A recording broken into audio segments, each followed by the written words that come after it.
One day, the hero, faced with soul-destroying black magic, fell into a deep sleep, leaving his companions behind. And 300 years have passed since then. But the restored peace and calm everyday life were only an illusion. And now the whole world is shrouded in darkness. 300 years ago, when the main character turned 31, one hero came to the magic tower for him.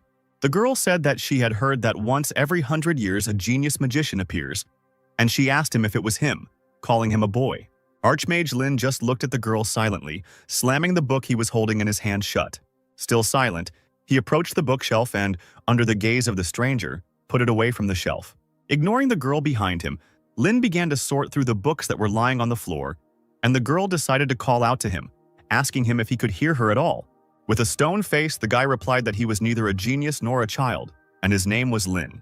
The girl beamed and ran up to the guy, saying that he really was the youngest 4-star archmage in history, and she said that she had come to the right place then. She smiled, looked at the boy's back and said that he was still a child. Laughing, she said that it was hard to call him a genius magician when he still needed to change diapers. She continued asking him to join her party, and then she would change them for him every day. Lin turned around with a dark face. A fireball was shining in his hand. The girl immediately tried to back away, shouting at him not to rush in such a hurry because she was only joking. Without looking where she was going, the stranger crashed headfirst into a bookcase. The books that stood in tall stacks on the cupboard swayed and fell down like rain. The orb in Lin's hand went out, and he stared at the stranger who was buried under those books. Seeing such a sight, the guy could not help but smile and laugh. The girl climbed out of the books and laughed too, and that's when Lin became interested in her. The girl introduced herself by saying that her name was Esther Alter Chiprin, and she said that she was a fake warrior of the Heavenly Light Dragon Church. Esther asked Lin to help her defeat the void spreading from the young pole. In other words, she invited him to join her group of heroes. Esther's group already included 2 famous people, the famous archer of the Kai's Empire and the fire dragon priestess from the Dragon Republic, Frida. In response to this proposal, Lin told Esther that he did not want to die, to which the girl asked who did. The guy asked the girl if he was as interested in those 2 as she was. Esther laughed and replied that they were as crazy as she was. But there was something even more interesting. When Lin asked her what it was, the girl replied that it was peace, a word that caused a strange dissonance in Lin, a man who had studied magic in the tower after being rescued from the slums. He had a goal to become the highest-ranking mage in the Empire, a 7-star rank mage. It was said that if you reached the 7th star, you could see the truth of the world. And Lin wanted to reach a dimension where no one had ever stepped before. Living here and reading books about magic for the rest of my life wouldn't be bad. But to reach the 7th star, he needed to know about the world outside the magic tower. However, aimless travel seemed tiresome to him, and he wondered whether he needed it at all. And then this clumsy heroine appeared and offered him to save the world. And this unexpected offer was enough to pull him out into the outside world. Even though he didn't have a burning sense of justice to save the world, he accepted it. Kaze was an archer whose accuracy dropped catastrophically without drink. He was also mute. Frida the priestess was a heavy smoker.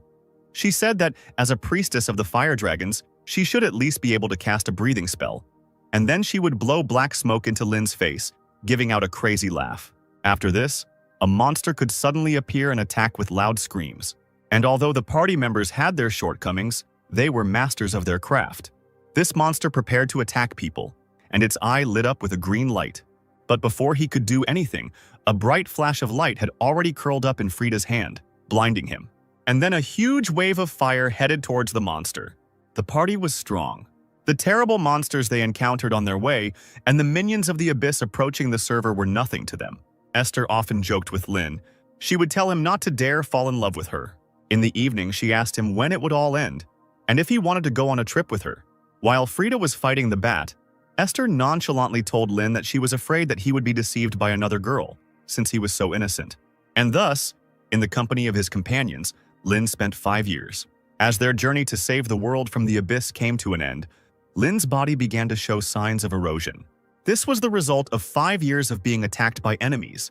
Before the final battle with the abyss, he was dying, consumed by the poison that poisoned his soul. Kaze stared sullenly at the ground as Esther called out to Lin, urging him to wake up.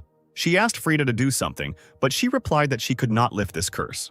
Tears streamed down Esther's face when she was told it could not be healed. The girl protested and screamed that Lin could not die like that, but Lin muttered that he did not want to die. Esther screamed that she knew. She would find a way, he just had to hold on. Suddenly, Lin began to cough, drops of blood escaping from his mouth as he clutched his clothes tightly. Lifting his jacket, he showed his companions the seal on his chest, telling them not to worry too much. As it turned out, it was the tiny overlord's filter lapel, an immortality spell carved into his heart. It contained magic that would put his body into a dormant state and heal him. Lin muttered a spell, and his body began to be covered in ice. He didn't know how long it would take him to revive, but it was the only option. Esther watched with wide eyes as ice covered the boy's body. Lin tugged weakly at her cloak and told her that he would be back. He chuckled and asked her with all his might to win. Smiling, Esther promised that she would do it. She told him that no matter what, they must meet again. Taking his hands, she said with a smile that then the four of them would go see the world. She told him that she would be by his side until he woke up. Lin smiled at her, promising that she would, and the ice had already reached his head. Lin's consciousness was being pulled into the cold grip of death. He felt buoyant and empty, as if he was sinking into a swamp. Finally, he thought about the fact that he still couldn't see the truth from the magical system of the seventh star. Lin sank deeper and deeper into oblivion. Meanwhile, Esther, Kaze, and Frida returned to the fight. Their journey together across the vast world ended here. It ended in front of the army of the abyss, which rushed forward with terrible screams. All that was left in front of Lin was darkness. But in an instant, he was already tired of floundering in the darkness. Lin opened his eyes. A female voice came from the side asking him if he was okay, and the woman reflected back to him as Rain. Turning around at the sound of the voice, Lin immediately addressed her as his mother. Lin's appearance was now different. His hair was black and his eyes were red, and he looked like a teenager. Lin immediately stopped short, thinking about where his mother came from, since he was an orphan, and the woman looked at him questioningly. A bright light shone somewhere to the side and Lin covered his face with his hand, shielding himself from it. Looking around, he realized that he did not recognize these places. Next to him was not a battlefield, but a city and its crowd. The woman asked the boy why he was acting like that and said that it was Heroes' Square in front of the Vatican. The woman continued, saying that there was a monument there in honor of Esther's group. Hearing the familiar name, Lin turned around and saw a statue in front of him. The monument contained the names and dates of life of all the members of Esther's group. Lin asked the woman what year it was, and she simply asked him what was wrong with him. But Lin didn't calm down and asked again what year it was. Exhaling, the woman replied that it was now 1418, according to the Teresian calendar. Hearing this year, Lin's body became cold, and he began to wonder if he had been reborn, or if his memory had been superimposed on someone else's body. He noticed that the feeling in this body was very strange. The memories of Esther's laughter, Kaze's drunken delirium, and Frida's cigarette smoke were still fresh in his mind. But he realized with fear that all this had happened 300 years ago. With a trembling voice, Lin asked if they had won the last battle, but he immediately thought that it was a pointless question. He thought that if they had not won, they would not have had a monument erected to them, and the sky would not have been so peaceful. With a heavy sigh, the woman asked him why he was saying such obvious things.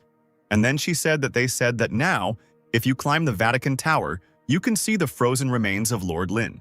Lin didn't ask any further questions but answered tensely that he understood. He wondered what it meant that he had taken over someone's body. The woman continued, saying that Lady Esther had remained by Lord Lin's side until she died.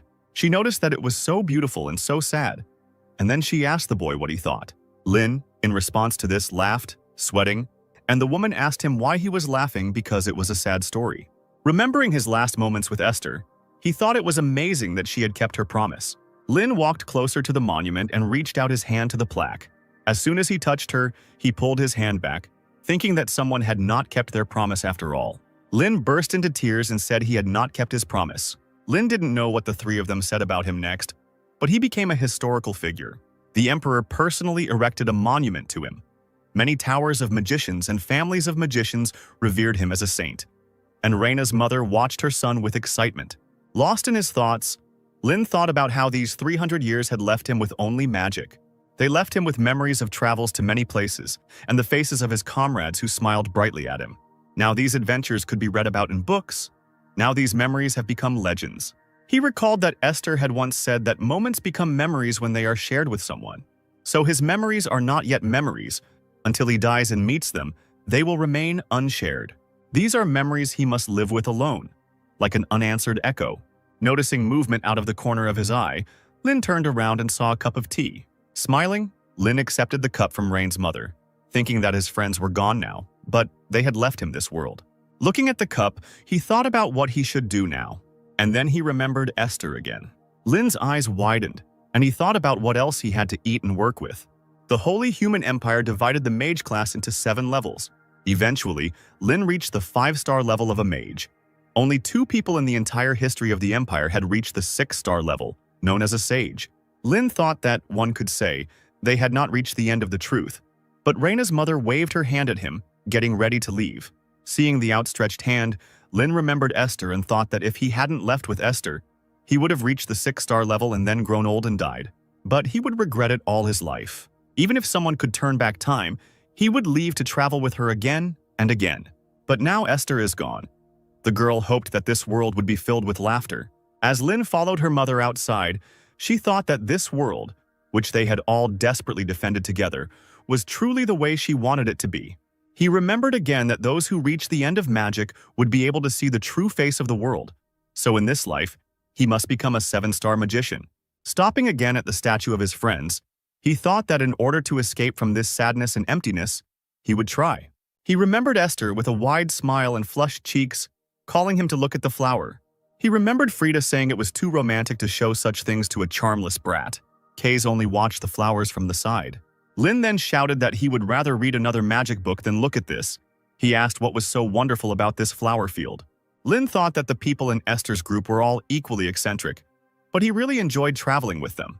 Looking up at the sunset sky, Lin in Rain's body said goodbye to his friends with a smile on his face. He thought that now they were left in the past and could not be together. The living, following the flow of time, must move into the future. Lin had a dream where Esther asked him if he ever regretted not having a family, to which the guy replied that he didn't even know his mother. Lin replied that he didn't even know what it was, so he wasn't interested. He grew up in the slums. If the headmaster of the school Osiris hadn't noticed his magical talent and taken him in, he would have lived as an orphan and died on the streets. Frida came up from behind and hugged the guy around the neck, saying that he was a poor thing. Lin pushed her away, screaming that even if he had a family, he wouldn't know how to treat them, so he didn't need a family. Esther smiled at him, telling him it wasn't as difficult as he thought. She told him to just cherish them, but Lin took the advice with a grain of salt. Esther smiled brightly, telling him that he was a good child, so everything would work out for him. Lin heard someone call him. He opened his eyes, waking up in Rain's body again. The maid entered the room, bowed, and said that she would prepare breakfast since he was awake. Stretching, Lin walked over to the mirror and looked at his new face. Memories of this spoiled 9-year-old boy's old life returned only 20 days ago. This boy, Rain, is the eldest son of the Ludwig family, one of the 5 great families of magicians. Since Lin himself is an orphan, he had to work hard to adapt to life in a noble family. Lin entered the dining room and was greeted by the maid and Rain's mother. She asked him if he could go and tell his father that breakfast was ready. She said that he would be very glad if he came. Lin smiled, not refusing. A couple of minutes later, he reached his father's office, where he was sitting at the table. Kevin Ludwig noticed his son and asked him if he hadn't had enough sleep. His face had a bad color. Ruffling his son's hair, he noticed that he still looked unwell after the journey. Looking at his father emotionlessly, Lin told him that breakfast was ready. Kevin smiled and removed his hand, saying that this was the only reason he came here. Thanking him, he said that he could go eat first. Lin asked the man if he was not going to have breakfast, to which he looked away at the table. There was a piece of paper with magical seals on the table. Kevin said that the dissertation presentation was next week, so he was in a hurry. The man said that his mind was foggy from eating, so he tried to concentrate and get as much done as he could in the clear morning hours. And looking at the paper, Lin wondered if he was really stuck on this. He asked his father if he wanted him to help him. Kevin asked him if he wanted to support him, to which the boy replied that he wanted to help solve the magic circle. Kevin said that the help was welcome, but his mother would scold him if he was late for breakfast. But Lin didn't listen to him and took the pen. As Lin drew his pen across the paper, he said that magic was the expression of natural laws numerically and then their distortion. He said that the Go rune complicates the equation and conflicts with the hand Cha, so it is better to replace it with the Gu rune. When he finished writing, Lin turned to his father and said that then, using the imperial equation 41:2, he would be able to get the answer immediately. Kevin picked up the paper, asking if such a method was possible.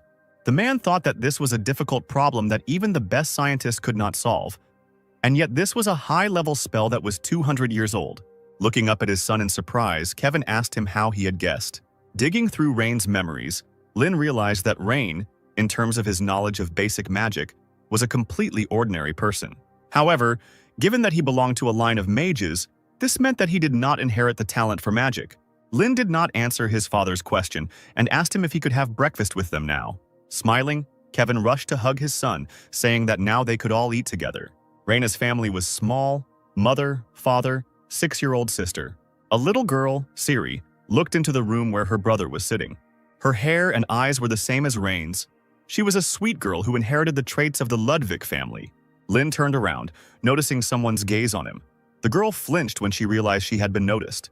Without thinking twice, she ran away. Lin sighed heavily, thinking that such behavior was quite understandable. Because in Rain's memories, he was never kind to Siri. Instead of being cold, he was simply indifferent to everything. Lin didn't think about it anymore and returned to his book. Esther's voice echoed in his head, telling him that he had to take care of them. He couldn't just run away. Lin slammed the book shut, his teeth clenched in frustration, the words about him being a kind child echoing in his head again. Siri, who was standing behind the door, suddenly heard her brother call her, saying that he taught her magic. The girl looked out from behind the doorway uncertainly. Lin asked her if she wanted to play together then, but instead of answering, Siri ran off somewhere again. Lin sighed heavily, thinking that children were too difficult to deal with. But then, after a couple of minutes, the sound of little feet was heard. Siri walked up to her brother and handed him a book called The Basic Formula of One-Star Magic. Surprised, Lin asked her if she was really reading this at 6, and the girl nodded happily. He looked again at the girl, who was now smiling excitedly.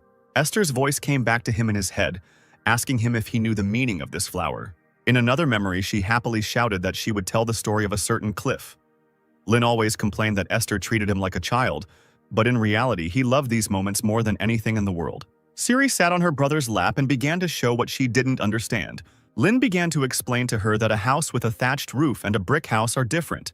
It all depends on the materials. In magic, this role is played by a magical figure. The shape of a magical figure determines the attribute of magic.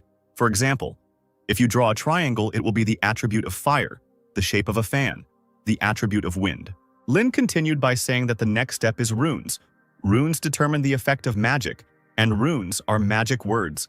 Yule means to bind, and Ho means to disperse.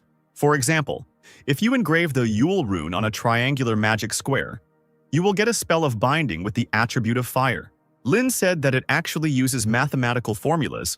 Siri innocently asked him what mathematical was. The guy looked back tiredly while the girl looked at him with interest. But he continued to explain anyway, deciding that they needed to go over addition and subtraction first. The servants who watched Lin teach Siri said that Master Rain had changed completely, and someone remarked that he didn't care when Mistress Siri cried before. As they entered the room, Raina's mom and Kevin smiled at the sight that met their eyes. The woman said she wanted to capture the sight in a painting, and meanwhile Siri fell asleep, nestled comfortably in the lap of her brother, who was also sleeping. Kevin said the artist might not make it in time, and Siri is too shy, so it might be too much. Looking at the table, the man noticed a book and notes, and realized that his son was teaching his sister magic. He noticed that after returning from the square, Rain seemed like a completely different person, and the woman agreed with him, saying that his tone had suddenly become more mature. She asked worriedly if it was possible that the void had possessed him, to which Kevin replied that it was not like that. He said that he had a similar experience. He said that when he was still a student, he had the honor of meeting Lord Lin. At that time, Kevin bragged that he had become a 3-star magician. But during the war, Lord Lin rose to 5 stars. Living in the peaceful era that the heroes created, Kevin realized how complacent he had been. Perhaps Rain had the same thoughts. After leaving the room, Rain's mother asked if Lord Lin was really frozen in time. Kevin answered that it was true. He had mastered ice magic perfectly, and that he remained the same as he was at 18 years old. The woman asked him to tell her more, to which the man replied that he didn't know anything else. Scratching his chin, Kevin noticed that the ice contained Lady Esther's magic. He said that only Lord Lin and Lady Hester could have induced her. He said he suspected that this letter turned out to be Esther's bequeathed letter to Lin, because one day he would still wake up. Kevin said he thinks their son is a genius. He said that he, moreover, could reach the level of a sage, because he had solved the magic square, which he himself had been struggling with for more than a year, and he had only looked at it. The woman exclaimed in amazement and asked the man if that was why he had come to breakfast today. Kevin said that was true. and he thought it might be a bit early, but it was time to teach him their family magic. Rain can become a mage thief who reads and steals any magic. This is only allowed to those who belong to the Ludwig family. This magic is only available to their lineage. The man said he wasn't sure if he could teach him, to which his wife asked if it was that difficult. The man replied that everything was fine. He already had an idea. Under a blue sky, a dazzling field of tulips stretches to the horizon. C.S. Tulika. It is a beautiful region famous for its tulips, and a third of its land belongs to the Ludwig family. Rising to a sitting position, Lin said that if you want to develop, you need to set medium-term and long-term goals, especially if it is the path to truth. There is a lot to do to become a 7-star mage. No matter how young you are, there is no time to waste. Lin placed a piece of paper in front of him and said that they needed to call the guide first. Siri appeared behind her brother and asked him what he was doing. The guy muttered that it irritated him so much. Sighing, he nevertheless answered, saying that he was going to call a magic guide. The girl asked again. The guy asked whether he and she should call him. The girl jumped up happily and shouted that she wanted one too. Watching Siri happily spinning around on the grass, Lin thought that she seemed to be enjoying herself. But for a 6-year-old, her speech was a bit clumsy. Could there be something wrong with her? Following this, the guy began to draw on the sheet. Looking at his sister, he said that this was a high-level magic containing 4 different elements, so only a 4-star magician could handle it. There were only 10 of them in the country right now. Lin finished drawing the elements and a bright light shone from the paper. A huge table of light shot into the sky and Sari jumped to her feet, screaming with joy. Suddenly, Lin grabbed his chest. Blood suddenly started flowing from his nose and eyes. He muttered that it was still too much for 4-star magic. He thought that it was good that it was a summoning spell for a guide and not a combat spell. Otherwise, he would have died already. The pillar of light dissolved into thin air. Lin muttered that this body was trash. He began to wipe away his blood with a handkerchief and called Rudian. A blue butterfly appeared and landed on Siri's finger. This butterfly evaluates the user's abilities and determines potential magical power. Lin said that it was Rudian's function to tell her what to study and practice. He said that all the best runes for learning are collected here. It may seem simple, but it is 4-star magic. He asked his sister if she liked it, while she looked at the butterfly with a smile. Siri nodded her head. The girl ran away. Lin told her that now she should go there and study. Suddenly, he felt dizzy and almost fell to the ground. Clutching his head, Lin said that while he was recovering his strength, he would summon the second Rudian later. The second Rudian was summoned. He showed that the physical condition assessment, magical power, is 30-24. Lin thought that this was the level of a beginner mage and began to calculate the magic and stamina. The magic calculation was 77, and the endurance was 64. The guy sighed and thought that he had a long way to go. But then he saw that a bloodline of magic had been discovered that was considered teachable. Lin chuckled and said that this body wasn't complete trash after all. He remembered that when he was traveling with Esther, a young magician came to him. He wanted to prove himself as the best mage of all the mages in the Empire and join the group instead of Lin. However, there was nothing special about his skills. With just one blow, Lin could have completely defeated him. Looking at the defeated guy, Lin became even more convinced that there was nothing special about his skills. However, the guy's eyes, sparkling with a bright light, did not give him peace. Suddenly, the guy stood up and, waving his hand, summoned a huge pillar of light. Lin was able to defend himself and noticed that with those eyes the guy saw all the magic he used. A fight ensued where this guy only counterattacked. Now Lin realized that this was the power of the Ludwig family's bloodline magic. Bel Sidious. By simply observing the flow of magic, a person can determine what kind of magic the opponent is using, and if their magic skills are equal, the one who uses it better gets the advantage. This Bel Sidious is a legendary eye that only 3 people have opened in the entire history of the Empire. If Bel Sidious is the ability to recognize an opponent's magic, then Bel Curious is the ability to steal it. The reason why the Ludwig family became known as magic thieves is because of this eye. Standing on his feet, Lin thought that the goal of childhood had now been achieved, and he thought that without magical power and endurance he would not become a great magician. Returning to the house, Lin immediately went to the library where Kevin found him. The man asked him if he was interested in the family's lineage of magic. He asked that it was, of course, a bit early, but would he like to try to learn it? Lin replied that he would like to, thinking that it wouldn't hurt to study the theory beforehand. Kevin replied that then from today, Elin would be his mentor, but only while he was at the academy, and when he returned, he would teach him personally. Lin asked again about Elin, trying to search through Rain's memory to find who she was. Nodding, Kevin said that she was a wonderful person, taught at Deleighton, had great magical talent, and most of all, she was Aunt Elin, who loved her nephew more than anything in the world. He said that they met her when they were 6 years old and someone came into the library. A girl appeared in the library, frowning and looking ahead. She walked up to Lin and looked at him intently, and he just moved away from her. Elin snorted in annoyance and asked if the genius professor Elin Ludwig had come personally to train some unloved child. She grabbed the boy by the head and asked him menacingly if he was ready. The girl asked the boy if he knew who she was, to which he replied that she was Aunt Elin. Turning to the window, the girl exclaimed that he should now address her as Professor Elin, the great genius, and she said that she could not stand slow-witted people who did not understand at first. She glared at him and told him not to ask her any questions after she had taught him once. Thus began Lin's training in the bloodline magic of the Ludwig family. She did not enroll so that it would not be stolen by other mages, so it could only be learned from family members. Elin sighed heavily and said that she would now demonstrate. Then she opened her eyes, which were shining like bright sparks. Looking into her eyes, Lin felt a strange feeling, as if his whole body was being frozen. His eyes widened. He thought with admiration that this was the very same Belle Sidious. He exclaimed in admiration, while Elin closed her eyes and laughed smugly. Then she screamed that in order to use this technique, one had to calculate 3 spells at the same time, something that someone like him couldn't even dream of. Lin exclaimed that he could do it, to which the girl exclaimed that he was too arrogant. Elin, satisfied with the boy's reaction, wrote down several formulas. It was an analysis of magic. Leafing through the notes, Lin noticed that it was more theoretical than he expected. If the founder of the family, Ludwig, had not imposed genetic restrictions, then Lin could have taken advantage of this.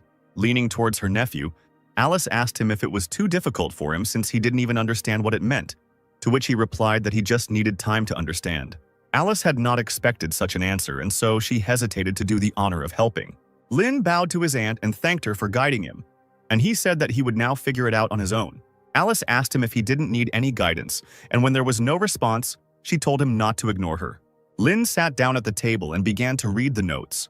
Alice got angry at being ignored and walked away, saying that he could do whatever he wanted, but it wouldn't work anyway. After a while, she sat down opposite the boy and began to read a book. Lin tried to make sense of the notes and got stuck at one point. Suddenly, Alice snatched the paper from his hands without saying anything. She quickly moved her pencil across the paper, her face expressionless. After a couple of minutes, she placed the sheet on the table in front of the boy. The girl buried her face in her book again while Lin looked at her in shock. After a while, Lin thought again, unable to immediately understand what to do, and the sheet was again torn right out from under the boy's nose. And again, Alice placed the sheet of paper with the written solution in front of him. The girl buried her face in the book again. Lin tried to understand what was happening. He was trying to figure out if this was how modern magical education worked or if she was testing him, while Raina's mother was secretly watching them. After some time, Alice announced a break. She left the room, and from the side, a voice was heard calling Rain. Lin asked her what happened. The woman asked him if he thought Aunt Elin was unusual, to which he replied that she was very unusual. The woman said that Elin is not really honest. She tries to teach him everything, so even if he already knows something, he should ask her questions. She remembered that Elin was the same when she followed her and Kevin around. A few minutes later, Elin returned and sat down at the table, burying her face in a book. Looking up, Lin noticed his aunt sneaking a peek at his notes. When the girl noticed that the boy had noticed her gaze, she immediately turned away. But after some time, when Lin returned to the notes, she began to peek again. Lin thought that Elin was very annoying, even more annoying than 6-year-old Siri. Finally, Lin decided to follow his mother's advice and approached his aunt, saying that she didn't quite understand that part. Elin immediately threw the book aside and screamed that if he didn't even know this, then their family was doomed, and she asked what exactly he didn't understand. Lin pointed his finger at the text on the page, to which Elin immediately told him how he should solve it. Laughing, she said that he should use this formula, and then he would be able to solve it much faster. Lin apologized to her, and she continued, asking him about what he did before he was 9 years old. Lin resigned himself to his fate and continued asking his aunt. Elin's teaching was such that it required a lot of effort, but thanks to her, he significantly reduced the time spent studying theory and gained practical experience. On the 10th day after receiving Elin's instructions, he felt a burning pain in the retina of his eye. He felt all the blood in his body rush to his head, the world slowly turning blood red. And then it happened. The eyes, glowing red, were engraved with the mark of death. All information about everything in the universe comes in the form of formulas. Lin used a fire spell and immediately a fireball appeared on his palm, and on top of it were numbers. Lin thought about what he realized was that in the eyes of the young wizard, all his magic looked like numbers. He said it was really amazing. Elin, stunned, asked the boy if he could really achieve this in just 10 days. Even after specialized training, it took Elin 7 years to master Belcidius. They said it would take 70 years to master Belcurious. Elin thought about how in just 10 days, Rain had gone from a blank slate, knowing nothing, to using multiple spells at once. She thought that he could rival Lin, who was called a master of simultaneous summoning. Looking at him, she thought that he might be a genius. Elin went to Kevin, who muttered that his son had awakened Belcidius in just 10 days. The girl told her brother that thanks to Rain, the Ludwig family can become a leading family of magicians. He is really amazing. Elin walked out of her brother's office, slamming the door. Kevin said that as a father he had nothing more to teach him. After that, Kevin called out to Yud, and a black figure appeared behind the red curtain. The man told Yud to send a message to his father. Yud asked him if he was referring to the former head of the family, to which Kevin asked him if there was any problem with that. The man immediately replied that that was not what he meant. Kevin said to pass on a request to guide his grandson, who has an innate talent, on the right path. Smiling, Yud noted that Kevin had truly gone through fire and water for his son. He said he would do as ordered. Kevin just smirked in response. Thus ended spring and a short summer began. Looking out the window, Lin thought about how this summer seemed to last for about a year. Dark clouds covered the continent, pouring rain day after day. Lin was incredibly busy that summer. During the day, he studied household magic from Elin. At every opportunity, he taught Siri the basics of magic.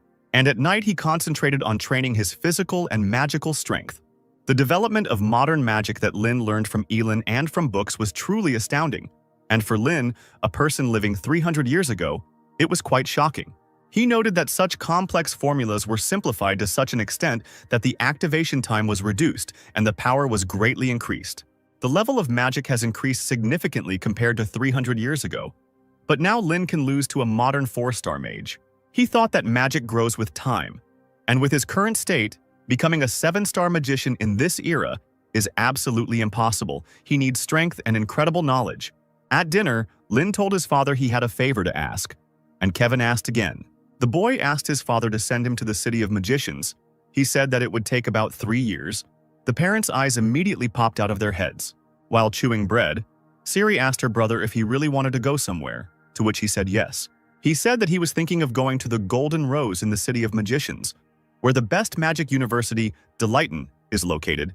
He asked his father if he would let him go. Siri rushed to her brother, screaming for him not to leave. Kevin said that was impossible.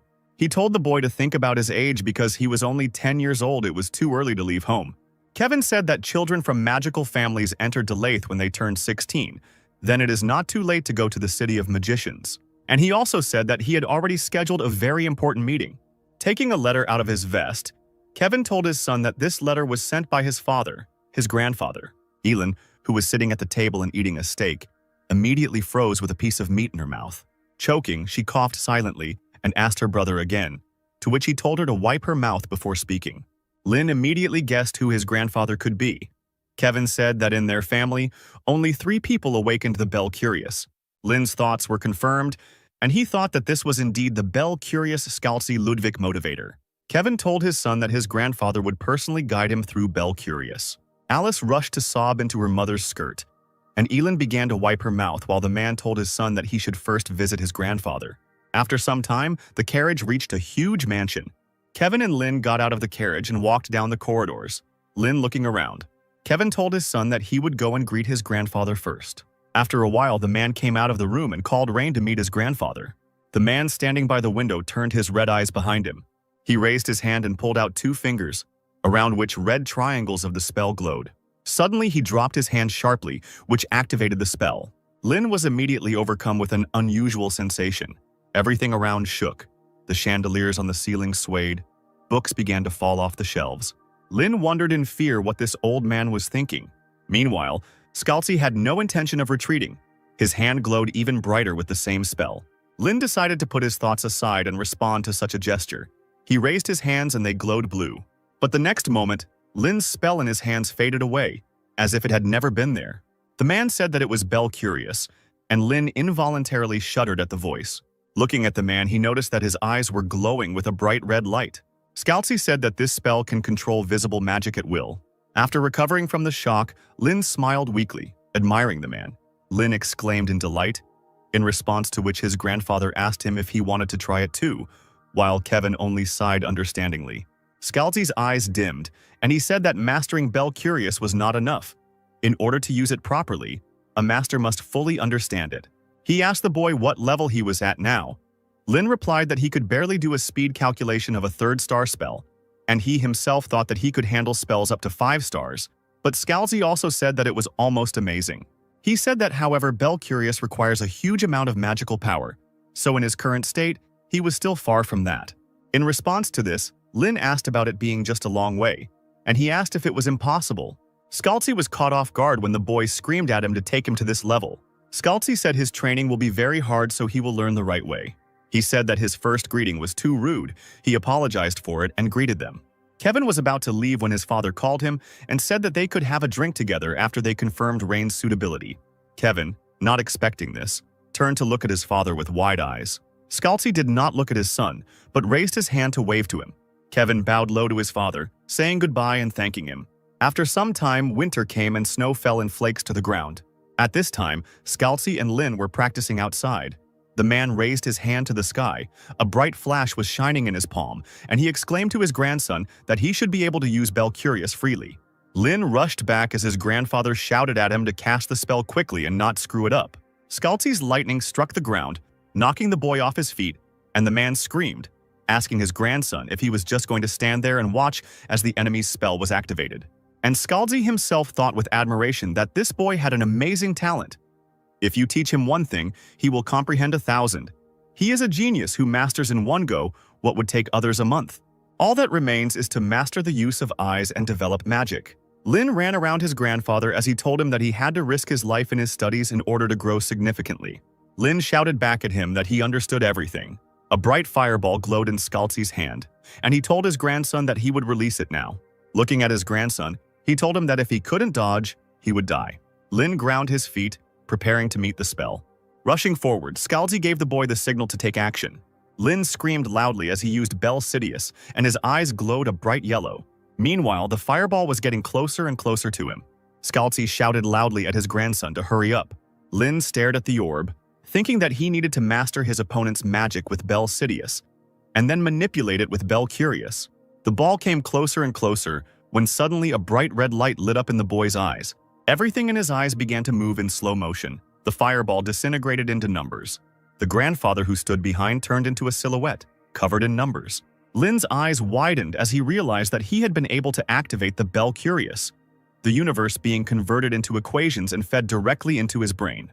He thought that now he needed to change the formulas for his provision. He held out his hand to begin changing the spell. Information immediately appeared in his head that the array consists of 2 triangles. The designated runic symbol is Rudihin. The range is 23 kilometer, the size is 17 axles. The solution immediately came to his mind, and a moment later the fireball exploded in a bright flash. After finishing casting the spell, Lin began to fall from exhaustion, but Scalzi managed to catch him. Breathing heavily, Lin asked his grandfather if he could do it. Scalzi responded by joyfully exclaiming that everything had worked out. Now all he had to do was strengthen his magical power. Lin smiled faintly as the man continued, admiring the fact that he was able to awaken Bell Curious at only 14 years old. Scalzi thought that he had barely reached this level at 39. This boy could rewrite the history of the Empire. After some time, when Lin came to his senses, Scalzi said that he would not interfere in his life but wanted to give advice. With a serious face, he told him that when he turned 16 he should definitely enroll into Lighten. Lin didn't answer. He looked away and thought that he was no longer interested. Scalzi told him that if he graduated from the university with the highest level, he would have a chance to meet Archmage Lin. Lin agreed, but said that he was not very interested, and he thought that it was time for them to stop mocking the dead. Scalzi said he felt the same way, but Esther's character left a letter. Isn't he interested in its contents? Lin froze in shock. He couldn't believe that Esther had left him a letter. Scalzi told his grandson that no one had ever awakened Bell Curious at 14 years old. With his abilities, he should be able to read the letter. At that moment, Lin was so stunned that he could only listen blankly. Looking back, he could tell that this was the beginning. It became a story about a journey along the path of former comrades, following Esther's letter. Scalzi walked back into the house and Lynn, coming out of her stupor, ran after him. There was about half a year left before the entrance exams to Delayton, so Lynn decided to take this opportunity to find out what and where to visit when he went south. Kevin asked his son if he planned to stay in the magical city after the exams, to which he replied that he was going to, because all the knowledge was collected there. At the end of the year, the notoriously difficult entrance exam to Delayton takes place, and those who pass it begin their first semester in May. Lynn's attention was drawn to a falling leaf when his mother asked him if he was sure about it, as he was worried about being there without security. Kevin told her that Rain's skills were exceptional and there would be no danger if he followed the known path. Looking up at the sky, Lynn wondered if he would ever be able to call this conversation a memory. On the 13th day of his journey, Lynn found himself in a small town somewhere in the forest. Namely, he found himself in the southern part of the Holy Empire, the Garum region, in a small town where there were many taverns and inns. And what's interesting is that all the people passing by were wearing bamboo hats. When Lynn asked one man why everyone was wearing bamboo hats, the man asked him if he didn't know about Lynn's caravan. The man said that long ago their first leader received help from the Archmage Lynn. He said that as a sign of gratitude they wear bamboo hats. The guy's attention was drawn to the staff behind the man's back as he continued talking about how this was a trading group with such a great history. Rolling his eyes, Lynn wondered who this first leader was. Maybe he would remember when he heard his name. Lynn asked the man what such respected chickens were doing in such a small town. The man replied that there was a problem on the road leading to the sunlit highway, and ferocious monsters appeared and dozens of people went missing. So they wait for the Lord's forces to come and destroy them. Monsters are creatures whose essence has been distorted by the abyss. They resemble animals but have a much more grotesque appearance and dangerous magical abilities. And no matter how many of them are destroyed, they never disappear. Lynn walked away, thinking that as long as this monster wasn't a top-tier one, he had nothing to worry about. Night fell and Lynn walked through the bamboo forest. Suddenly he noticed that someone was definitely watching him. However, nothing attacked. Perhaps this creature sensed the difference in magical power, like an animal instinct. Lynn thought idly that he could deal with these monsters, but it wasn't his concern. The monster-slaying team will take care of that. Lynn walked on, memories coming back to life in his head. He remembered Esther pointing somewhere on the map, suggesting a route. An irritated Lynn listened to how they wanted to stop by a flower field on the way. Unable to bear it any longer, he shouted, asking them what they were doing. He reminded them that two groups of warriors who had crossed to the continent before them had been destroyed fighting at the front. Because of this, the front line has stalled and they are barely holding on, waiting for help from others. Frida took a drag on her smoke as Esther said that she understood everything. A legion of red and yellow dragons were heading to the battlefield, and all the strong mercenaries had crossed the sea for honor and glory. Lynn exclaimed that they also needed to hurry, to which Esther responded that that was why she was saying that. Because now that all the strong ones were gone, monsters began to run around the continent as if they had been waiting for this moment. Lynn exclaimed that they were at best a C or B level. They didn't have time to deal with such things. Esther told the boy that there are many people in this world who desperately need help. Even in what seems like a trifle, it makes no difference to ask for help. Covering his face with his hand, Lynn remembered Esther's words about how she hoped he would grow up to help people like him. Lynn muttered that even after 300 years they were still annoying. The boy sat down to rest, a spell glowing in his hand. Lynn muttered the words quietly, activating the spell. Our seal in his hand shone even brighter, ready to act. Lynn lowered his hand and the seal entered the ground and rushed forward to find the monster. The guy remained sitting in the depths of the night forest. Finally, after some time, he heard a loud roar in his head and ordered the seal to bring the monster here. Something flashed like a dark shadow above the bamboo, and something heavy fell in front of Lynn. Looking down, he noticed a white monster that was bound by his spell. Lynn frowned and asked if that was what he was calling a threat when the monster started growling at him. Squeezing his hand so that the spell began to squeeze the monster, breaking bones, the boy told him that he had already killed countless of his relatives. The monster began to writhe in pain as his body was squeezed even more. Lynn told him that he would let him go if he promised not to harm people anymore. All he got in response was a roar, and Lynn said he still didn't understand him. Lynn left behind the monster's body, cut into pieces, and he said it didn't help, it was just out of boredom. The border between the central and southern regions of the empire is the Badantio Ridge, and as soon as Lynn stepped onto it, he was immediately attacked by monsters. Lynn thought with irritation at how the insignificant beast dared to look down on him. But suddenly, Instead of the guy's spell, arrows started flying at the monsters. Turning around, Lin noticed two people standing above. The figure and hairstyle of one of them seemed familiar to Lin, so he inadvertently called out to Kaze. The strangers hurried to jump down. Someone asked Lin if he was okay, and the guy smelled alcohol. A young man, who didn't look like Kaze at all, told Lin that monsters often appeared in this place, and he asked him if no one had warned him on the way here. The second stranger also jumped down, asking why anyone had to warn him, and he said smugly that they, the descendants of the Great Palace, guard it. Lin stood frozen in place, just listening to the strangers and thinking that there was no way it could have been Kaze. Scratching his head, he finally said that he didn't know what school they were from, but they helped him, so he was grateful. And he decided to ask them if this was really the Badantio mountain range. After exchanging glances, the strangers suddenly burst out laughing without answering the guy. A little angry, Lin shouted at them, asking what they were laughing at. The second stranger said that so much time had passed since this ridge became Kislanten, and he still called it Badantio. Kislanten means mountain range of the Palace of Kaze. After defeating the Abyss, Kaze seems to have taken root here. The strangers said that they were students of the archery school founded by Kaze.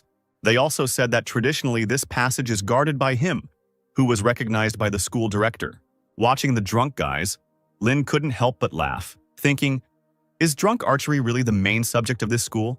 What did they do to be assigned here? One of the guys put his arm around Lin's shoulders, telling him that he had come at the right time because today was a festival, a day when everyone could drink free alcohol, and he needed to experience the taste of alcohol if he wanted to become an adult. He continued by saying that alcohol was the path to the sun and the moon, to which his companion wearily remarked that he was such a cultured man. The second guy walked away telling his partner that he can't even think about skipping his shift today talking nonsense. They still have to guard this place. To which the first guy asked how they could let this kid go alone. Grabbing Lin by the scruff of the neck, the boy ran away, shouting to his comrade that he would simply take him to the entrance of the village and return. Walking through the forest, the guy said that the road was hidden because of fallen leaves. Although they tried to clean them up, there were endless amounts of them this year. The guy continued to chat, but Lin was no longer listening to him, looking around. Listening to the boy again, he heard him tell him that if he climbed the wooden stairs from here, he would find the training room. He said that if you follow the path you can get to the village, and at the fork there was a stone that looked like a tombstone. Upon reading the name on the stone, Lin immediately felt his heart break into pieces and his hope disappear. The guy asked Lin why he shouldn't make a wish if he was going somewhere. When Lin asked again, the guy asked him if he really didn't know. And then he said that at the Tomb of Kaze people usually make a wish, asking for protection. Not believing his ears, Lin told the guy to stop joking, to which the guy asked why he was joking. With a trembling voice, Lin said that it was strange because tombs were not built in the middle of the road, and this Kaze was a hero. The guy asked him if he really didn't know the history of this tomb, if he was from this country at all. He asked him if he knew that among Caius's comrades was the Archmage Lin. He continued by saying that it was a well-known fact so he should know, but Lin was said to be very shy, which gave the real Lin a shock. The guy said that Kaze believed that Lin would return even after death. They said that if the grave had been in the village, Lin might not have come because he was embarrassed, so Kaze asked to be buried here. Lin remembered his moments with Kaze, how he got angry at his snoring and the smell of alcohol. He remembered how, in the middle of their journey, he taught him various symbols. Kaze loved to ruffle Lin's hair, which only made Lin angry and yell at him to stop. But now the guy involuntarily patted himself on the head. Looking at the stone, he wondered if Kaze knew that this farewell was forever. Lin continued to deny it, thinking that he had promised to return. Kaze appeared before his eyes, but when he turned around, his face began to melt, revealing his skull. Suddenly, Lin turned around and ran away. Like a madman, the guy ran through the forest without paying attention to the road until he tripped. He fell to the ground, but was in no hurry to get up, breathing heavily. As the sun began to set again, Lin reached the cliff and sat down on its edge. He told himself that he had to go back to Kaze's grave and say goodbye. Remembering Frida, he thought that even if it was already late, he had to go and tell her that he was back. Remembering Esther, he thought that he should say that he was sorry. He saw Kaze before his eyes and thought that he should go back and ask for forgiveness. The sun set behind the horizon, but Lin still didn't move from his place. He just lay down on the ground. He recalled how Kaze was able to find an eagle in the sky in pitch darkness. All the guys were wondering how Kaze could aim when he was drunk. When Kaze came down from his drunkenness, his hands began to shake so he could not aim. He recalled how Esther had told him that Kaze had no language and therefore could not speak. He remembered how loudly Kaze snored at night, leaving everyone else unable to sleep. Remembering all this, Lin couldn't help but laugh. But then he remembered their last moment together. But the guy kept laughing louder and louder. Soon this laughter turned into loud sobs. Lin raised his hands and covered his face with them. After some time, he rose from the ground and wandered through the forest. He walked towards the village where he again encountered the tombstone. Rustling dry leaves, Lin came closer, a bright red spell shining on his hand. Gritting his teeth, Lin smashed the stone with a sharp movement of his hand. Burnt leaves rose into the air, burning to ashes there. But the stone remained standing in the middle of the road, as if untouched by anything. The sun set again and Lin turned and walked away, making no more attempts to destroy the stone. He mentally apologized to Case, thinking that it wasn't because he was shy, and all because he lacks courage. He lacks the courage to face them, and ask for forgiveness. Without looking back once, Lin walked away, feeling the past recede even further. Autumn in the south was simply amazing. Under such an autumnal summer-autumn sky, a glittering city spread out before Lin. It was the magical city of the Golden Rose, in the center of which the University of Delayton was built. This proud was interesting to Lin from his past life, but he did not live up to his expectations. Everywhere there were shouts from vendors trying to sell books on magic and teaching aids. All sorts of charlatans offered people tools to enhance magic and rare items found in the dungeon. All knowledge passes through the Golden Rose is a phrase that suits the status of this place where everything gathers. Lin sat down next to one of the merchants and asked him how much this item cost.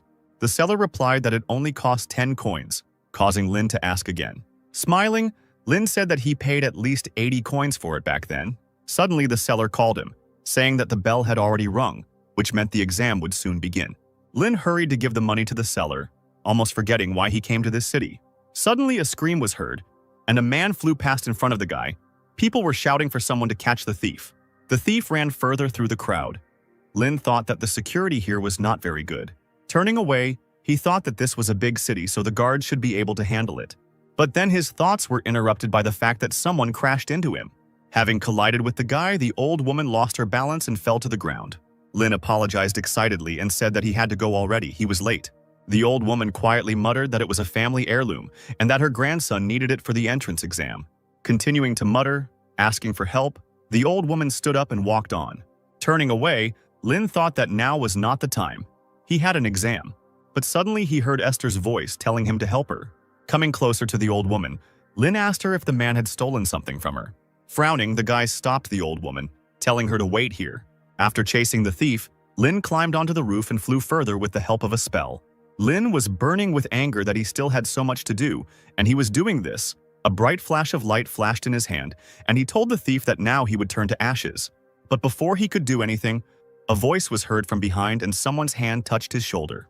The girl pushed him away and ran on, shouting at him to move away. She flew down from the roof, and a bright flash shone in her raised hands. Suddenly, the thief slowed down, noticing that sand was starting to rise in front of him. The man looked around in confusion, wondering where the sand came from. Meanwhile, the sand rose higher and higher. The girl shouted loudly to the thief across the street that stealing someone else's property in the Golden Rose was brave, she should give him credit. But he chose the wrong day. The girl stood on her head made of sand, and under her feet were two sand knights holding a sword, and she exclaimed that the thief was finished today. She continued her heroic speech with a smug grin, saying that it would all end for him today, because he had been caught by none other than Kristaten. Lin looked the girl up and down. He noticed her confidence in the sand swirling around her, and he realized she was Warden. The Varden family is located on the eastern edge of the border, like the Ludwig family. It is one of the 5 families of mages. Before Lin regained his memories, they met several times at family gatherings, the girl telling him to put in a little effort to not live like a loser. She pointed her finger at him angrily and shouted that he was a descendant of magicians, even the eldest son. She asked him if he was really not ashamed at all. Lin ignored her every time. Every time they met, she always acted smart, so he called her a nerd. Lin wondered how it was that she was already wearing a uniform since they were the same age. And in the meantime, the thief decided to strike back. Using a wind spell, the thief destroyed the sand tower and the knights, causing Kristaten to fly down. But the wind currents did not stop there. They began to swirl madly along the street, lifting other people into the air. One of the children that were there rose into the air far from its mother, but before it could fly far, it was caught by the tree roots. Using a spell, Lin, who was still on the roof of the house, returned the boy to his mother. Lin raised his head and looked at the thief again, his eyes glowing red, activating Bel Sidious. Looking at the thief, who had strange bracelets on his arm. He thought that this thief was a magician, and he also had quite decent magical power. The guy's gaze involuntarily caught on these strange bracelets, which shimmered golden in the sunlight. Kristaten didn't think of giving up. Frowning, she raised her hands again, activating the spell, and shouted at the thief that he was very good for a thief. She screamed at him to try and block this then, and then she quickly moved her hands with a bright flash shining between them. A little surprised by this outburst, Lin noticed that it was a 2-star magic that she even used mentally. The girl hit her palm against another palm, causing an even brighter flash. The whole city was shaken, and ordinary residents began to look around in confusion. Behind the girl, the ground began to crack. If the Ludwig family is known as magic thieves, then the Varden family is known as magic commanders. Breaking the earth into pieces, something rose from underneath it with a loud crack. A sand golem appeared behind the girl, its eye glowing red, and Lin thought that the Varden family's bloodline magic was earth magic. Kristaten asked the surprised thief if he would try to brag again now. But suddenly the golem's eyes flashed with a different red light. The thief raised his hand with the bracelets from under his cloak and shouted that with this he was invincible. His hand glowed with a dark light, and then something pierced the golem through and through. The golem's eyes went dark, and he was ready to collapse as a heavy mass onto the ground. But after that, the golem's eyes flashed red again, and he didn't care about anything. Noticing this, Kristaten turned to the thief and told him not to even think that he would fall from such an attack, while the golem prepared to attack its mistress. The thief smiled slyly, and the bracelets on his hand once again began to shine with a dark glow. But before the golem could strike, something flew into his hand, smashing it into tiny pieces. Lin appeared in front of Kristaten and said that if he showed his trump card so early, he could get a counterattack. Attacking the golem further, the boy said that just because someone used a spell first, it doesn't mean they've already won. Lin didn't think of retreating. His hand twisted again, but this time with the blue light of the spell. The thief screamed desperately, ordering the golem to kill those children. The golem obeyed the orders of its new owner and decided to strike with its other hand. Lin, in response to this, decided to use a fire spell in a circular shape. Raising his hands to the sky, the boy launched a fountain straight into the golem's face. Kristaten, who, like Lin, was soaking wet, asked the guy if he was a water mage. She said that although the water element is the natural enemy of the earth element, her golem does not fall from a 1-star spell. And to confirm this, the golem rose to its feet again, its eyes glowing with a menacing red light. The thief laughed like a madman and asked how they could boast of such a thing. Kristaten pushed the guy away and rushed forward again. Meanwhile, the golem did not stand still either, and, at the command of its master, rushed forward. Lin once again put his hands forward, using another spell, and the golem was again met by a strong stream of water.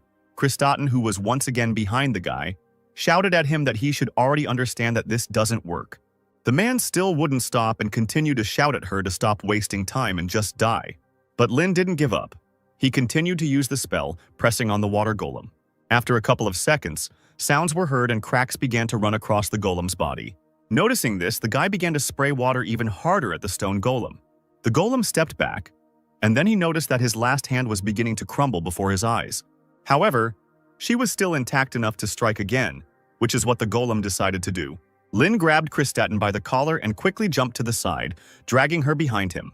The golem's fist hit the ground with a loud thud, shattering it into pieces. The thief used his bracelets again. Lin thought that he was stealing someone else's magic, but he couldn't use his own. Kristaten, lying on the ground, screamed, asking the guy what he was doing because it was dangerous. But Lin had already jumped to his feet, and a bright flash of a spell shone between his palms. Kristaten noticed that the 1-star spell had only been cast a few seconds ago. Lin began to transform the spell, looking for a solution to this situation. The guy changed the law of the spell. He raised his hands up, and the spell shone even brighter. Lin released the spell from his hands, and it crawled across the ground, breaking it into pieces. From these cracks, plant roots emerged and wrapped around the golem's body. After a couple of minutes, the golem's body was securely tied and pressed to the ground. One of the roots slid across the golem's face, breaking his red eyes. The golem was neutralized. The thief wanted to rush forward, but roots burst out from under the ground again.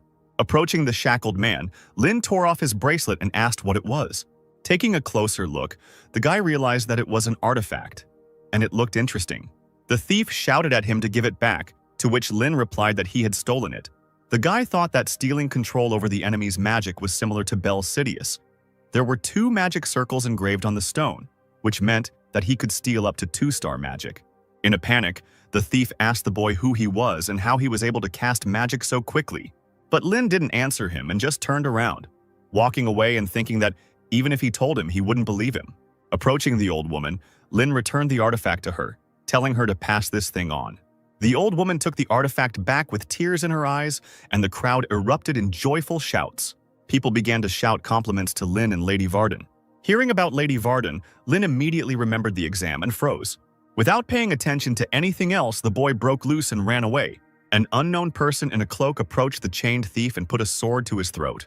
Then this unknown person in a cloak approached Krista, who was still sitting on the ground. Krista recognized the stranger as Professor Caroline, who told her that she had made a mistake today. The woman said that it was great to be confident, but she shouldn't have used the golem so hastily. Getting up from the ground, the girl replied that she knew and would be more careful next time. And then she happily asked the professor if she had seen that boy, and noticed that his magic casting speed was almost the same as the professor's. The woman replied that he might even be faster than her. But then Krista said that the guy didn't seem that strong during the selection. Professor Caroline asked why the guy was here if he had come for the exam. Krista asked her what she was talking about, to which she replied that the exam had already started. Krista sullenly asked the professor if there was any other way she could not accept it. She asked if she could be given some slack if she was late because she was helping someone. The woman asked her since when she thought so much about others. In response, the girl exclaimed that a person like that guy should exist to make things more interesting. And she asked with a grin whether it wouldn't be better for the school to have interesting characters. Professor Caroline made no reply to this, but soon agreed. Back in her office, Caroline looked over Rain's file, which stated that he had no experience in magical competitions and no significant achievements in other areas. Perhaps he is a genius prodigy who can become the White One sent to the Ludwig family from heaven. But then the woman noticed that this guy had been Scalzi Ludwig's assistant for 3 years. She was a little surprised by this, because he was a former great magician and the head of Osiris. It didn't matter to him if someone was his relative. Everything depended on talent and strength. He ruthlessly rejected those who failed to produce results. Professor Caroline wondered if he was just an assistant. Then why was he called a prodigy by the 8 great schools? Thinking about this, the woman smiled to herself. Professor Caroline asked her assistant to make an appointment with the rector because she needed to discuss something regarding a private appointment. The sun was shining brightly into the rector's office, and she said that it seemed like history was repeating itself. They told her that it was impossible to say for sure, but it seemed that talents always appeared at the same time. Examples of this could be Hubert from the Racklin School, Lillian from the Rivendell School, Kaiden from the Harimun School, Nora from the Melev School, Logan from the Chehak School. 5 latecomers from 8 major schools were admitted immediately. The Varden family also sent a talented child, but he may have problems. The principal told Caroline that since the conflict between the magical families and the 8 schools was so deep, it was not very pleasant to get involved in the students' disputes, but it was certainly a special situation. DeLayton's principal, Madelia Page, said she would need to notify teachers and professors. She told Caroline to watch the students closely and intervene if necessary, but not too often. Caroline didn't answer the rector, so she asked what had happened. The woman responded that she thought it was too early. She asked if it was too early to make such a decision.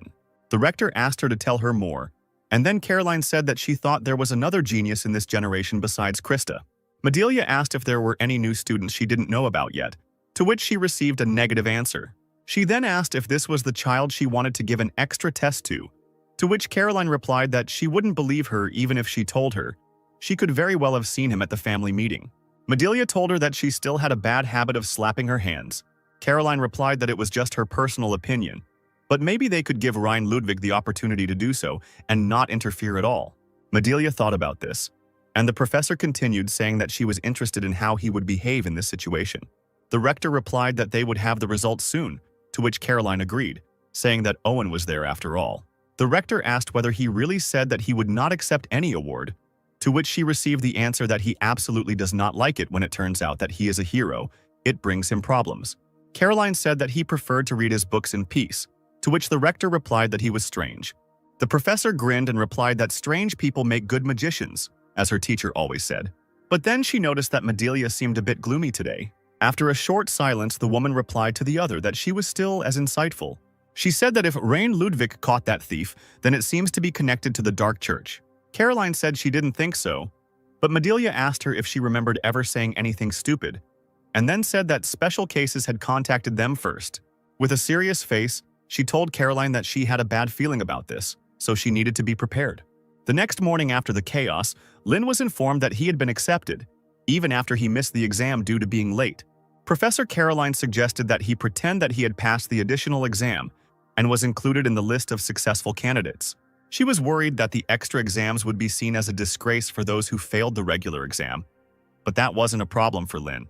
Fearing that he would have to retake the exam, the guy accepted the offer, and now he stood before the gates of the greatest magical university of Delayton U, where the pinnacles of the Sacred Empire's intellect had gathered. Looking around without much enthusiasm, Lin reflected on how he had never been involved with school. In his past life, he studied magic under the headmaster of the Osiria school, and in this life, all his education was given to him by his new family. Even now, he didn't feel the need to learn from anyone. But in this life, he needs to find what Esther left behind. She is waiting for him at the end of this path. Smiling to himself, he thought that until then he should improve his magical skills at least to the level of his previous life. Suddenly, a girl's scream was heard behind him. It turned out to be Krista. The girl immediately recognized Rain. He greeted her, and she shyly responded to the greeting. Krista wanted to thank the guy for helping her, but soon she screamed that she could have done it herself. The girl's scream caused other students to turn around, recognizing the girl as Krista Varden, who was the most popular of her generation. Lin noted that she was even more popular than he thought, to which she sheepishly replied that there was even a saying, "Anyone in our generation who doesn't know Krista Varden is a spy for the Republic." Krista waved her hand, telling Lin that he could be happy because he was an opponent she had acknowledged. Lin scratched his head in annoyance, thinking about how he couldn't stand annoying creatures, and he remembered that there was someone like that in the past. Just like now, in the past, that girl as the number 2 candidate for the post of the next dean, he decided to consider Lin as a rival. The brat Lin met in the tower insisted on being treated like a senior since she entered the tower first. Lin remembered well how boastful she was. Lin chuckled as he looked at Krista, and she asked him why he was laughing at her. She brought her hand back and began to cast a spell, screaming that if he thought what he saw then was all she could do, he would soon regret it.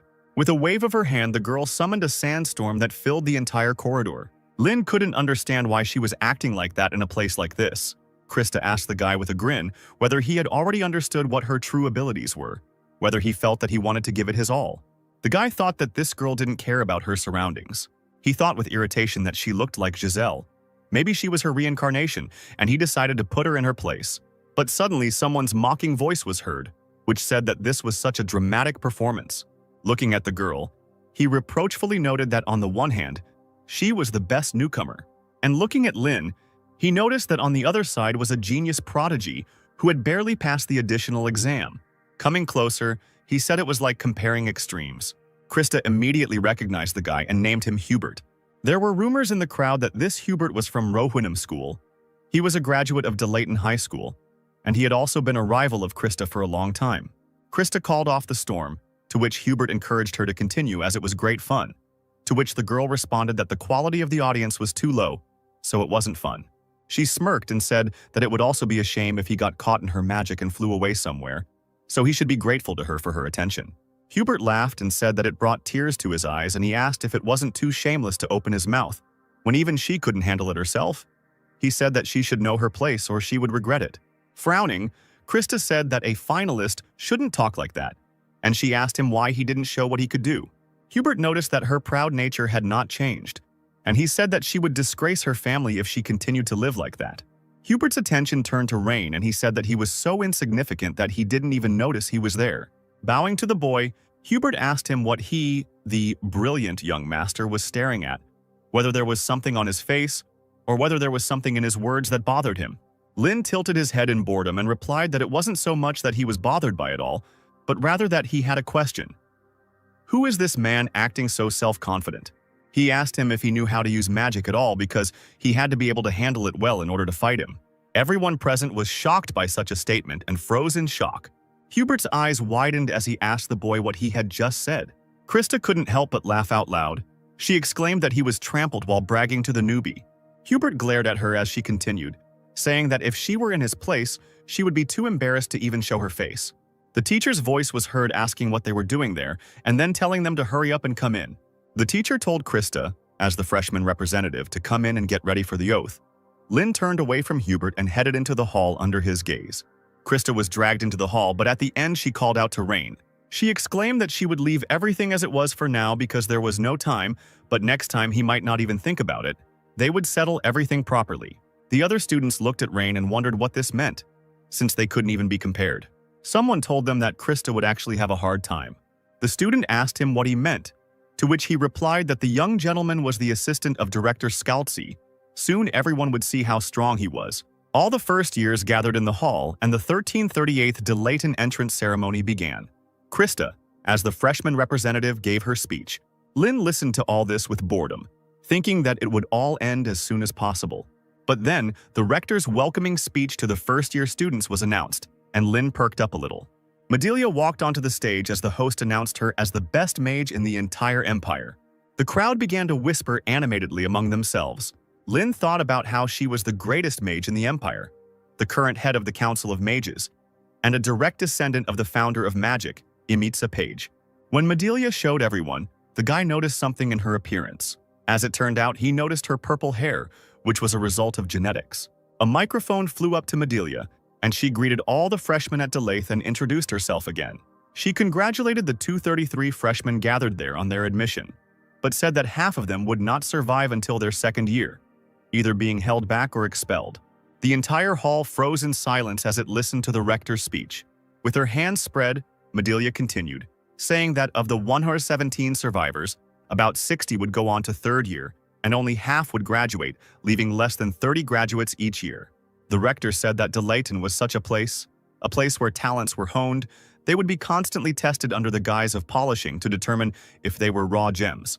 Delayton's policy is unlimited competition. Those who resign in the competition will not even have the right to receive a diploma. She said they would feel it acutely throughout their stay here. Finishing her speech, she exclaimed that they should sharpen themselves. Hubert smirked and Madelia continued, telling them to fight each other and evolve. After all, Delayton only works like this, until the insignificant cameras shine with their own brilliance.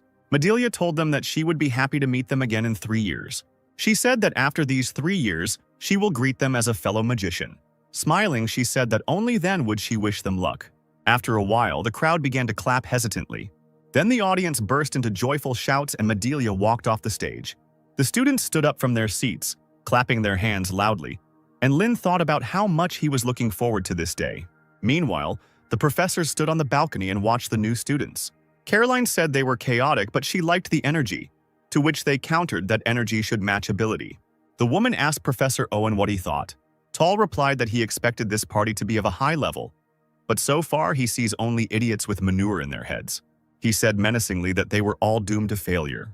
The next day, Lynn went to the faculty building, the Hall of the Sleeping Dragon.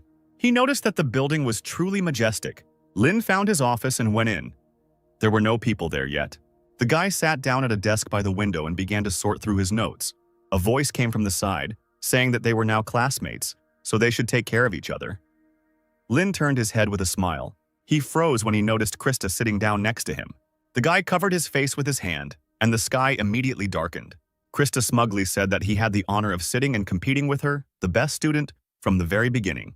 A little girl with pink hair appeared from behind Krista and said that this meant she was very happy to sit with him. Krista laughed and said that she was really happy because she would be turning up this guy's arrogant nose from the very beginning. Hubert walked by and said ironically that it was so delightful. He said that the daughter of the Panton family was also watching this performance, and he was very sorry that the lady was behaving rudely, pointing her finger at others. The girl replied that he did not understand. This is actually often Krista's charm. Gertrude Panton grinned and said that even without that she was quite charming, at least more so than someone who was only impressive in appearance. Krista, Gertrude, and Hubert began to exchange barbed remarks which made Lynn's stomach ache. He remembered how Frida had once asked him if he had ever wanted to go to school, to which he had replied no, and the woman had said that was strange. Lynn told her that he was already an elite magician. There was nothing left to teach him at school, to which Frida replied that he was an idiot. And she said that school is not a place to study for academic success, so Lynn asked her, what is the purpose of studying then? Frida replied that there you learn to communicate with people. Looking at the trio, Lynn wondered if Frida was right, and school was the place where they would learn about people like these. The hands on the clock moved closer to the start time of the lesson, and Professor Owen entered the classroom. He walked behind the lectern. Lynn wondered if it was a gorilla, but immediately realized it was the curator. An excited hubbub began again among the students. Noticing the tension, the guy asked Krista who the man was, and the girl told him that he was a professor known for being stingy with grades. Owen looked at all the students with an appraising glance.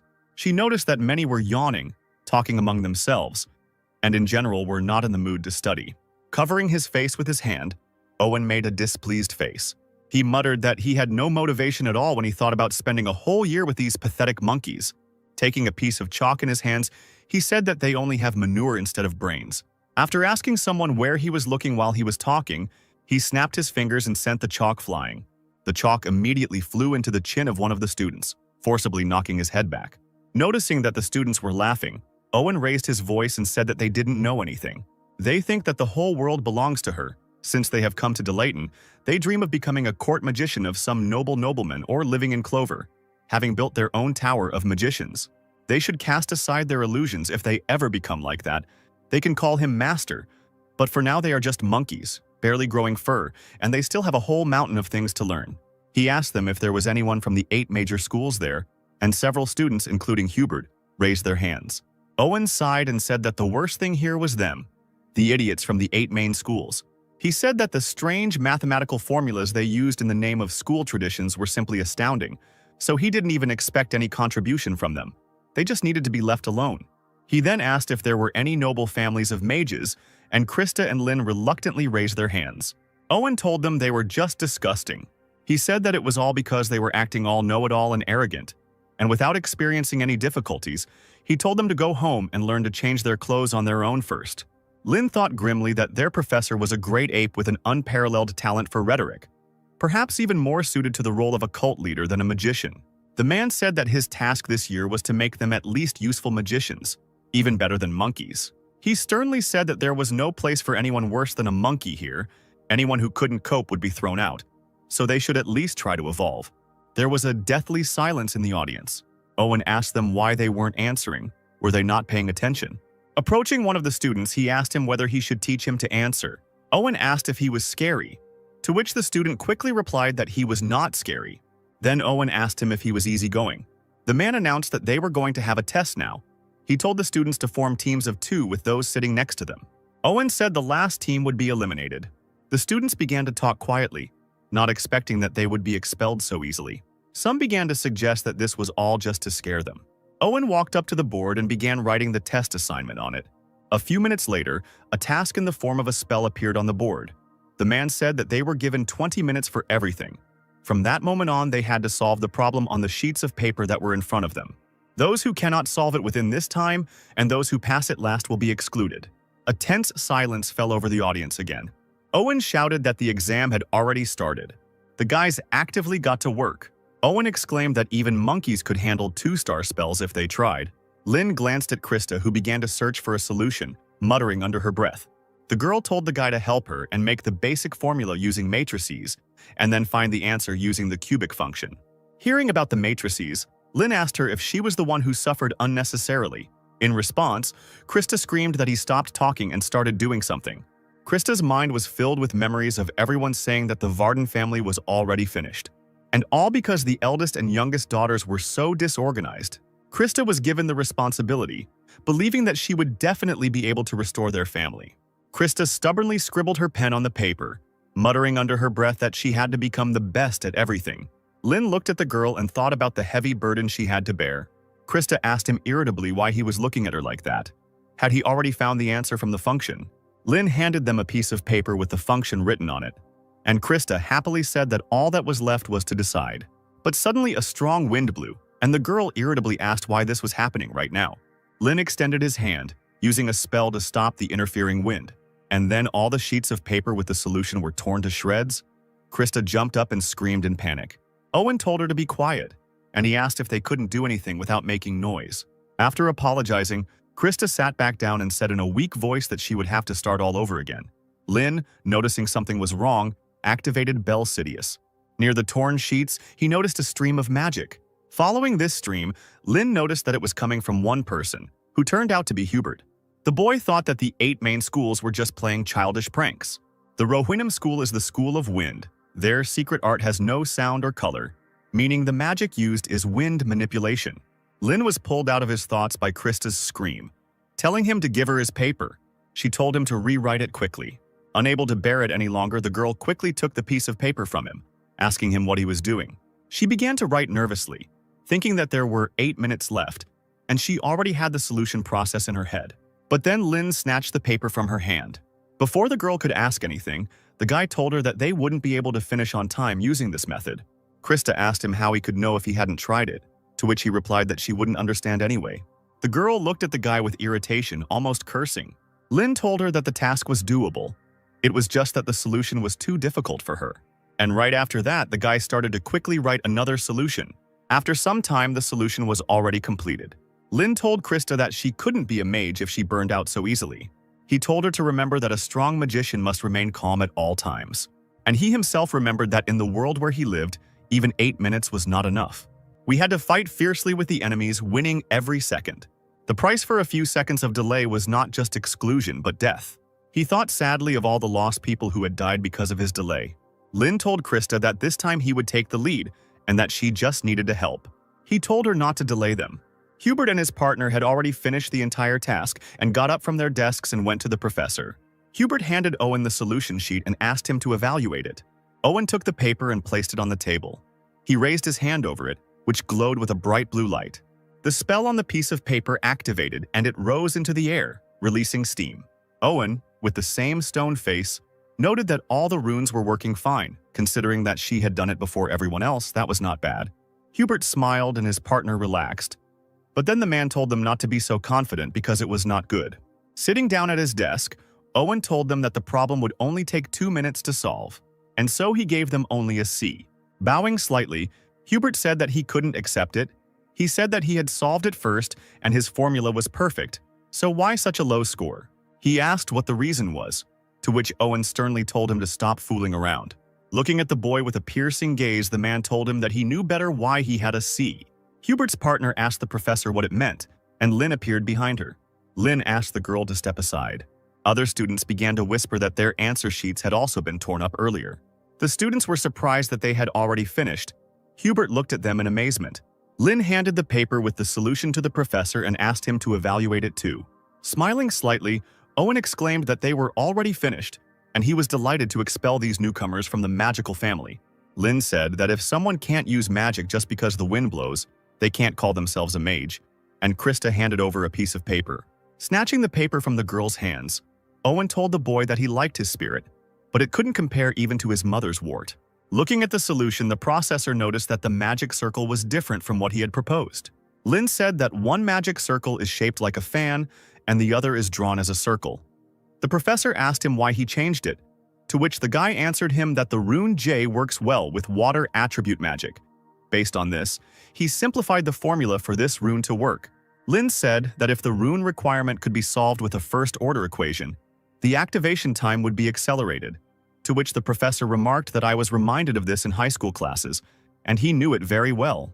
Lin and Owen continued to talk about it, which was starting to give Krista a headache. Lin said that one cannot say that one is using magic correctly until one has fully mastered the runes. So, with that in mind, he changed the shape of the magic circle.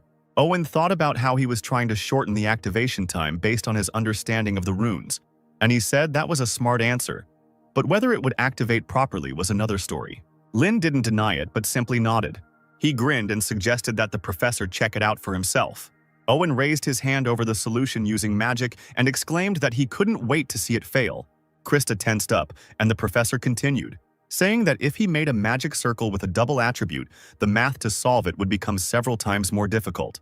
The paper began to glow with bright colors, and the man said that they would see if it was skill or just a trick. To Owen's surprise, the spell began to work and the flash of light became even brighter. Streams of wind began to spread from the leaf, rushing towards the ceiling. Streams of wind gathered above the heads of those present and came together in a bright flash of light.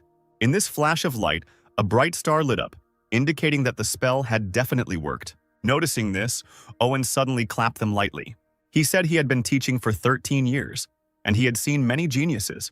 He said with a smile that, however, they were the first to give such an answer. The students looked at the other students below in amazement. Owen said that it certainly pissed him off, but he had no other choice. He said that this answer deserved an S grade, which he had never given to such a trivial quiz before. Krista started shaking with happiness, And Lin said with a smile that this was high praise. Smiling broadly, Kostra thanked him loudly. Raising her hands to the sky, she began to jump for joy. After a couple of minutes of such joy, Owen came up to her and said that they could go back to their seats if they didn't want him to lower their grade.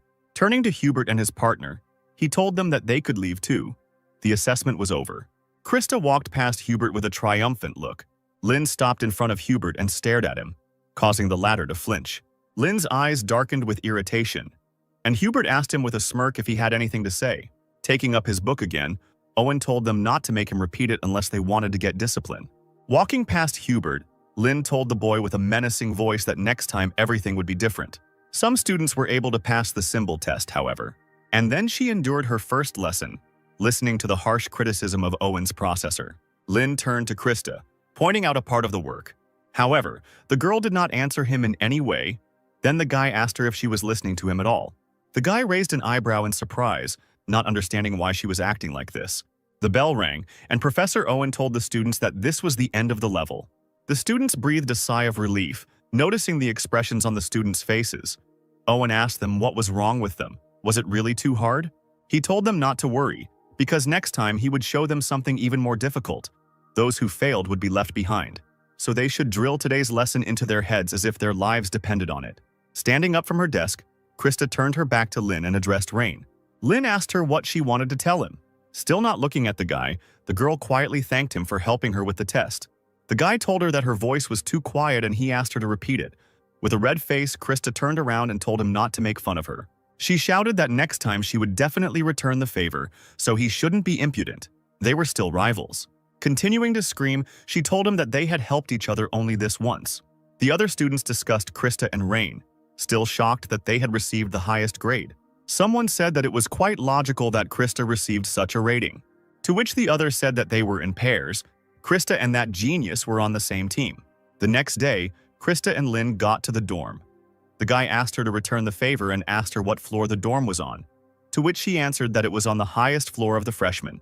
And she asked him if he had forgotten that he was the best in the class, but then told him not to show off.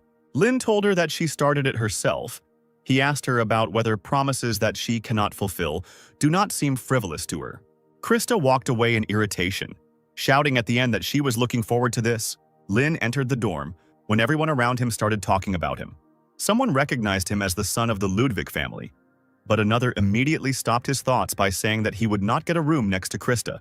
The first one answered him that with such skills he would have passed the regular exam, so why take the additional one? Lin, however, made it to his dorm room. Taking out a small piece on a chain, the guy brought it to the door. The pendant lit up and the door began to open. There were bookshelves on either side of the entrance, and Lin noticed that this was a solitary room. In the corner of the room, by the window, there was a table and a chair. Walking up to the table and running his hand over it, Lin said that it reminded him of his time in the Magic Tower. He smiled as he thought about how even in his past life, he had sat in a room like this, focusing only on studying magic. And he immediately remembered his room in the tower, where Esther came for the first time. Lin shook his head, trying to clear the memory. Approaching the bed, the guy fell onto it with all his might. He thought that there was nothing else here except the first lesson, and he wondered if he should instead infiltrate the Vatican and explore its remains. He thought that it would be too difficult to get in there with such a personality and abilities. He raised his hand, on which the spell began to gather. 3 red triangles flashed in the air above the boy's hand. Following this, they began to cross paths with each other. But the very next moment, the spell burst like a soap bubble. Lin frowned and thought that even 4-star magic was still too much for him. Suddenly, the guy noticed someone sitting on the window frame of his window. As it turned out, it was an owl, with a rope tied to its paw in a bag. Lin got out of bed and stroked the owl's feathers, taking the bag and taking out a box. The owl flew away, and Lin noticed that the box had the date 1388 written on it. When the boy opened the box, he noticed that there was no sender on the box, and he assumed that his father might have sent it to him. Inside the box were several books with no inscriptions on the covers. Lin carefully took out both books, examining them carefully. One of these books was pretty worn out. The guy looked at it more carefully and his attention was drawn to the inscription. He immediately recognized in this book the diary which he had entrusted to Esther at that very last moment. Lin froze in shock and immediately wondered who could have sent him this. In a panic, the boy looked out the window in an attempt to see the owl or the sender. Looking around the street, he wondered if anyone knew his true identity. The next day, Lin and the other students went to the campus's magical training facility, the Battle Dragon Field. The students watched someone fight while a countdown sounded that there were 30 seconds left to the goal. As it turned out, it was Krista, who fought various monsters alone. Gertrude noticed that there were only 15 seconds left, and she asked the girl if something good had happened. Continuing to fight, Krista asked her why she thought so. Gertrude continued counting and said that she felt more excited than usual. Counting down 5 seconds, she asked her if it was all because she met Lord Rain. Gertrude said she wondered what happened between them. While furiously killing another monster, Krista screamed that nothing happened. She was just annoyed that she would see his annoying face again today. Krista continued to make excuses, and Gertrude remained silent, thinking that she would not deceive anyone with her behavior. She thought that it seemed like the rumors about Rain Ludwig helping her during the exam were true. The girl thought that it was surprising because he was not like this at the family meeting. By that time, Krista's training was over. Hubert walked down the central hall of the student dormitory. Suddenly, someone called out to him, calling him a loser with a C grade. Hubert told this guy, whose name was Logan, not to mess with him. Otherwise, if he continued like this, he might die. Logan, a graduate student at Chakek School, told the guy to calm down. He just heard someone get a C and nearly died laughing. The guy continued by saying that besides, Krista got an S rating even with sandbags. He asked Hubert if that genius wasn't in his group, and he wondered what he really was, whether he was just a coward like the rumors said or not. And he noted that he was still better than him. Hubert simply told him it was none of his business, calling him a muscular fool. Turning around with his eyes blazing with anger, he asked the boy if he wanted to challenge him. Logan's eyes also flashed dangerously, and he said that he could and wanted to. The room began to shake slightly, under the pressure of the two mages' forces. The noise was cut through by a quiet female voice asking them to stop. The girl indifferently insisted that it wasn't just the two of them here. Logan told Rivendell graduate student Lillian that it was just a joke. The guy said he was thinking of a strategy to take down Krista and that genius, and he asked the girl if she wanted to join. Without looking up from her book, the girl replied that this was the reason why his magical achievements were not growing. He was always up to senseless pranks. She said that even this was Krista. There was no benefit in bullying the weak. Hubert just turned around and said that he would destroy them himself. As he walked away, he told Logan that if he touched them by accident, he would be the first to go down. Hubert reached his dorm room and cursed quietly at Logan. Taking a deep breath, the guy suddenly hit the wall with his fist. Gritting his teeth, he could not believe that this Rain worked under Professor Scalzi as an assistant, chosen not by blood ties, but by skill. While Hubert was thinking about how Rain couldn't even get a rank, he was sitting in his room reading one of the books from the package. Leafing through the book, he summed up that the first part tells about Lin's life. The second tells about the magic and fighting styles that he used. The guy slammed the book shut and sighed, thinking that this was incomprehensible. He wondered if anyone knew his identity, and even if they did, why they hadn't gotten in touch. Looking at his watch, Lin began to get out of bed to turn off the light before the duty officer arrived. As he approached the switch, his gaze caught on his diary. Thinking of Esther again, Lin couldn't help but pick up the diary. He leafed through it, and suddenly a blue butterfly flew out of the diary. Noticing this, the guy immediately threw the book aside and jumped back. Looking closer, he noticed that it was Rudian, whom he had created in his past life. He frowned as he thought about how this one was twice as big and much darker than before. He thought that even if it was him, how could he have survived for 300 years with whose magical power he managed to do this, and most importantly, for what purpose? The memory of his friends flashed before Lin's eyes again, and Rudian sat on his finger before the boy could react. Rudian informed Lin that his progress in researching the unique magic could be continued, with progress at 37%. And then a whole wall of text flew out of Rudian. After briefly glancing at the text, Lin immediately realized that this was all the things he had researched in his past life to reach the level of a sage. He immediately noticed that all 12 original runes that he had tested in real battles 300 years ago were there. He thought they had all failed, but they made up 37%. He immediately thought that there was no way that a 4-star magician like Rudian would be checking the progress of a 6-star magician. But then he smiled and thought that if this was all true, it meant that he had not made a mistake in his path. The butterfly flew from his hands, and he thought happily that if he continued in the same spirit, he would definitely be able to reach the truth. Lin sat down on the bed, completely oblivious to everything around him, and began to read his research. This sudden hope made him completely forget about the sender of the books. This information disappeared from his head in the blink of an eye. The next day, Lin got up and started getting dressed. Having dressed, He went to the door intending to continue his research again after 300 years. On the way to his destination, he was reading one of the books sent and noticed that it was raining. He noted that unlike the north, where it gets cool during rain, the southern regions remain warm even during rain due to the influence of the Badantio mountain range. The guy went out into the rain and, humming a song, walked on. Lin reached the place and asked about where he could freely practice magic. The girl at the answering machine said that Battlefield was perfect for him, and she asked him why he was wet. According to the head of the dormitory, Battlefield is a place to train powerful magic with a wide range, surrounded by high-level fire magic to prevent and restore damage. Grievances can mindlessly cast spells without caring about the surrounding environment. The headman pointed to the ring and told the boy to use it to enter. Lin followed her instructions and used the ring, and the walls of fire immediately parted to the sides. A voice came out greeting the student Rein Ludwig and informed him that there were currently 30 rooms available. The headman told him to feel free to use them all. Lin walked inside and took the farthest room, room 15. He told the system to give him a stronger target, and half the room lit up with bright light. A green one-eyed monster immediately appeared from the circle of light on the floor. Looking at the monster, Lin noticed that it was at the level of 2-star magic. The boy opened his book, choosing a spell he wanted to try. Closing the book, he decided to start with the rune U, which gives molecules the property of wriggling, thanks to which the flame, if engraved on fire magic, can burn for a long time. Lin decided to get down to business, and a triangular magic circle began to glow above his hand. On this magic circle, he found the rune U. However, the spell did not work, but simply dissolved into thin air. Frowning and putting all his strength into it, the boy noticed that the magic of 1 star was not suitable for this spell. He put his hand forward and 2 magical triangular circles began to shine in front of him. Vigorously waving his other hand, Lin began to engrave the rune again. Triangles with runes quickly rotated in the air. Slamming his fist into his palm, Lin caused the spell to explode. But it didn't end there. The fire turned into small flames that surrounded the monster. Lin watched intently as the lights surrounded the monster. When the monster was already shining with lights, someone in the next room asked what kind of trash magic it was. It was Hubert, and he wondered if this guy couldn't even use the magic of 1 star properly. He thought that the characteristic of flame magic was to be noisy, and since it was so quiet, it seemed like this guy was still in the beginning stages. Turning away, Hubert thought with a smirk that it seemed the rumors that he was Scalzi's assistant were not true. Meanwhile, the monster continued to quietly shine from these lights, but suddenly his whole body began to crack, and then he fell to the ground, dead.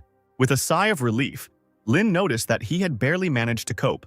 Looking at the monster with its head smashed like a watermelon, he thought about how the flame with the hand U penetrates the target's body and melts it from the inside.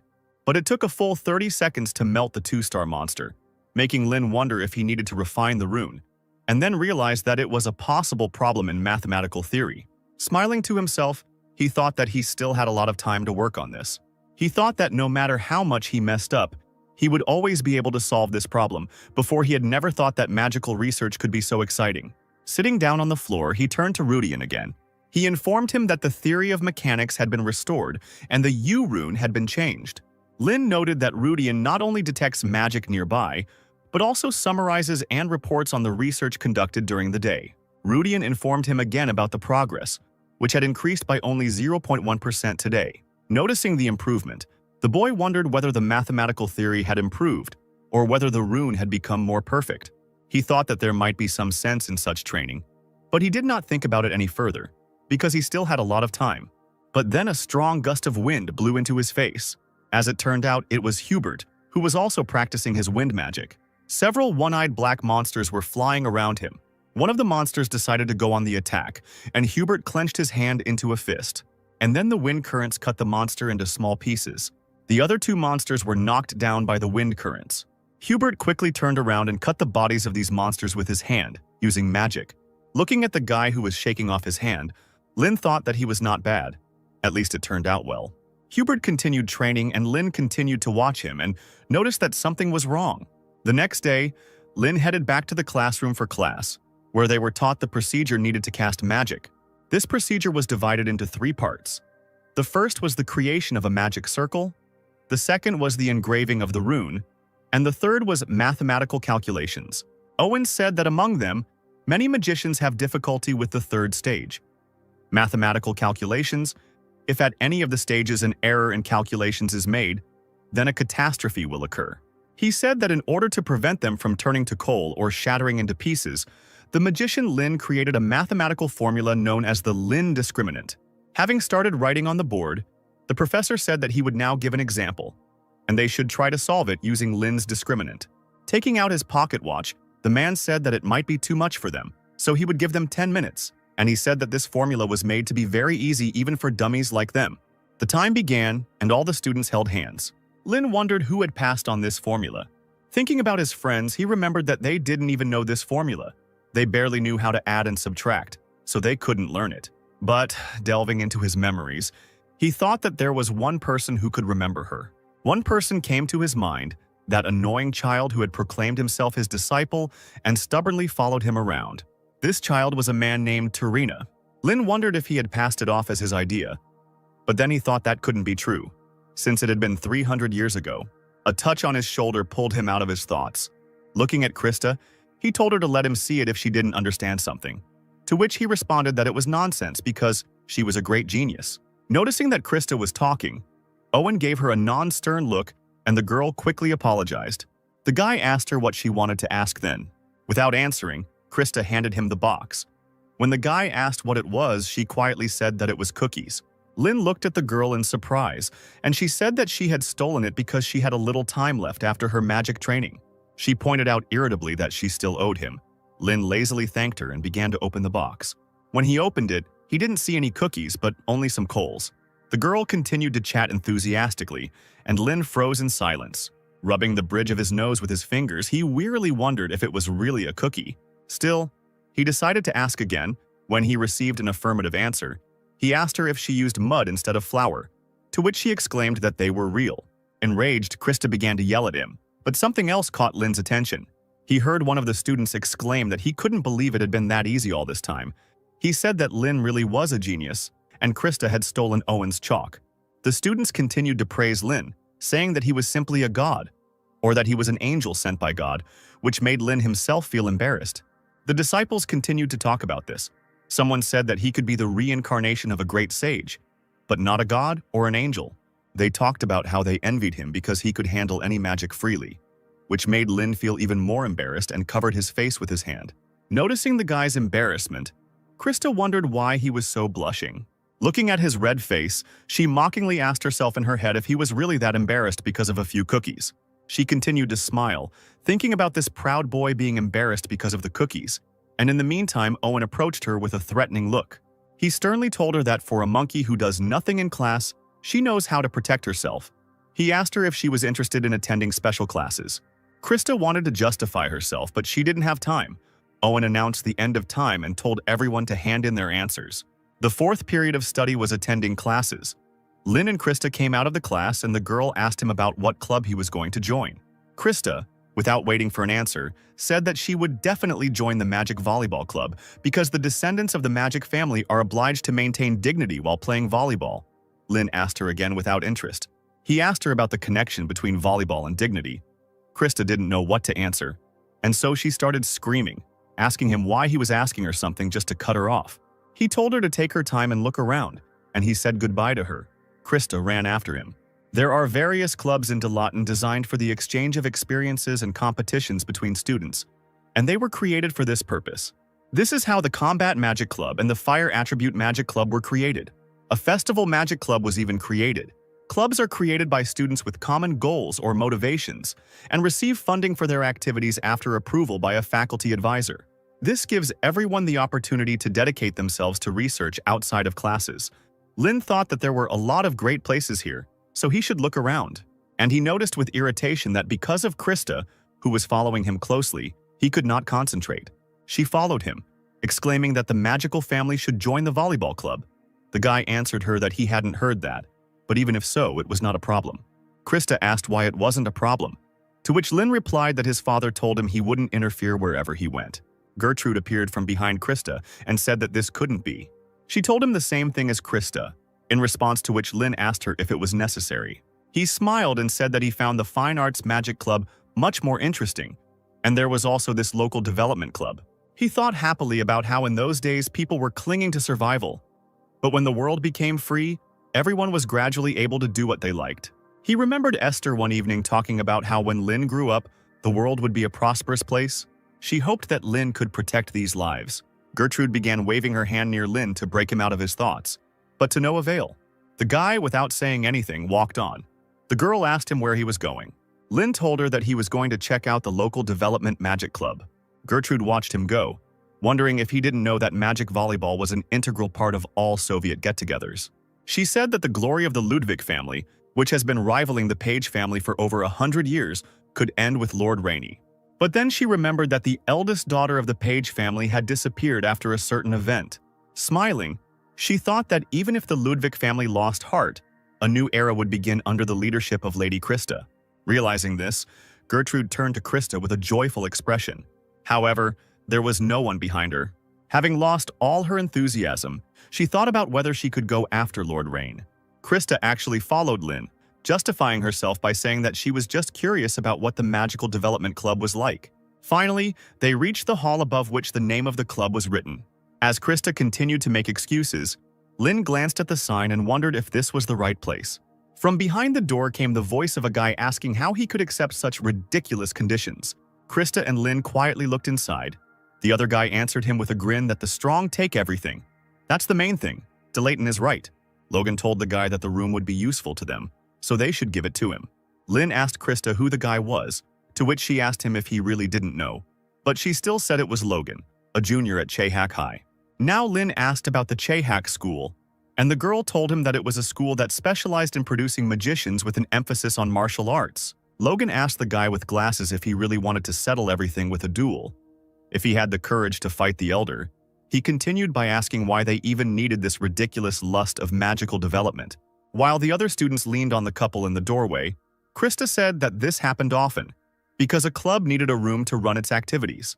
Logan continued to say something to the guy with glasses, and the girl continued, saying that sometimes there are no free rooms and you have to take the premises of another club. Lin asked her if it could be solved with a magical duel, to which she replied in the affirmative. She said that this was the clearest and most convincing method. She asked the guy if he wanted to join. Lin walked away saying it was too annoying, and the guy with glasses exclaimed that 8 schools didn't realize it, but learning math or academic success wasn't the only reason magic existed.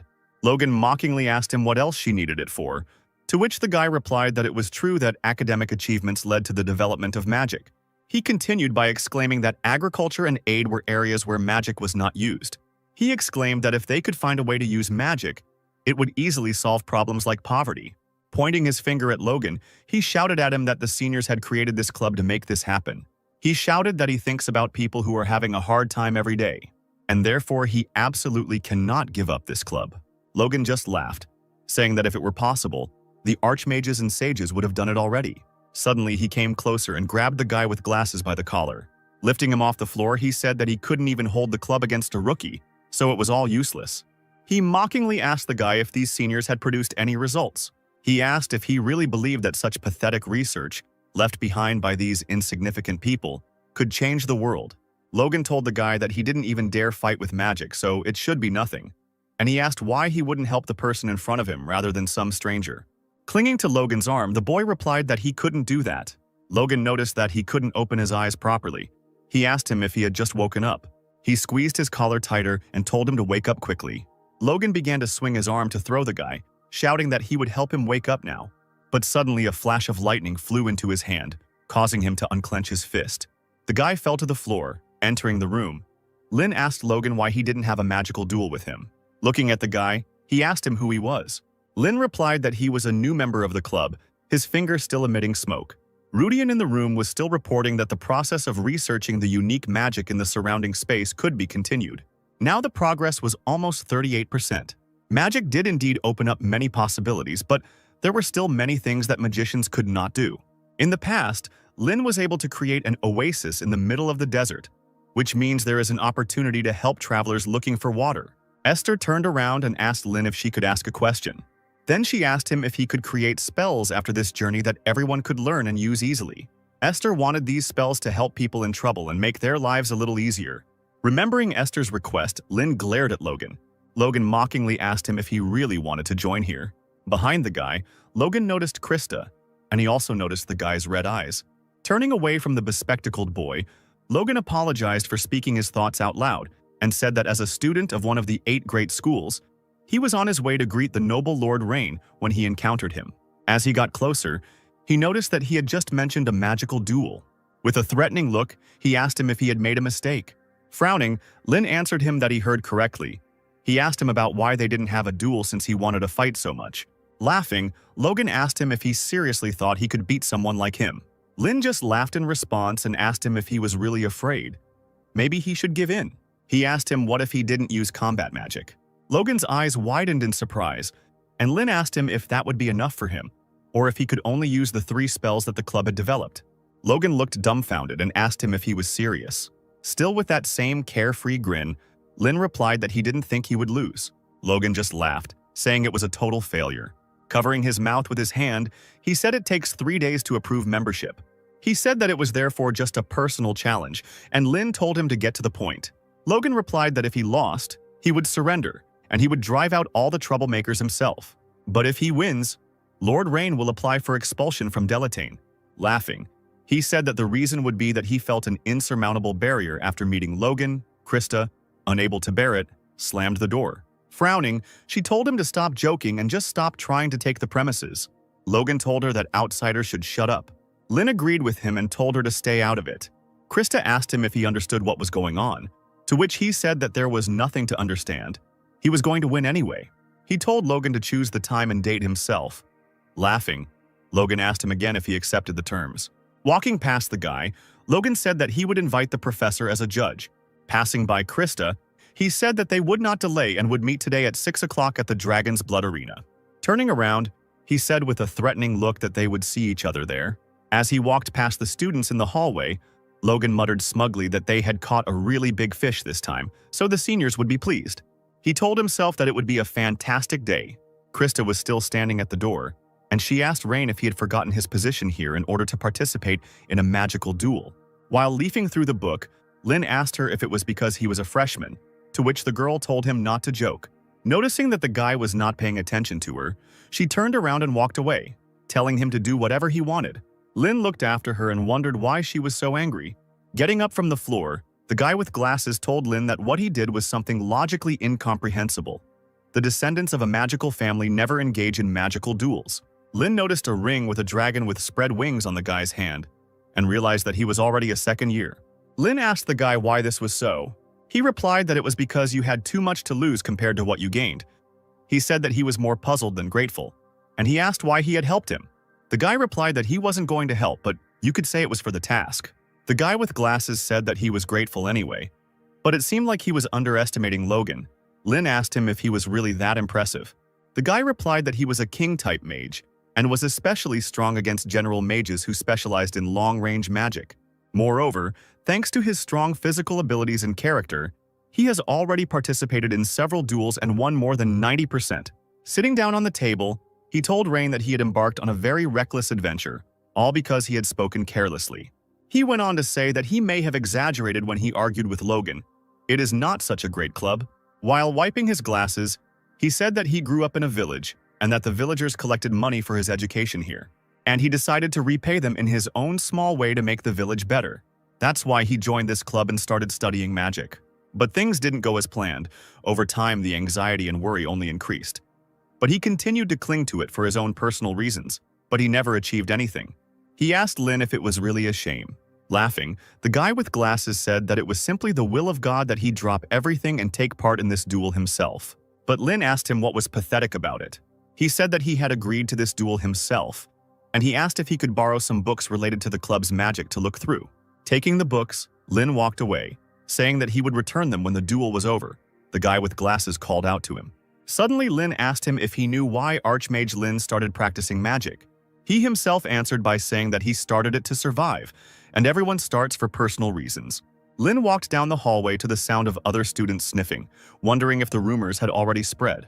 Catching glances at himself, he thought that this was more than expected. Suddenly, someone called him sharply, causing him to flinch. Turning around, he noticed his Aunt Elin, all sweaty, asking him how he was doing. Before Lin could respond, Elin ran up to him and punched him in the chin. Just recently, she received news that the genius of the Ludwig family was participating in a magical duel. Rubbing his cheek with her fist aggressively, She said that she must have misheard that he was starting a duel. But Lin told her honestly that it was true. Squeezing her nephew tighter, Elin said that her nephew had caused quite a stir, and for that she needed to drink some liquor. After letting the guy go, she told him that if Logan hit him, it would hurt several times more, and she asked him what he was even thinking. Looking at his aunt's back, Lin asked her if she was worried about him. Running up to him, she screamed, asking him if she really looked like a pathetic aunt who was worried and asking about someone like him. Tapping her finger on his chin, she said that he would only come to his senses after he got a good beating from Logan. Puffing with irritation, Elin walked away down the corridor. Rubbing his cheek, Lin apologized to his aunt and told her that he didn't know that wasn't allowed. But he assured her that it did not bring shame on their family. Elin replied that it was already connected, because of his thoughtless actions. In the worst case, it would end in expulsion. And then she said that everything was fine. She was still irritated by those who laughed at him as if he were a worthless offspring. She smiled and looked at the guy and told him to trample them properly when he left with victory, since he started it. She exclaimed that the name of the Ludwig family was on his shoulders, so he must do something that others could not even think of, to rise to his level. Lin smirked, and Elin told him to teach them a lesson. At 6 o'clock in the arena, Lin and Logan met. The stands were filled with people. Lin thought that his aunt need not worry, since that had been his intention all along. Some students in the classes noticed others running somewhere. All the students came running to watch this duel. All eyes were on the worthless loser and jock from Chaycock. Professor Caroline asked Professor Owen who he supported. Logan from the same faction, or Rain, whose student was being sent. Owen replied that status, pedigree, or education meant nothing to him. He simply replied that he would support the one who was stronger. Judge Theon entered the arena and announced himself. He announced that this duel was officially sanctioned by the school. Therefore, the winner must fulfill the conditions of the winner set by the school. The judge told the challengers to step forward. Logan took a step forward, throwing his cloak off his shoulders and revealing his chest, hidden by bandages. Lin looked him over and asked him if he had prepared too much for the battle against the failed nobleman. Krista said that it would be difficult to defeat him. Gertrude secretly approached her and told her over her shoulder that she had come after all. Krista waved her hands and began to justify herself, saying that she didn't come here because she was worried, but just wanted to see how this guy would get beaten up. Gertrude gave her an understanding smile. Caroline thought that apprentice mages had very long casting times, so mages who could immediately engage in close combat were a threat. She wondered how he would fight it, and in the meantime, Lin began to twirl something in his hands under his cloak. The crowd froze in surprise. Someone even whistled. As it turned out, there was a cleaning broom hidden under Lin's cloak. Logan froze with a shocked expression on his face. He said he thought he was holding some kind of wooden stick, but this was too much. The entire stadium burst into loud laughter. The professors looked at this with ambiguous expressions on their faces, and mockery was heard from the students. Krista covered her face with her hand in shame, and Gertrude simply froze in shock. Judge Theon asked the guy what it was, to which Lin replied that he took it from the library. Fortunately, the cleaning had just finished. The judge asked him if he was going to use it for a duel, to which Lin asked him if it was prohibited, to which he said it was not prohibited. Logan asked the guy if he was really so easy to indulge. He noted that he used to be so confident in himself, and now he came with a broom. He told him that they could finish now. He could just give in and not embarrass himself. Lin told him that it had always been that way since he came to the university.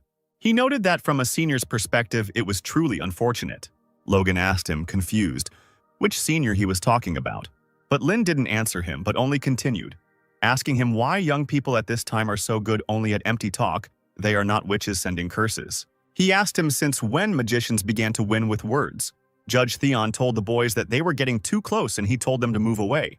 After clearing his throat, the judge said that he would now announce the final confirmation before the duel. He announced that if Logan lost, he would serve as a security guard at the local magical development club until he graduated. Otherwise, Rain will be expelled from Delayton. The judge asked them if they agreed to these terms, and the boys answered yes in unison.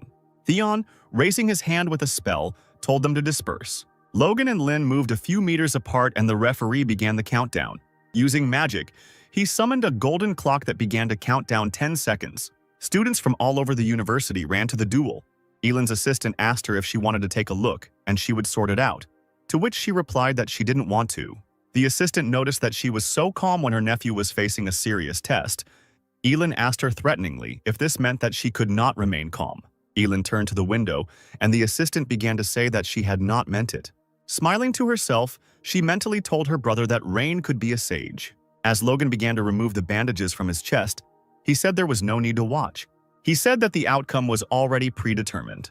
10 seconds passed and Logan ripped off his bandages, telling his opponent to watch carefully. He shouted at him that once he was expelled, he would no longer have the opportunity to see it.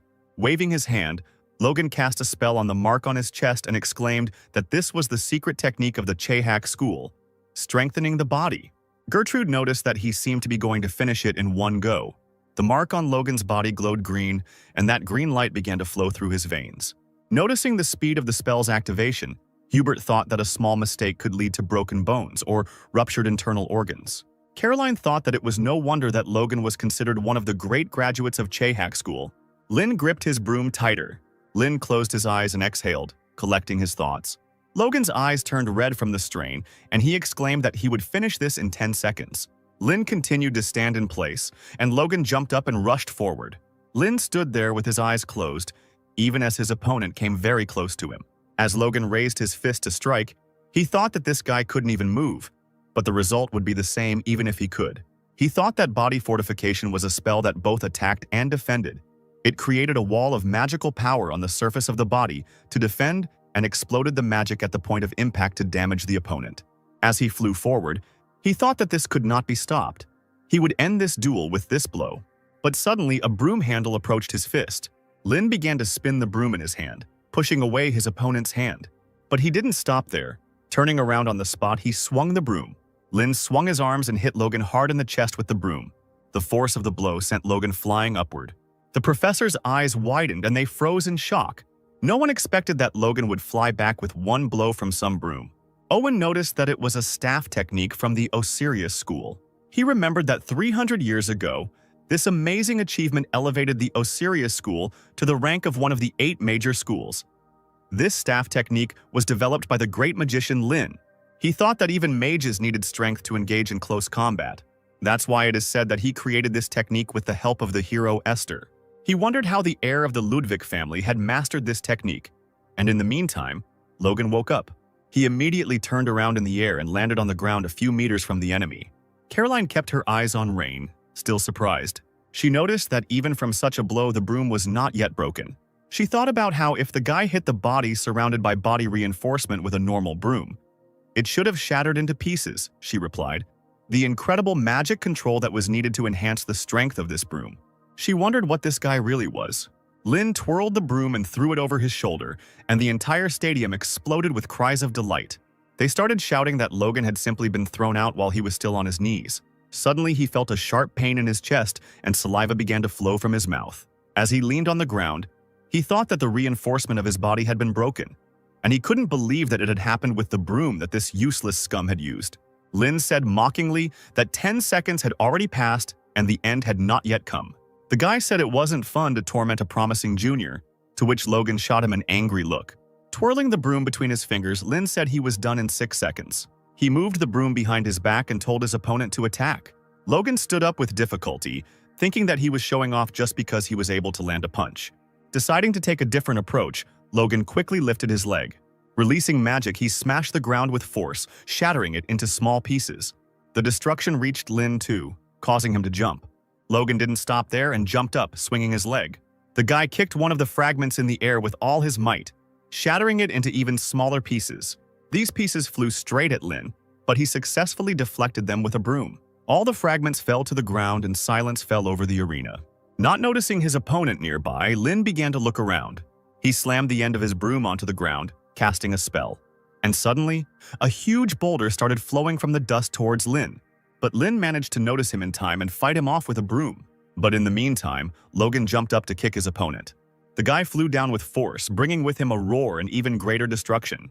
After a couple of seconds, everything became quiet and someone's figure appeared among the dust. That someone turned out to be Logan, whose feet were stuck in quicksand. From somewhere, Lin's voice came, saying that he had heard that this magical remedy was used for plowing fields. Logan looked up where Lin couldn't remember the name of the spell and said it was 1-star level anyway. Lin stood on top of the pile of rubble and he said that this spell, which creates a temporary dam during a flood, was already 2-star. He smirked and asked Logan how he felt about it, if he found it useful. After the crushing defeat, a roar swept through the stands. Some spectators whispered in bewilderment, others shouted in admiration. Owen chuckled, noting how deftly Lin had neutralized Logan's close combat with a well-thought-out strategy. The man was amazed that the guy not only predicted the attack and turned the ground into mud, but also cast 2 spells almost simultaneously, binding the enemy. Caroline thought. No one expected him to be capable of such precise mental calculation. Owen glanced around the stands and concluded that the fight would soon be over. But suddenly Lin swung his hand sharply, throwing his broom down, right at Logan's feet. The professors froze in shock. Their mouths dropped open in surprise and their eyes widened. Krista jumped up from her seat and screamed, demanding an explanation of why he did this. She shouted that he should have just used a ranged spell and ended the fight without further ado. However, before the broom could reach him, Logan, gathering his last strength, managed to escape from the mud trap. His blow shattered the broom into pieces, and he himself, without slowing down, rushed forward to attack. Logan's fist froze a centimeter from Lin's face. At the same moment, a vine wrapped around his wrist. Logan froze in amazement as he realized that his entire body was now entangled in living vines, restricting his movement. Lin calmly explained that this was the 3rd spell, reviving dead plants, and the stands exploded with new exclamations of surprise. He added that the effect would only last 10 seconds, but that was enough. And Logan noted with annoyance that the vines were created from the remains of his own broom. Breaking off one of the branches, Lin reminded him that he kept his word and only used 3 spells as he promised. He leaned over to his fallen opponent, placed the sharp end of the branch against his face and asked, "Isn't it time to end this fight?" Logan's face was veined with rage, and he gritted his teeth, but he couldn't move to break free from the wooden bonds. Casting an angry glance at Lin, he thought that he could not allow such a disgrace. To lose like this, without a fight. Suddenly he was distracted by a sharp tightening of the vines around his body, and he jerked in surprise and almost screamed. Lin, noticing this, muttered thoughtfully that perhaps he had put too much magical power into the spell. He mused out loud that the vines were too sticky due to the nature of the plant, but overall the technique needed some work. He then reassured Logan, telling him not to worry, but he still flinched when the sharp end of the branch came close to his face again. Lin looked at him with an icy gaze and said that he would soon feel more comfortable. Instead of gouging out the eye, he hit Logan on the head with the blunt end of the stick. Logan shouted after him that he promised to finish it all with one blow and not to mock him. Lin responded indifferently that the fight was already over and Logan should accept defeat. He ordered him to shut up, since he had already lost, and not to disgrace himself further. Then, turning around, he asked Logan if he now understood what it was like to be hit, and advised him to change if he didn't want a repeat of it. The stone platform beneath Lin's feet began to crumble, sending him plummeting downwards, leaving Logan hanging helplessly in the vines. Logan couldn't believe what was happening. For the first time in his life, he felt so helpless, as if he was that boy again that everyone laughed at. Memories came flooding back. The taunts that he was only pretending to be a magician, the shouts for him to stop embarrassing himself and stand up like a man. He always believed that magic was a world of power where the weak did not survive, but now that the vines began to crumble, he simply collapsed. Lin, watching this, noted to himself that the vines lasted longer than expected, meaning the spell had potential. But then he remembered that a duel officially ends only when one of the parties is completely defeated, and he decided to deliver the final blow. Before Logan could come to his senses, something heavy hit him in the head, and his consciousness went black. Lin explained that the outcome had already been determined, so it was not an attack, but simply a point in the fight. A stunned Logan fell to the ground unconscious.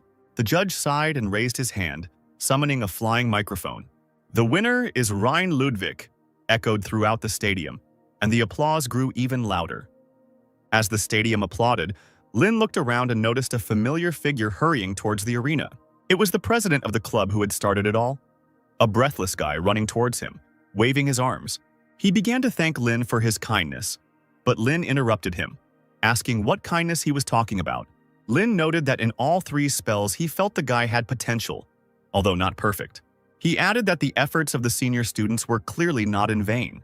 Then, as if realizing it, Lin sheepishly apologized for the lecture and fell silent. But a second later he asked the club president if he could ask for one favor. "Continue to develop local magic so that I don't have to interfere again," he said. He confidently added that everything would work out for him and turned around to leave. The guy in glasses, barely holding back a smile, bowed low behind him, unable to hide his delight. As Lin left, he wondered what Esther would say at such a moment. He immediately pushed these thoughts away because he was not Esther, but he still wondered if he had managed to maintain his dignity. By evening, The news of the nobleman's victory over Logan had spread throughout the dormitory. The students heatedly discussed what had happened, one shouting that it was impossible, while another claimed that he had seen everything with his own eyes. Logan was lying in the infirmary and heard the students outside the window saying that the guy's skills were serious, since he was able to not only win, but also lecture Logan before knocking him out. Logan sat up abruptly in bed, but immediately grabbed his head in pain. Owen's voice came from nearby, asking how it felt to bring shame on his school. Logan looked at him and replied grimly that his punishment had already caught up with him. He greeted his mentor, but he cut him off abruptly, reminding him that he was a professor here, not an old friend. Logan quickly bowed and apologized, trying to make amends. Owen sighed and told him to rest and recuperate. Clenching his fists, Logan muttered quietly that the elders would beat him to death now. Owen turned away and said that he shouldn't think he was a genius just because he was considered an elite. After a pause, he asked if Logan knew anything about Scalzi Ludwig. He explained that, according to the students from Rivendell, this old man had kept Rain as his assistant for 3 years. If even the heartless Scalzi tolerated him for 3 years, it means that this guy's abilities are truly impressive. Logan thought angrily that he would never acknowledge the eldest son in such a family. Owen advised him to establish connections with Rain now, because one day he will become an important figure in the magical world, but Logan sharply refused. He shouted in irritation that this guy was a disgrace, and next time he would definitely beat him. Owen also started to get angry and asked if Logan was so stupid that he couldn't see the obvious. He asked sharply who was really the disgrace if Rain defeated him in close combat, and even felt sorry for him. Owen added that he was the one who observed Rain the closest, and understood his strength better than anyone else. But if Logan can't realize this, then let him do whatever he wants. As he left, Owen reminded him that since Logan lost the duel, he had to fulfill his promise. Left alone, Logan admitted defeat through clenched teeth. He muttered that he was not at all afraid of Rain, but kept silent out of respect for his elder. 15 minutes before the duel, Lin went to the Delathan Central Library, where thousands of books, biographies, and historical records were kept. Lin found it strange that his own diaries and biography were now lying before him, already part of history. He approached the librarian and showed him the list of books he wanted to find. The girl looked through the list, then took out several volumes and placed them in front of him. These were The Life and Achievements of the Palace Archer Caius and the Fire Dragon Priestess Frida. Seeing them, Lin smiled slightly, remembering the past. He remembered how Frida had proposed a bet on whose biography would be longer. Lin then asked why he should care about a rating compiled by a stranger, to which Frida replied that he didn't have confidence in himself. She laughed, came closer, and asked if he was afraid because he was arguing with the legendary priestess. While Esther was training, they continued to argue, and eventually Lin accepted the challenge. Holding a huge boulder, Esther suddenly said that she was betting on Lin. Frida laughed, calling it an obvious choice since she always spoiled him, while Esther wiped the sweat from her face. Lin asked why she chose him anyway. Esther laughed awkwardly and said there were many reasons, but he insisted on an answer. He didn't back down, demanding honesty, and the smile slowly faded from her face. She admitted that due to the limitations of her lineage, she would not be able to live long. Kays was older than all of them, so his life would also be short, and Frida would not outlive him by much. But Lin is still young, and therefore his biography will be the longest. Smiling awkwardly, she added that this was precisely why his book would be thicker. She laughed and said that the future was unknown, but she hoped to see his biography one day.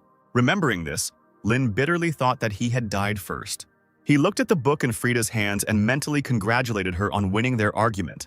Comparing the thickness of the volumes, he noticed that Kays' biography was still slightly larger. Opening the book, Lin began to read about how Kays, known as the Holy Archer, founded the Drunken Archers School, where they taught archery even when drunk. As Lin continued reading the book, he was surprised to learn that Kays had married a noblewoman 20 years his junior and had descendants. Smiling, the boy realized that his friend must have lived a happy life. Lin put down the book about Kays and picked up the book about Frida. As he leafed through the book, he noticed that there were no entries after 1168. He read there that she had led the Republic for a long time as a priestess, but her subsequent whereabouts were unknown. She did not appear until 1200, and the Republican Association of Witches officially announced her death. Lin couldn't believe that Frida, who loved being the center of attention, died alone. But he didn't think too much about it, deciding that this could have happened. She could have changed. But the very next moment he changed his mind again, because he could not come to terms with this information. He knew Frida better than anyone alive, so she certainly couldn't die alone. Lin thought that there was definitely some kind of incident that was bound to happen. The thought crept into his head that she had simply been made to disappear. Lin's head couldn't get over the fact that the altar priestess who saved the world simply disappeared and no one noticed anything. The boy was pulled away from his thoughts when he noticed that he was gripping the page of the book tightly. Forcing himself to relax, he thought that this book would not be suitable. He decided to look for books from the Republic. The librarian came up to him and said that if he was studying Esther's group, then he should read this book too. Thinking it was a book about Esther, Lin thought he shouldn't read it, but he still couldn't help but accept it. But when he looked at the title, he was surprised because the book was not about Esther. It was called The Ash Shaman, Terena. At the sight of this name, the image of a girl with blue eyes immediately appeared in the guy's head, who happily called him Master. Noticing the strange expression on the guy's face, the librarian asked him what was wrong, to which he replied that everything was fine. As Lin leafed through the book, he wondered if that little girl had actually become a shaman. A shaman who commands spirits belongs to the fourth highest class of witches. Not every witch is able to reach this level. Lin wondered if she had become more successful than Frida. Running his eyes down the page, he noticed the dates of Terena's life. The guy thought that this didn't make sense because a person couldn't live that long. Still debating whether he should get the book from the Republic, Lin heard a sound. He immediately realized that he was signaling that it was time for a duel. The guy lazily thought that he needed to go, even though it was none of his business. Getting up from the table, Lin asked the librarian if she could keep the book. Taking the broom, Lin went to the duel, and the girl promised to keep it, but if someone asked to give it back, she would have to do it. Lin told her not to worry because he would be back in just 15 minutes. After finishing the magical duel with Logan, the guy rushed back to the library. He saw that the librarian Karen looked very agitated and was looking for something. Karen asked the guy if he had taken the book, to which he replied no. Lin asked her if the book was missing, to which she replied that when she finished her business, the book was gone, and no one could have taken it out, because if they hadn't taken it out of the library, the sound signal would have gone off. As Karen continued to babble nervously, Lin looked at her and thought that it didn't look like she was lying. But not much time had passed. Karen continued to apologize non-stop when Lin got an idea. Interrupting the girl, he told her that they could just buy a new one. The guy said he would pay for the book so she could make it look like he had lost it, to which Karen exclaimed that that wasn't necessary.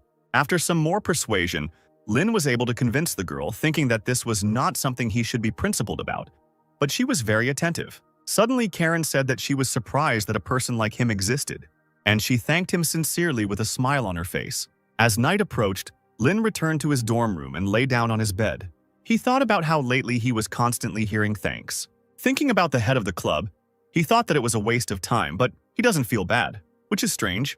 He thought that it might be because his body had changed, or maybe he had become more free in life. In any case, he should think about the incident. Sitting up in bed, he noticed that there were many strange things about this case. He remembered that the diary he had entrusted to Esther had returned to him, and just when he had begun to investigate the companion's past, Terena's chronicle had disappeared. Could it have been Terena herself? Lin thought it was impossible. She was already dead herself. Those times were 300 years ago. Everyone he knew was already dead. Angry, Lin began to actively think about who it could be. He took a book from the nightstand and opened it, and Rudian flew out of the book. A message has appeared stating that the research progress of unique magic in the surrounding space is 37.9%. Lin couldn't understand how it was that his progress had increased. He thought about how all he did was beat people. He wondered if using magic against people actually increased progress. He began to think about whether he should use more violence to become stronger, but immediately stopped such thoughts. The guy decided not to worry and think it over. He thought that although power can rule the world, it doesn't seem like it works only through power. He noted that he did nothing else, and the increase in magic when he used it on inanimate objects was minimal. But after the fight with Logan, who is a living being, it increased by almost a whole %. Getting out of bed and stretching, Lin thought that there were no other clues yet, so maybe it was worth checking. He thought that using magic against living beings inside the school might be problematic, so maybe he should try becoming an adventurer.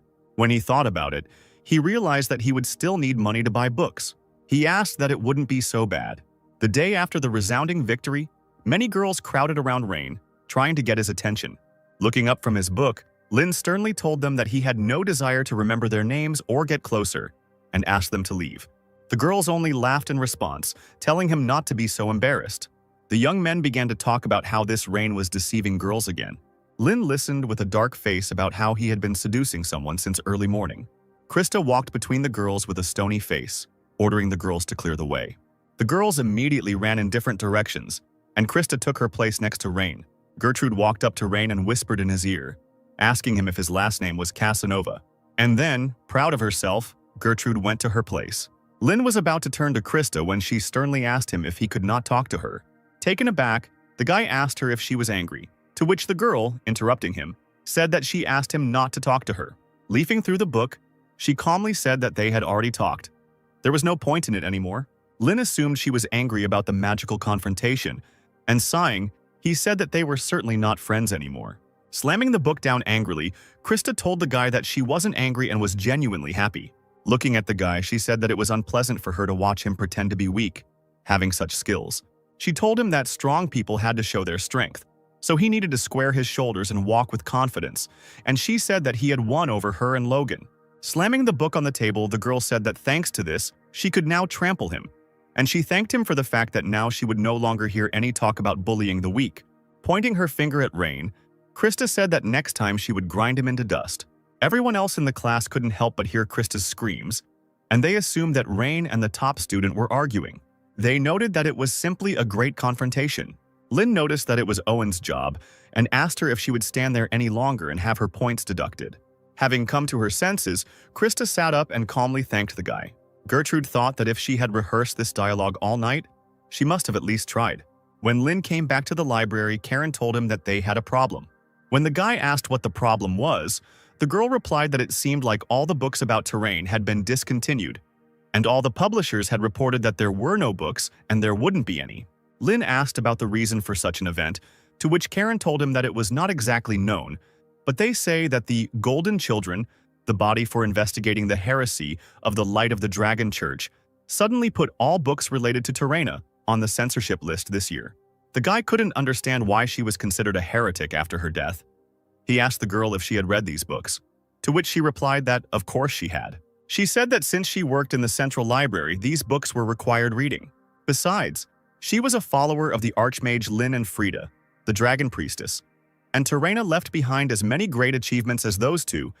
This information did not surprise the guy. Lin asked her if there was anything strange in those books, something like black magic.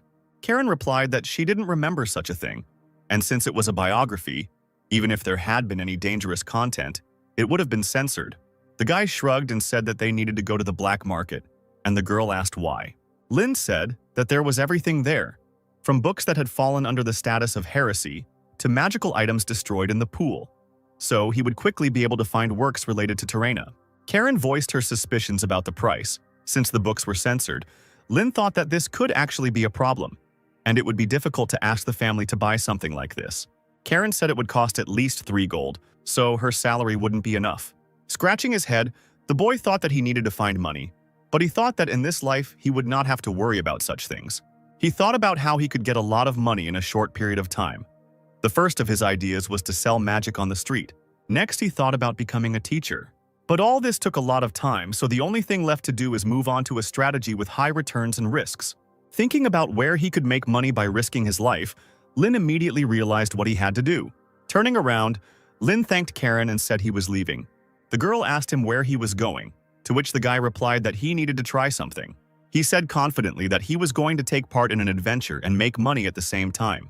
Hearing this, Karen rushed to stop him, saying that he couldn't do such a thing with his status, and she would sort everything out herself. The guy quickly stopped her, saying that this was the only quick way that came to his mind.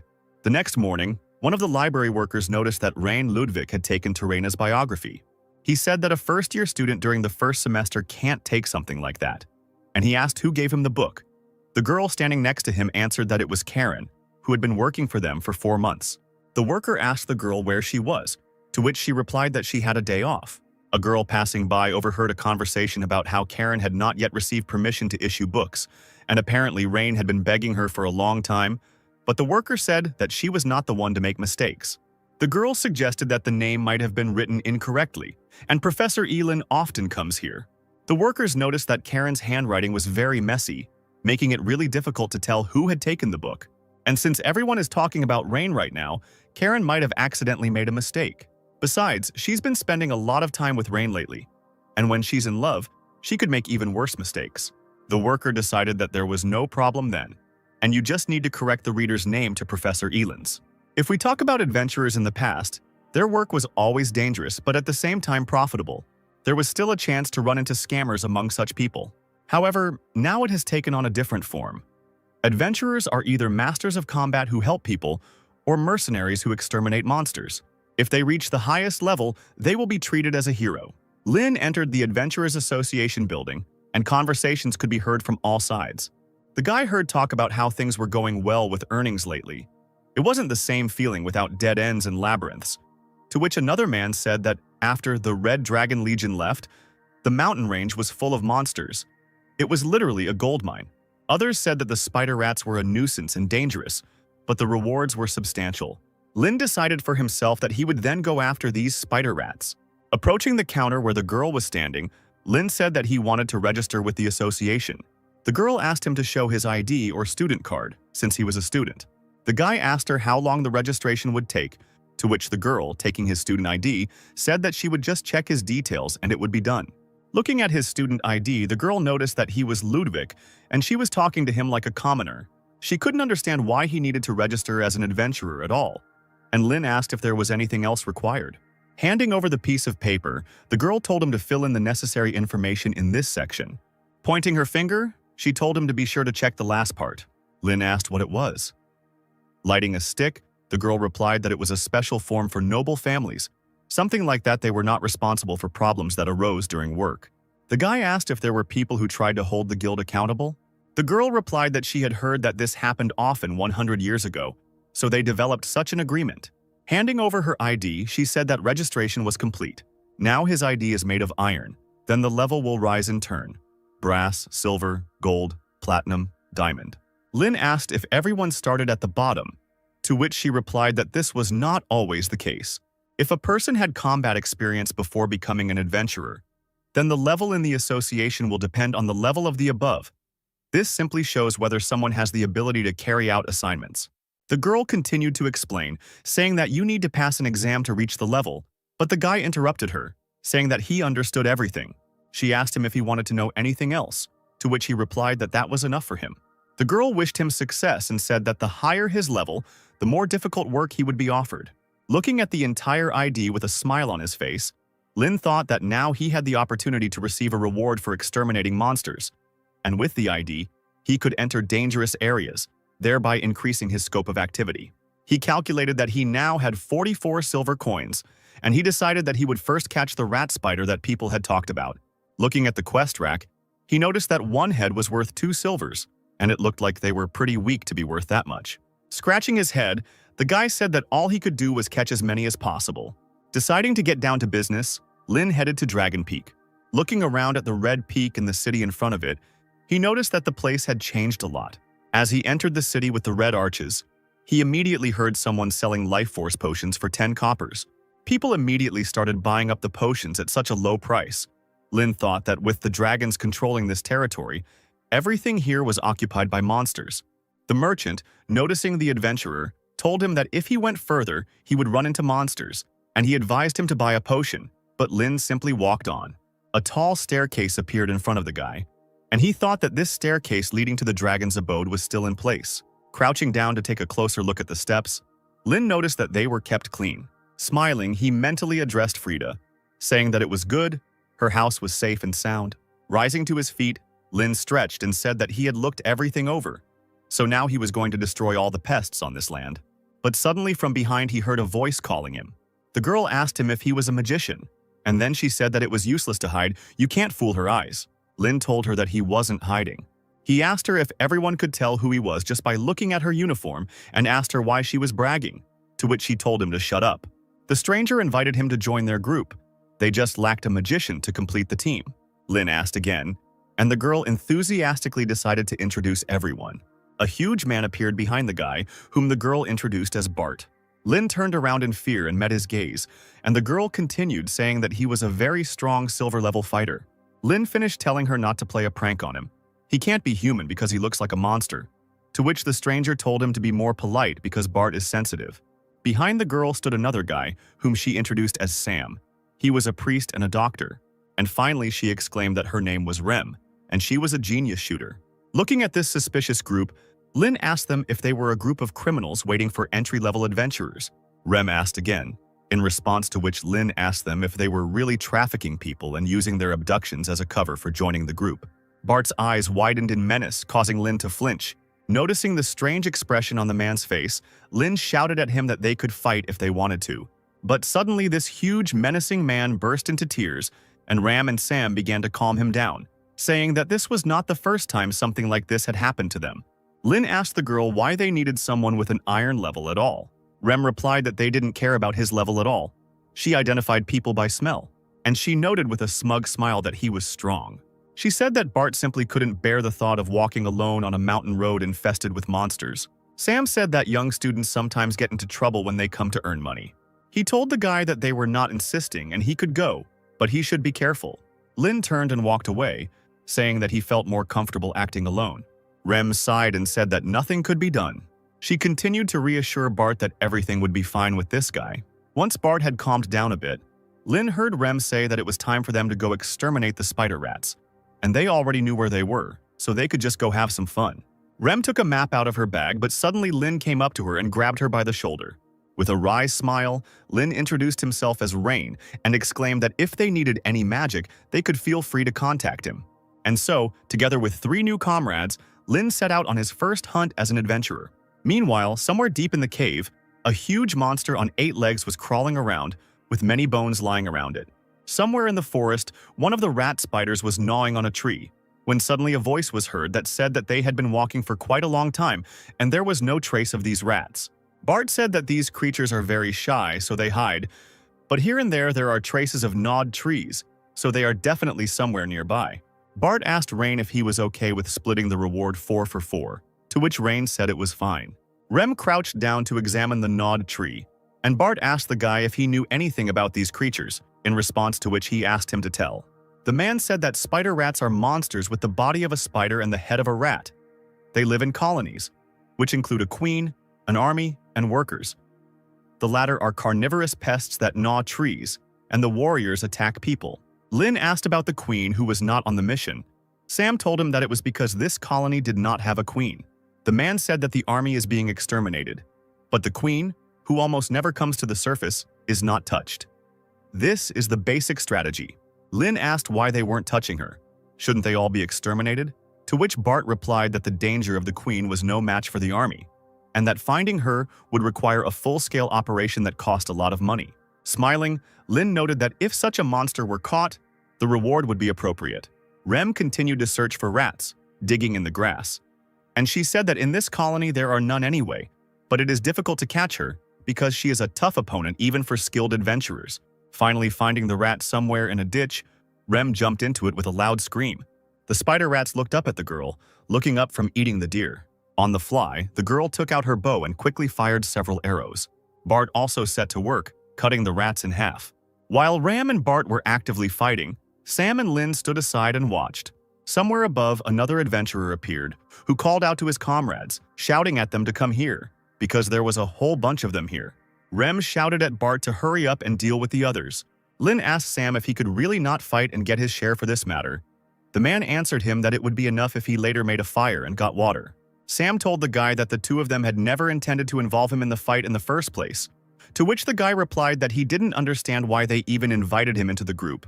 Sam said they just genuinely wanted to help. Recalling the old days, he said that the same thing happened to him.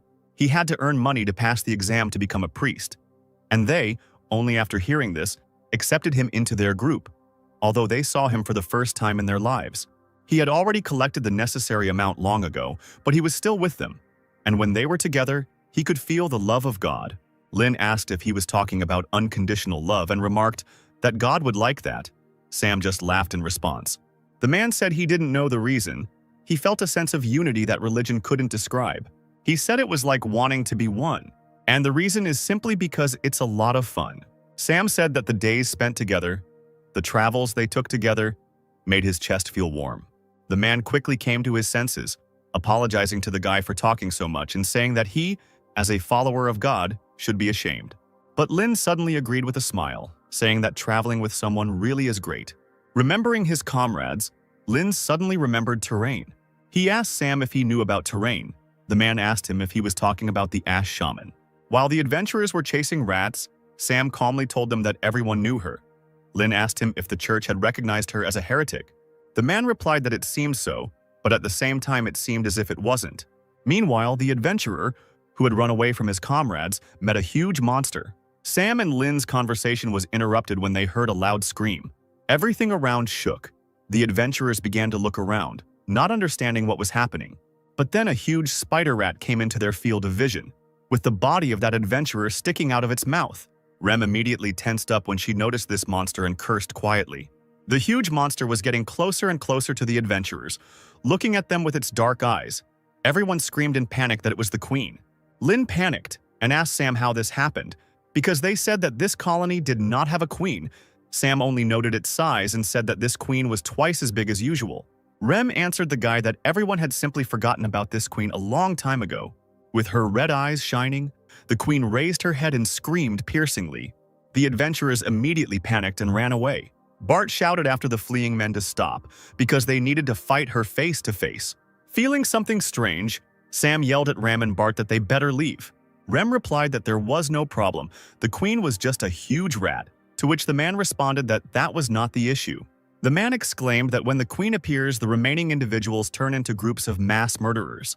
The monster's eyes glowed red, and they began to attack everyone around them. Taking out a bottle of alcohol and taking a sip from it, Rem began shooting, exclaiming that this was why the young were useless here. Bart, breaking the rats into pieces, shouted to Rem that there was no point in catching these small fry. They needed to target the queen, to which the girl replied that she knew. Rem yelled at Sam to heal the newbies and at Reina to protect Sam. Taking 4 arrows from her quiver at once, the girl shot at the queen with a precise and quick movement. All 4 arrows hit the queen in the eye, causing her to let out another piercing screech. Hearing this cry, Lin turned around and noticed that all the arrows hit at the same time. A bunch of small monsters wanted to pounce on Rem, but Bart appeared in front of the girl, chopping them with his axe. Having pushed aside the crowd of monsters, the girl and the man ran to the queen. Continuing to suffer from her damaged eye, the queen did not have time to do anything, and Bart managed to run up to her and hit her on the head. Noticing this, the other adventurers immediately perked up and began to smile. The queen stopped moving. Her eyes rolled back, drool began to flow from her open mouth, and everyone decided that she was dead. But then Lin noticed that black liquid began to ooze from the wound where the blade of the axe had hit. The boy shouted at the man to run away quickly, otherwise he would die if he touched him. Leaving the weapon in the monster's skull, Bart rushed away, managing to run away a moment before the black liquid gushed out like a fountain. The other adventurers, who were still fighting off the other rats, suspected something was wrong, because it wasn't blood. As it turned out, the queen was not dead. She grabbed the axe in her skull with her paws. With a squelching sound, she tore the weapon from her head. The axe flew to the ground, and the edge that was in the rat's skull melted. Without thinking twice, the queen raised her paw again and tore her wounded eye out of her head. But soon the eye recovered, as if nothing had happened to it. Having regained full vision, the queen immediately looked at Bart, who then plunged the axe into her skull. Rem immediately became excited and wanted to run to her comrade to protect him. But the queen quickly rushed forward and bit Bart on the hand. Ram, ignoring the rats that were biting her, took out her bow and fired in an attempt to protect her friend.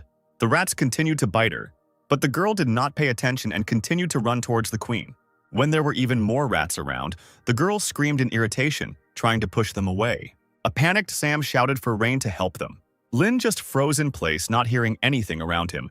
The only thought in his head was that the black liquid was not water. He immediately remembered himself dying from this liquid, which was a black poison that destroyed the soul. Lin thought that this poison meant that there was a black magician nearby who was empowering the queen. Taking a step back, he thought with excitement that this magician was somewhere nearby. Sam jumped up and grabbed Rain by the shoulder, shaking him to come to his senses. When Lin looked at him, Sam asked the guy what was wrong with him.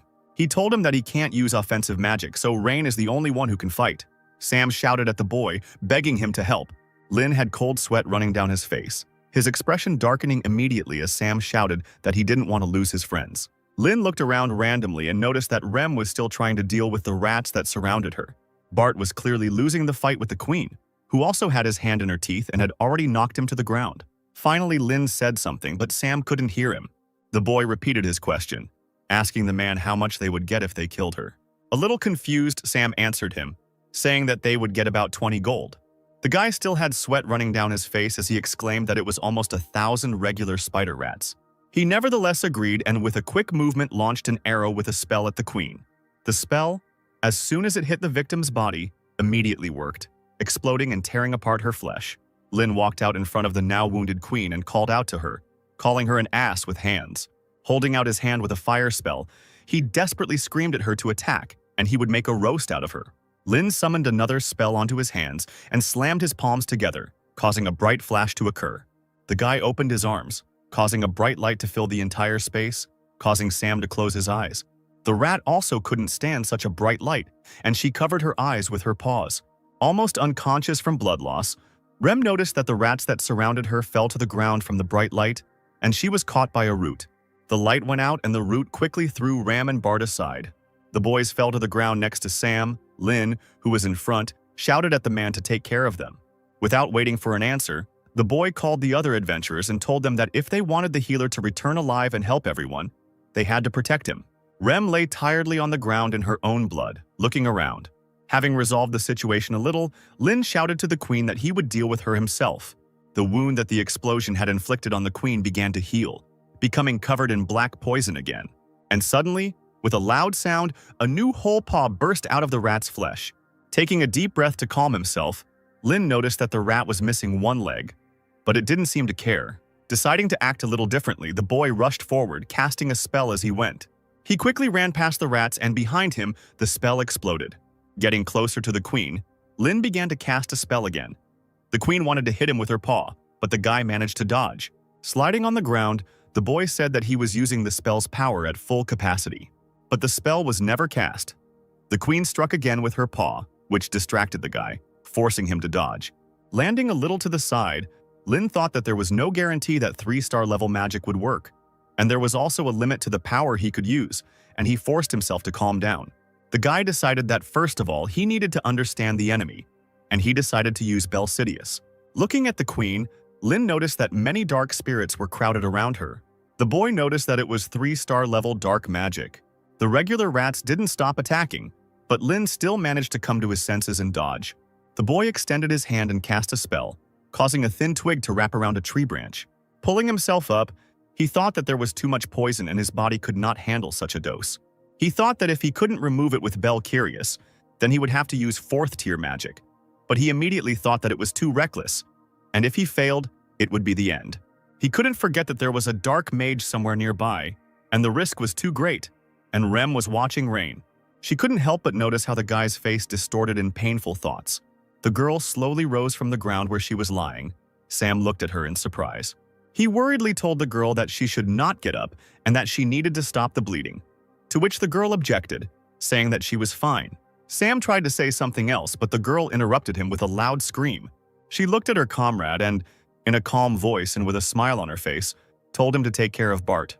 And the girl again entered the battle with the monsters, mercilessly making her way through. Running past one of the adventurers who asked her if she was okay, she yelled at him not to ask questions and to focus on the fight. Lin still couldn't come up with a solution, thinking that nothing would work. Deciding that he should retreat first, he noticed that something had flown into the tree he was sitting on. Looking to the side, the boy noticed with fear in his eyes that it was the eyeball of a monster. Looking back at the queen, Lin noticed that she was throwing her own children at him. The next such projectile hit exactly the branch on which Lin was sitting. It broke, and the guy flew down. When the boy fell to the ground, the queen immediately rushed to attack him, but he managed to use a spell, summoning a stone shield. Meanwhile, the sound of a shot was heard again, and the arrow again hit the queen's eye. The rat took the arrow out of its eye and looked in the direction it came from, breaking the arrow into small pieces. Completely exhausted, Ram told the rat that she shouldn't have ignored her and now she would pay for it. With a furious cry, the queen now rushed at the girl who dared to attack her. While everyone around was shouting at the girl to run away, she just dropped her bow on the ground and thought that it was not time yet. Almost falling off her feet, the girl thought only about how she had to stand firm. Noticing that his comrade was in danger, Lin immediately jumped to his feet to cast a spell. Throwing a small dagger, Rem shouted at the guy to finally pull himself together. The dagger hit the queen in the eye, causing her to lose her balance, and Rem was able to jump on her. Looking at the guy, she desperately shouted to him that he would cope with everything. Lin hid behind a rock and tried again to calm himself and concentrate. A first-level spell glowed between his palms with a dim red light. As Lin worked with a tense face, the triangles in the spell grew larger and larger, and the light grew brighter. Rem was trying her best to resist the queen who was desperately chasing after her, and Lin couldn't believe that something had thrown him off balance like that. The girl lost her last strength and could no longer move. She fell down without the ability to do anything, and at that very moment the queen struck her. Sam wanted to rush to his girlfriend, but the other adventurers who were supposed to protect him stopped him. Lin couldn't help but hear these desperate cries, but he still tried to stay focused on the matter at hand. Still, Sam managed to escape the other's grasp and quickly ran forward. Rem lay almost unconscious on the ground. The Rat Queen swung her paws to finally kill her. The paws hit the ground, but Sam appeared at the very last moment and managed to quickly drag the girl away. Grabbing her by the collar, he shook her, asking if she shouldn't come back alive. They must all come back to smile at each other again. Sam began using his healing spells on Rem, telling her to stop being a hero. The girl put her hand on the guy's shoulder and quietly apologized to him. Smiling, she told him that when they returned, she would definitely write him a letter with the changes. After finishing healing the girl, Sam and she stood up to re-enter the fight. But before they could take a single step, a wall of fire appeared in front of them. It was a fire spell that consisted of 4 triangles, and the queen's body immediately burst into flames. Fire raged around all the adventurers, surprisingly only affecting the monsters. They all burned very brightly in this flame, the spell of which was a mathematical equation that needed to be solved, and it consisted of 14 polynomials and 7 rational equations. When Lin finished solving the equation, fire immediately surrounded the queen. And when the fire found its victim, a huge explosion immediately occurred. The entire mountain was illuminated by a bright column of flame.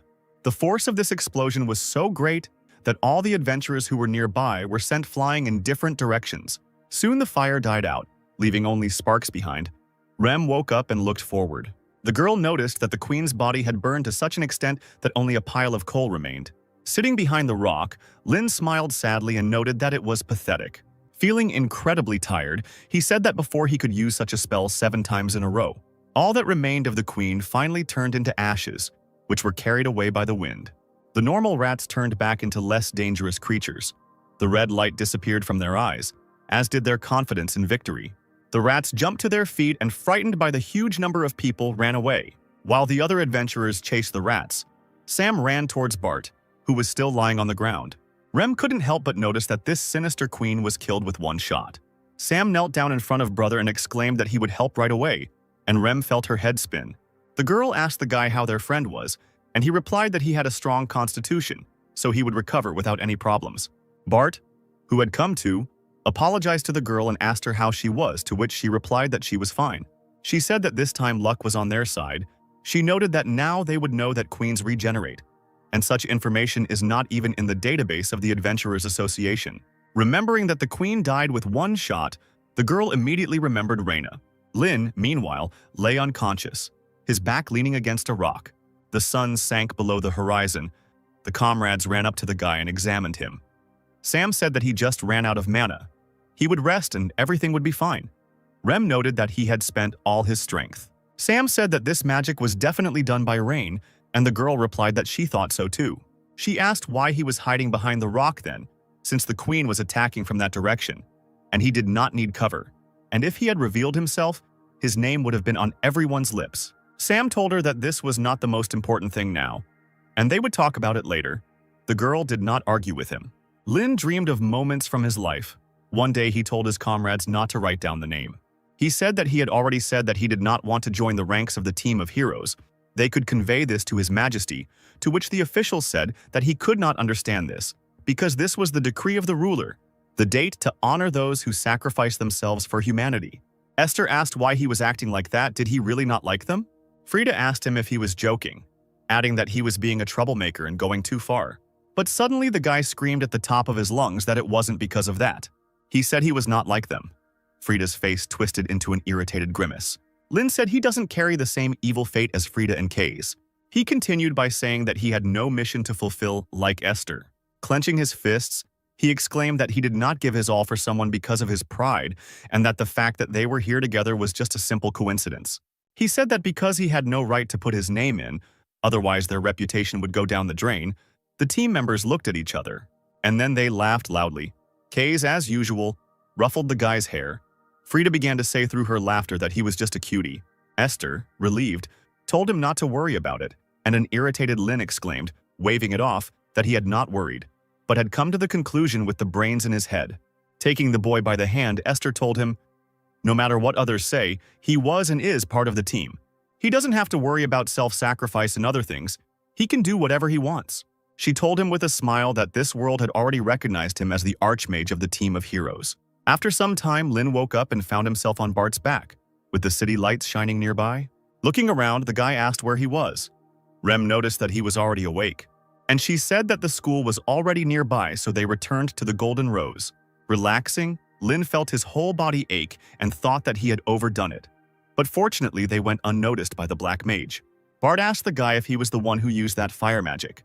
Lin didn't answer, and Rem told him not to dare lie to them because they would definitely find out everything. After a short silence, Lin said that he had nothing to hide, and the girl said that she knew it. She said that they thought he would want to keep it a secret, so they wrote in the report that they used a scroll bought from a peddler. She asked him if there was anything that needed to be corrected, to which the guy replied that everything was fine. He was satisfied with this version. Rem told him that it seemed like he had his own reasons for keeping it a secret, so she wouldn't pry into his soul, but he still saved them, so they owed him. The guy tried to cut everything off, saying that they didn't have any debt. Sam suggested to his comrades that they give the entire reward to Rain, and they readily agreed.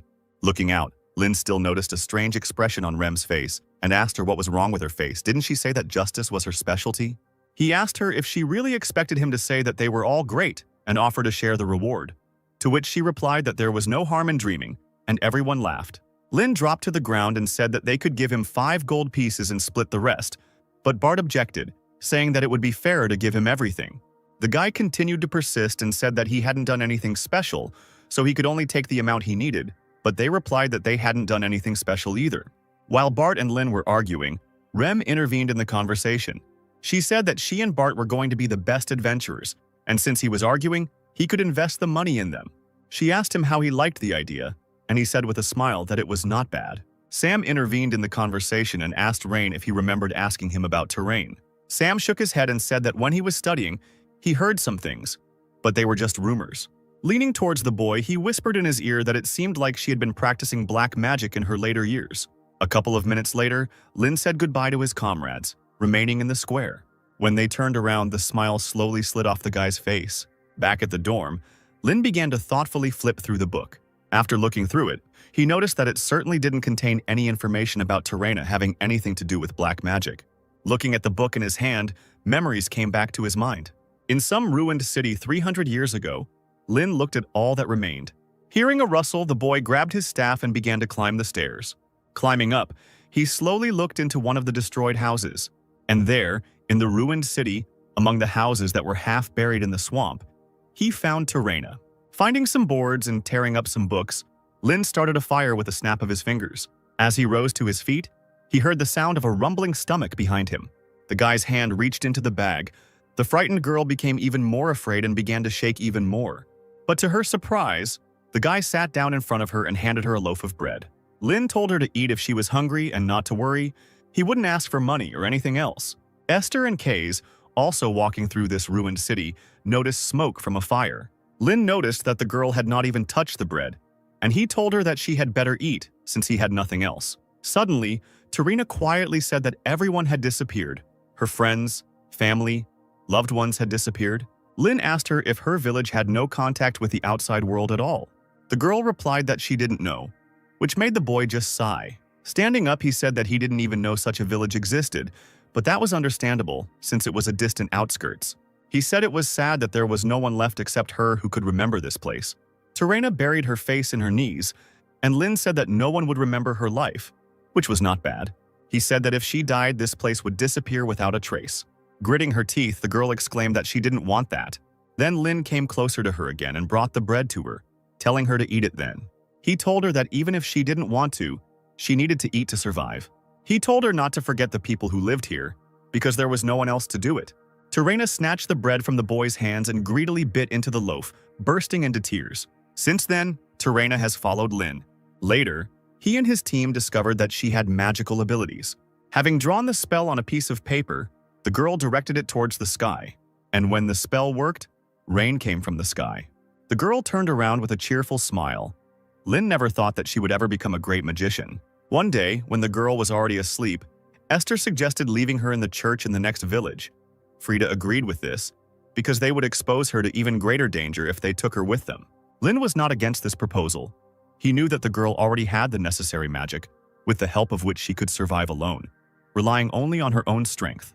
But until the day of their separation, he tirelessly taught her everything, and she obediently obeyed. Terena lived stubbornly and did not complain about anything. Lin taught her to put out small fires. They also learned to use earth magic to save those who fell. It was magic that could help all people. One day, Frida asked the guy if he really liked this child or if it was some kind of youth hobby. Esther asked if it was true, to which Lin only said that they were talking some nonsense again. But the guy still cared about her. Although he couldn't understand whether it was pity or sympathy, perhaps he was drawn to her because she had to face the same difficulties as he did. But they couldn't do it forever, and the day came when they had to say goodbye. Lin could see that his student was sad, but, to his own surprise, he was able to say goodbye to her calmly, without any particular emotion. The team decided to leave the village immediately, otherwise they would have felt uneasy, and Terena was taken to the church. The pastor told her that this was now her new home. The building might be a bit big, but she would soon get used to it. He told her that from now on she had nothing to worry about. They were her family now. But Terena replied that they were not her family, and this was not her home. Her family was her mentor, and a spell began to shine in the girl's palms. After some time, another church minister came out and told the pastor that they had finished processing the new disciple. But the man was surprised to find that the pastor was tied to the column by his roots. He asked him if that new disciple had done it, and he said that he would send for her at once, to which he received the answer that everything was all right. He sighed and thought that there was no need to search. They should just leave it. And he himself thought about how to get it taken down as soon as possible. Before leaving, Terena smiled at the pastor and said that she should be with her mentor.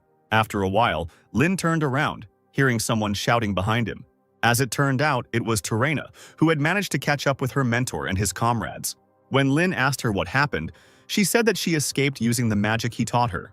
Bowing, she screamed and asked the guy to take her with him, and she exclaimed that she would not cause any trouble. Lin's comrades looked at each other as if expecting something like this while the girl begged. Finally, the guy agreed, but said that they would not be together until the very end. Coming closer, he shouted, asking her what it meant that she escaped with magic. Did it mean that she harmed a person? The girl quickly replied that it was not so. And then Lin turned around, telling her not to forget that magic was not created to harm people. So Terena became part of the team, and over time her talent gradually began to emerge. It was a little hectic and restless, but this child's abilities surprised Lin. The girl's innate gift began to develop in different areas under the guidance of team members. She was like a sponge that absorbed knowledge regarding magic and new techniques. She also worked with Esther, who broke a huge boulder as an example. Terena shook her head, refusing to try it. Although the girl was stubborn, she continued to develop her skills, and so she went on a mission with Kaze. Terena had grown to the point where she could take on powerful monsters and was accepted as a member of the team. One evening, Esther returned to camp with a pile of bags and a wide smile on her face. As it turned out, the girls bought new clothes for the new member of their team. Lin took out a hat and asked her if she wanted one, and then he said with a grin that she would get it only when she defeated him. So the days and months passed, and their journey was coming to an end. In the final battle with the Abyss, the girl's strength increased significantly. She lay in the middle of the rubble, but there was a triumphant smile on her face because she had managed to take the hat.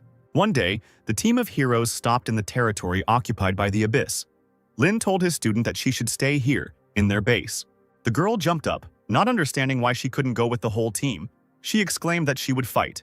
Esther exclaimed that they knew what the girl was capable of. She could help, but the team agreed with Lin. She told her that they couldn't take her with them because it was dangerous. Then Terena turned to Kaze and Frida to say something, but they only remained silent. Terena clenched her little fists and said that they had been through so much together and it was just too unfair to leave her here alone. Rising from the table, Lin told her that she was too small and that the enemies they would face were very dangerous. Ruffling his hand through her hair, he told her that they had originally started this adventure as a foursome, and that it was now over for her. But he told her not to worry because they weren't abandoning her. As he walked away, he told her that he would return and continue teaching her magic. When everyone had already come out of their shelter, Terena shouted that she agreed. With tears in her eyes, she cried out that she would look forward to seeing him. And so his journey with Terena ended. Lin now could not understand why she got involved with black magic, and it was also very suspicious that all the books with her were censored. Lin opened the book from which Rudian flew out. Rudian sat on the guy's head, and he noticed that his progress had increased by a whole 2%. As he leafed through the book, he wondered if they had gotten any better after destroying that rat. But in any case, there was still a lot to do. His gaze fell on one page, which had a drawing of Lin on it, and at the bottom was the caption, "The coolest mentor ever." Lin chuckled and wondered out loud when the little one had managed to do that. But suddenly a realization struck him, and the smile slowly slid off his face. Meanwhile, at dawn, at the place where the battle with the queen took place, a man in a green cloak kicked the ground and shouted that he thought it would reduce the number of adventurers and reveal the golden children to them. To which his comrade noted that there was still a lot of fiery ash left, and the explosion radius was huge, so it was at least 4th level magic. Those adventurers who fought the rats with Lin, Ram, Bart, and Sam were now hanging limply from the branches of the tree. One of the cloaked men said that if they were telling the truth, then it was Ram and Bart, and his comrade shouted that they would take revenge, he would gut both of them and hang them by their guts. The second man in the cloak said that this way he would leave material evidence for the golden children, that they were in the south.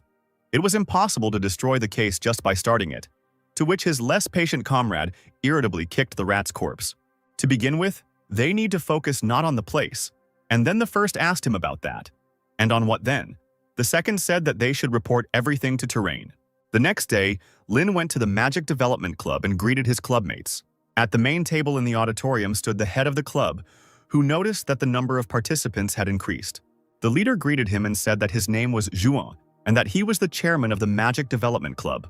He said that he didn't expect so many listeners to come, so he was very surprised. But he couldn't help but be happy, and he hoped that they would all get along. Joan said that he would now talk about the club's purpose and objectives.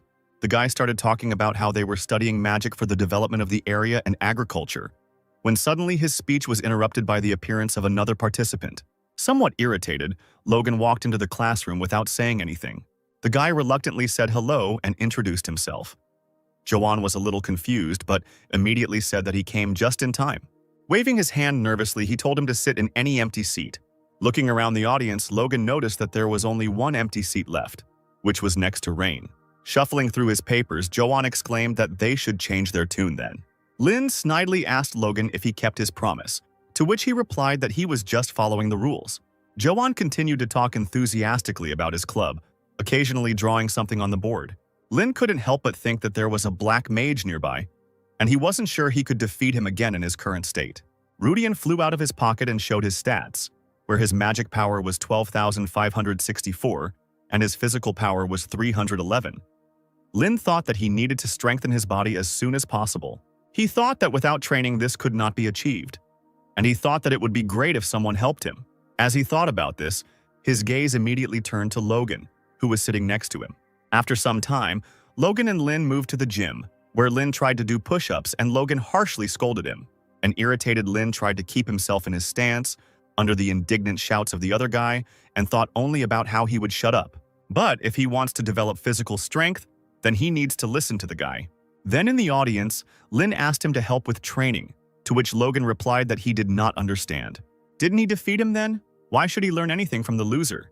Lin asked him why he was refusing so quickly. He was the best in the group at building muscle mass. Logan annoyedly told him that he had indeed lost the confrontation, so he could ignore him. But he has no reason to treat the entire faculty with contempt. Tapping his finger on the book, Lin told him that he didn't have time to make fun of others, and it seemed he didn't understand, so he would say it straight. Lin told him that he was strong, so he asked him for help. He said this without sarcasm, and had personally seen it, and he was surprised that someone at such a young age had achieved this. Not understanding the part about being young, Logan still thanked her for the compliment. The guy told him that a strong body is the foundation, but he doesn't have it. He said he wanted to devote time to training but not waste it, which meant training under the most promising person in the field. After receiving compliments, Logan finally agreed, saying that no one was better at this than him, but he still told him that he couldn't, and that he should ask others. Lin immediately exclaimed that it was not free, and he could pay, to which the other said that was not the point. Logan sighed and replied that he was from a great family of mages, and he was a student of one of the 8 schools. They were enemies. How can they ask each other for help? Lin didn't answer him, but only called him by name. Opening his eyes, the boy noticed that another one was pointing a finger at him with a spell. Lin fired theatrically, causing no damage to his neighbor. Without any emotion, Lin told him that he was lucky. Lin said that if he had thought the same way, the guy would have been dead in that fight. The fact that he stopped and did not kill him suggests that they are not enemies. They are not warriors, but students. And this is not a battlefield, but an academy. Lin put his hand on the boy's shoulder and told him that they were not enemies, but colleagues studying magic spells together. Finally, Logan couldn't find what to say to this, although he himself couldn't believe it. After Lin finally finished the set, Logan told him that he was surprised because he didn't think he would do it, to which Lin responded that he was sincere. Logan told him to get up for another exercise, so the guy asked him to lift him, which the other guy immediately refused. He asked what would happen when someone saw them. They would laugh. Lin asked him if he really thought about it all the time, if he really needed muscles just for beauty. He told him with a smirk to get rid of everyone who said nasty things. Logan smiled and took his hand to lift him up and told him he was right. Owen stood behind the wall and listened to their conversation with a smile. Suddenly, a woman's scream was heard. As it turned out, Krista entered the hall and, noticing the guys together, asked what they were doing. She assumed that they were fighting again, but they dispelled her assumptions, saying that they were training, but the girl could not believe it. Logan, ignoring the girl, handed his student the magical protein and told him to drink it. Krista asked Rain if he was crazy for humiliating him before, and an irritated Logan asked her if she couldn't see that they were busy. The girl continued to scream, not believing that they had become such friends. Owen came up to her from behind and put his hand on her shoulder, saying that the girl always made a lot of noise. Hearing a familiar voice, the girl immediately calmed down and froze.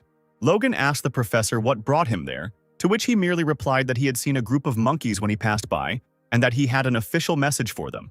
He said with a serious face that this was not good news. As it turned out, the man came to tell them that it was time for midterm exams. Lin couldn't understand why this was bad news. Krista told him that at Delathe these were not normal exams. She said that this is, in fact, the same as the transition to a new stage of life. There will be those who will be able to break through and those who will fall behind. Owen reminded that Delayton's ideology is one of endless competition. Turning around, he said that those who did not comply would be expelled. Returning to his room, Lin lay down on his bed. Rudian flew out of the book again, and the boy thought about what he needed to check, what he needed to do before the exams. But suddenly he noticed that Rudian looked strange. He was blurry. When Rudian became normal, everything around him was illuminated with a bright light. Looking around, Lin discovered that he was no longer in his room. A message appeared stating that the research progress of unique magic was now 40%. Confirmation of a new magical power scheme has begun. A message appeared that the mental barter is being detailed. The holy stream is within a radius of 20 meters from the magician. Lin noticed that some kind of glowing sign appeared on his hand. Now the success rate when using unique equations and runes increased to 33%, and the power to 66%. But the required amount of magic power to understand was 20,000. While the guy only had 12,564, the activation imprint for using the mental barrier was determined. Blinking again, Lin found that he was back in his room. He realized that he had now reached a mental barrier due to the fact that he had reached 40% mastery. The mental barrier was a secret technique that even among the sages, only 2 could use. The guy thought with anticipation that this was simply incredible. He wrapped his hand with the sign in bandages, hiding it. Once he got out into the city, he headed straight to the black market. Humming the song joyfully, he thought that so much had happened in the last few days that he was almost going crazy. Suddenly, he crashed into someone's large back. He immediately apologized, rubbing his bruised nose. Suddenly, he realized that the voices in front of him sounded very familiar. As it turned out, he met Ram, Bart, and Sam by chance. Bart grabbed the guy and said that they hadn't seen each other for a long time, and Rem noted that it had only been a couple of days. Bart immediately threw Rain over his shoulder, to Rem's loud laughter. Having grabbed the guy, the team immediately decided to go on a new mission. Lin shouted at them to stop, asking them what they were doing. Rem cheerfully replied that the students were very busy and they were all going together, so this was the fastest way. Sam told Rain on the run that they had been told that for their punitive expedition against the rat spiders, he, as the main character, was obliged to receive a reward. Bart told him not to be so stubborn, and besides, sometimes you need to visit places like that. And he said that this award would be given at the central office of the Adventurers Association, which surprised the guy a little. The boys reached the branch of the association and climbed the stairs, and a whole crowd had already gathered behind the fence. Everyone immediately recognized Bart from the Black Iron and Rem from their drunken shooters. And the boy with red eyes was immediately recognized as the eldest son of the Ludwig family. Lin asked what all this pathos was about. Rem said that it couldn't be otherwise, because Bart's school is the first holy school of the Seven Swords, and she is from the school of drunken shooters, and he killed the monster with one blow. Lin asked her about the likelihood that their schools, including the founders of the schools, were not distinguished in any way, and Rem immediately shouted at him, asking again. Bart told the boy that it might seem that way to him. But even though he and Rem had fought countless enemies while achieving the silver rank, they never thought that they lacked skills. However, this was true until they encountered the Queen. The knights, noticing that a familiar figure had appeared, immediately stood at attention, letting him go ahead. There were admiring whispers and conversations throughout the crowd, and Lin's eyes widened in surprise. Lioran Akka, the Saint Bo of the Four Emperors' battle stars, asked the boys if they were rising star adventurers. Unable to bear it any longer, people began to express their admiration louder. They could not believe that he had been sent here straight from Central Control. Sam said that the Empire gathers the best warriors and grants them the status of the Emperor's Four battle stars. They are guaranteed power and honor, but in return, they obey the Emperor without question, and as expected, his ego is huge. Noticing that Ram's face had darkened and she had lowered her head, Sam asked her what had happened. Lioran noticed the girl, looked into her face and asked with a grin who they had here, in response to which she asked him what he wanted. The man exclaimed, asking who this cutie was here. Rem told him that he was mistaken, in response to which he said that this could not be. He exclaimed that it was impossible for a little man who got angry and left the martial arts hall to dye his hair and become an adventurer. Lioran asked her if she was stalking him, saying that she needed to ask her brother for permission first. Rem shyly pushed his hands away and shouted at him to shut up. Sam tried to stop Rem, who wanted to beat the man, and he only noted that she was, after all, the leader of this team. Bart replied that it was, and Lioran said that he must be very strong to be able to defeat that creature. The man told Bart that he had been through a lot because of this restless woman, and he asked him to take care of her in the future. Bart replied that their team never cared about anyone. They just covered for each other's shortcomings. Lioran smirked and remarked that he liked it, and told the man that he would soon become a platinum rank. Lin watched as Lioran began to actively communicate with Sam. Seeing that green hair and the bow behind him, Lin couldn't help but think of Kay's, and then he noticed the man's gaze turning to him. Rubbing his chin, the man thoughtfully told the guy that he had seen him somewhere before. Saying that he was more familiar with the energy than the face, the man waved to the knight. Having seen the guy's name on the papers, Lioran happily hit the guy on the shoulder, asking him if he was really the grandson of Old Man Scalzi. And he exclaimed that he could have guessed right away, because even their eyes were similar. Lin smiled and shrugged as Lioran spoke about how he owed him a lot from his days as a holy mage. The guy, looking at the man, thought that if Kays could speak, he would definitely have a different manner of communication. Behind the man's back, he immediately noticed a cane of Irni root. Mentally turning to it, he asked her if she was doing well. Suddenly, Lioran felt the cane behind his back, pulling him back somewhere as if rushing towards something familiar. The man grabbed the cane and couldn't figure out what was wrong with it. He was pulled out of his thoughts by the knight's words that it was time to begin. Taking hold of the sheet of paper with the speech, Lioran began to read it monotonously, but stopped halfway through because there were too many words. Deciding to cut his speech short, he told the team that they were great and would receive an award for their military service. And he announced that their reward would be 2 gold coins. And also, the Adventurers Union will pay each team member 500 units of contributions. And the crowd exploded with joyful cries. People immediately ran up to the team, some offered to join their guild, and some simply expressed admiration. Sam and Lin stood to the side, the man noting the wild popularity of their comrades. Sam told the guy that everyone was saying that he caught her with the scroll, and he asked him if he was okay with no one knowing about his accomplishments, to which he replied that it was okay. Deciding not to linger any longer, Lin said he would go. The man told him he would say goodbye to the others for him. Sam happily told him that now he had reached the copper level, so he too would be recognized, and someone had already paid attention to the guy. The man in the yellow coat and hat grinned mysteriously as Lin replied that he hoped nothing would happen. Lin, entering the alley, called Rudian again, who reminded him that he needed to reach 20,000 magic power to use the mental barrier. The boy thought that he still had a lot of work to do, but when he found the book, he would finally be able to focus on preparing his magical power.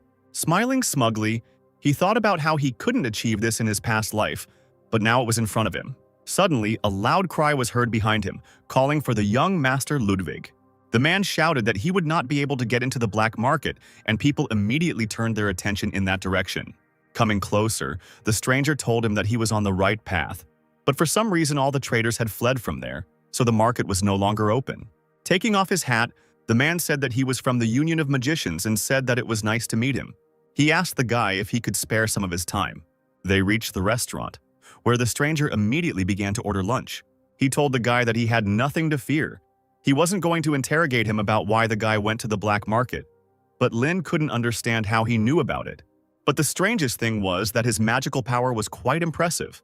The man decided to introduce himself, saying that his name was Torrance Slade and that he worked in a special department of the Union of Magicians. He showed him his gold watch, which could serve as proof. He happily told the boy that when his father, Kevin, was student council president, he was in charge of the office, and he remarked that it was such a good time. Torrance said that he decided to tell about it so as not to look too suspicious, and he is also a fan of the young master. He came here to check a couple of things and asked the guy if it was his magic that knocked down the queen.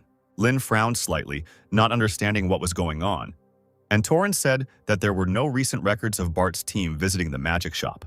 Even if they had prepared in advance, they didn't have anyone selling scrolls, and in the past 10 years, there hadn't been a single 4-star mage who could create a scroll of such power. That's why he thought that Lord Scalzi Ludwig did something like that for the self-defense of his grandson.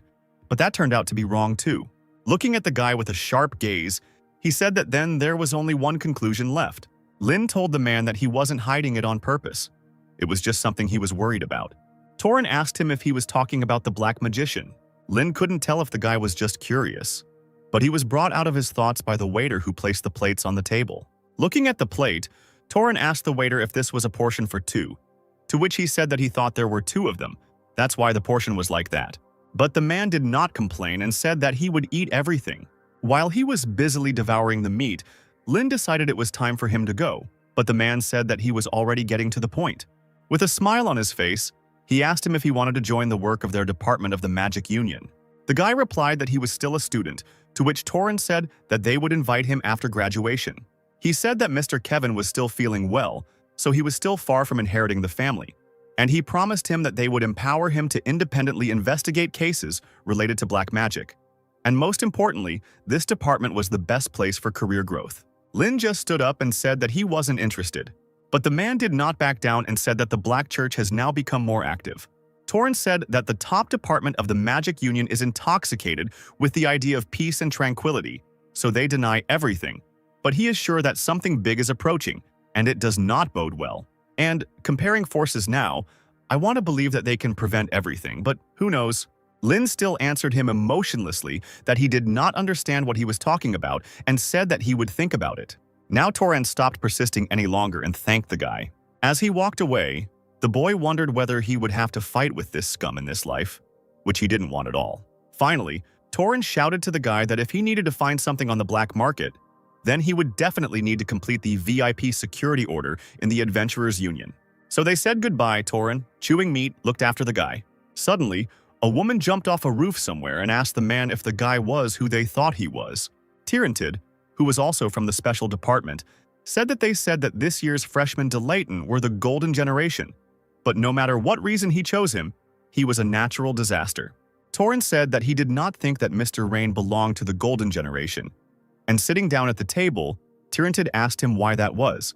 The man said he had no contact with Tarina. They needed to look for another suspect. The woman asked him if he really thought anyone there knew Tarina. With his cheeks full, Torrance said that this was just his guess. Anything could have happened before entering the academy, so it was better to be on the safe side. He wondered how anyone could even say that they belonged to the golden generation. He thought about how Mr. Kevin had given birth to a real monster, and this was the first time he had been so scared by someone's potential. When Lin arrived at the library, he told Karen why he couldn't find the book, to which she replied that it was okay. It was her fault, and she thanked him for his help. She said the important thing was that he was alive and well. The guy asked the girl if a strange guy, smiling and wearing a hat, had come in there, to which she replied no. But then she noticed that a man who worked in a special department of the Magic Union came in. She said that she heard that he came, remembered the old days, said that he had known the high-ranking librarians for a long time, but she was not able to meet him, so she does not know what he looks like. Thanking the girl for the information, Lin walked away, thinking that the guy had definitely come, but he couldn't understand how he knew about the black market if he hadn't seen Karen. As he approached his door, he noticed that there were two huge boxes standing there. After taking them inside and unpacking them, Lin discovered that there were two huge white spheres. The guy thought that he made the right choice by buying the largest ones, because with such soul pearls he will be able to save the necessary amount of magical power for the mental barrier. He sighed and placed his hands on them, remembering that he currently had about 12,000 magic power but needed 20,000. He decided that now he would save 8,000 units in these balls, and when he would create a barter, he would take them back. The guy tensed his whole body and the balls under his hands rolled with a bright light. The light grew brighter and brighter until Lin fell to the floor, exhausted. Out of breath, he announced that the introduction of magical power was complete. He decided to wait until they were safe. Lin sat in his room until the evening, meditating to restore the strength he had already spent. When he felt that he had already recovered, he decided that it was time. He clasped his palms together. A bright light lit up between them. In response to this, the balls also glowed with a bright light, and the guy began to establish a mental barrier. A huge stream of force poured out of the balls, and they, unable to withstand the load, began to crack. The spell flashed between the guy's hands like a bright flash, and he suddenly almost choked on his own blood that came out of his mouth. Both balls were destroyed, and once again, exhausted, Lin leaned his hands on the floor. Looking at his hand, he couldn't understand whether he had succeeded or not. But the mark on his hand shone even brighter than before. Looking around, Lin noticed that 4 runes were glowing around him. Yu, Flow, Ryan, Understanding, Chan, Strengthening, and C, Peace. With the last of his strength, the guy stood up on his feet while his entire room was illuminated by this bright light. He felt something new inside himself and decided to try some magic. 3 runes were able to appear with ease and they began to spin in the air. Lin discovered that it was a feeling when the missing pieces finally came together. He thought he knew it intuitively. This magical figure was perfect, and the runes were transformed into suitable ones, and the mathematical equation was also supplemented. The boy's last strength finally gave out and he fell to his knees, the spell crumbling. The shining runes on the floor disappeared, and the guy fell limply to the floor with his whole body. Rolling over onto his back, he thought about what the sage Riot Woden had once said, that the mental barrier was like a mirror reflecting the inner state of the magician. Now Lin understood this. His thirst for truth is embodied through thought. The holy stream does not give any new knowledge. It only superficially supplemented his knowledge and abilities. Clenching his fist, he thought that this method was perfect for him, because now he could learn all the magic on his own without resorting to anyone's help. Smiling, he said to himself that he had taken another step towards becoming a 7-star. The next day, all the professors of the institution gathered in the Day-Layton conference room. Medelia glanced at the piece of paper and said that they were finished with the undergraduate graduation schedule. Vice Chancellor Medelia Kyle said that since they have already decided on the current location for the internships, they will be able to focus on freshmen within a week. Among the professors who spoke of the great things they expected of them were Owen and Theon, who remained silent. Professor Ivan said he didn't know about the rest, but it looked interesting, especially that young disaster guy hiding his talent.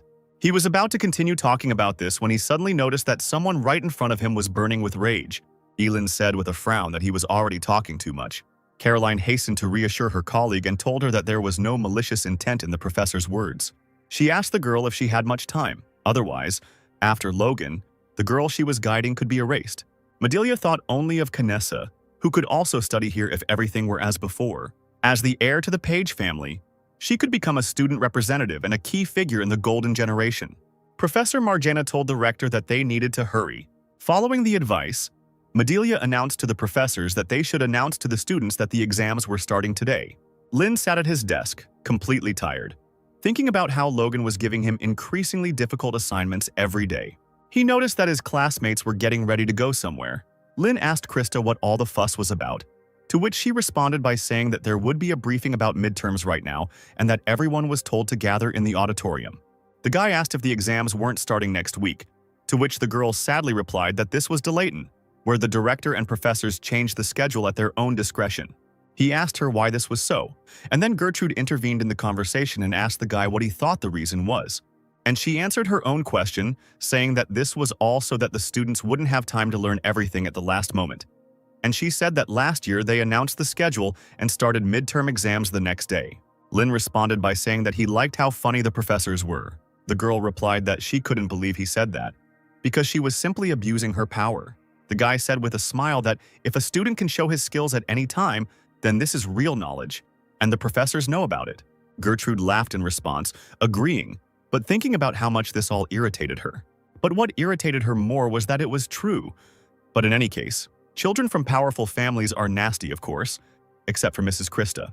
Standing up from her desk with her bag, Krista said that this is why you always have to make every effort not to get upset. All the students gathered in the assembly hall on the first floor of the main building. Looking around the crowd, Lynn noticed that most of the students were very nervous. In the crowd, the guy quickly found Logan. They greeted each other in a friendly manner and began a dialogue. Gertrude ran up to Rain and excitedly told him that he couldn't be so friendly because Logan was one of the opponents he should be afraid of. But Lynn told her that they are not opponents. He is his trainer, and he gave him magic protein every day. The girl asked him if he really thinks that he is good, since he gives him food. He is not some kind of pigeon. Logan intervened in the conversation, mockingly asking Gertrude if Krista's lackey was there. He asked her if she wanted some magic protein too. The girl answered him that she was not in the mood for jokes right now, and therefore, if he wanted to fight, he should get his ass ready. Logan, not at all scared, told her that she scared him, but he was thinking of sharing a pinch with her. Krista appeared next to them and told them that they were being too noisy. Looking sternly at the couple, she told them to go somewhere else if they wanted to make noise. Gertrude looked down guiltily and immediately apologized.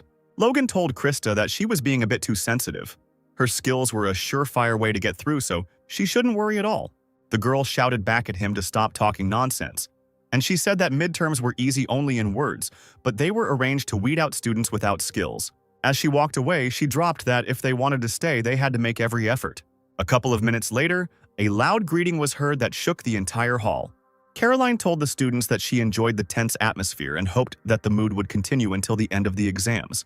She said into the microphone that she would make an announcement regarding midterm exams. She announced that they would be held during this week, from today until Friday, which made everyone shudder in surprise and fear. Caroline said that they would receive grades according to the responsible teacher system. In case the teacher makes a decision about expulsion, then the student must pack his things and leave the dorm within a day. And she took it upon herself to introduce the professors who would evaluate them. Gertrude immediately began waving her arms when she noticed someone on stage.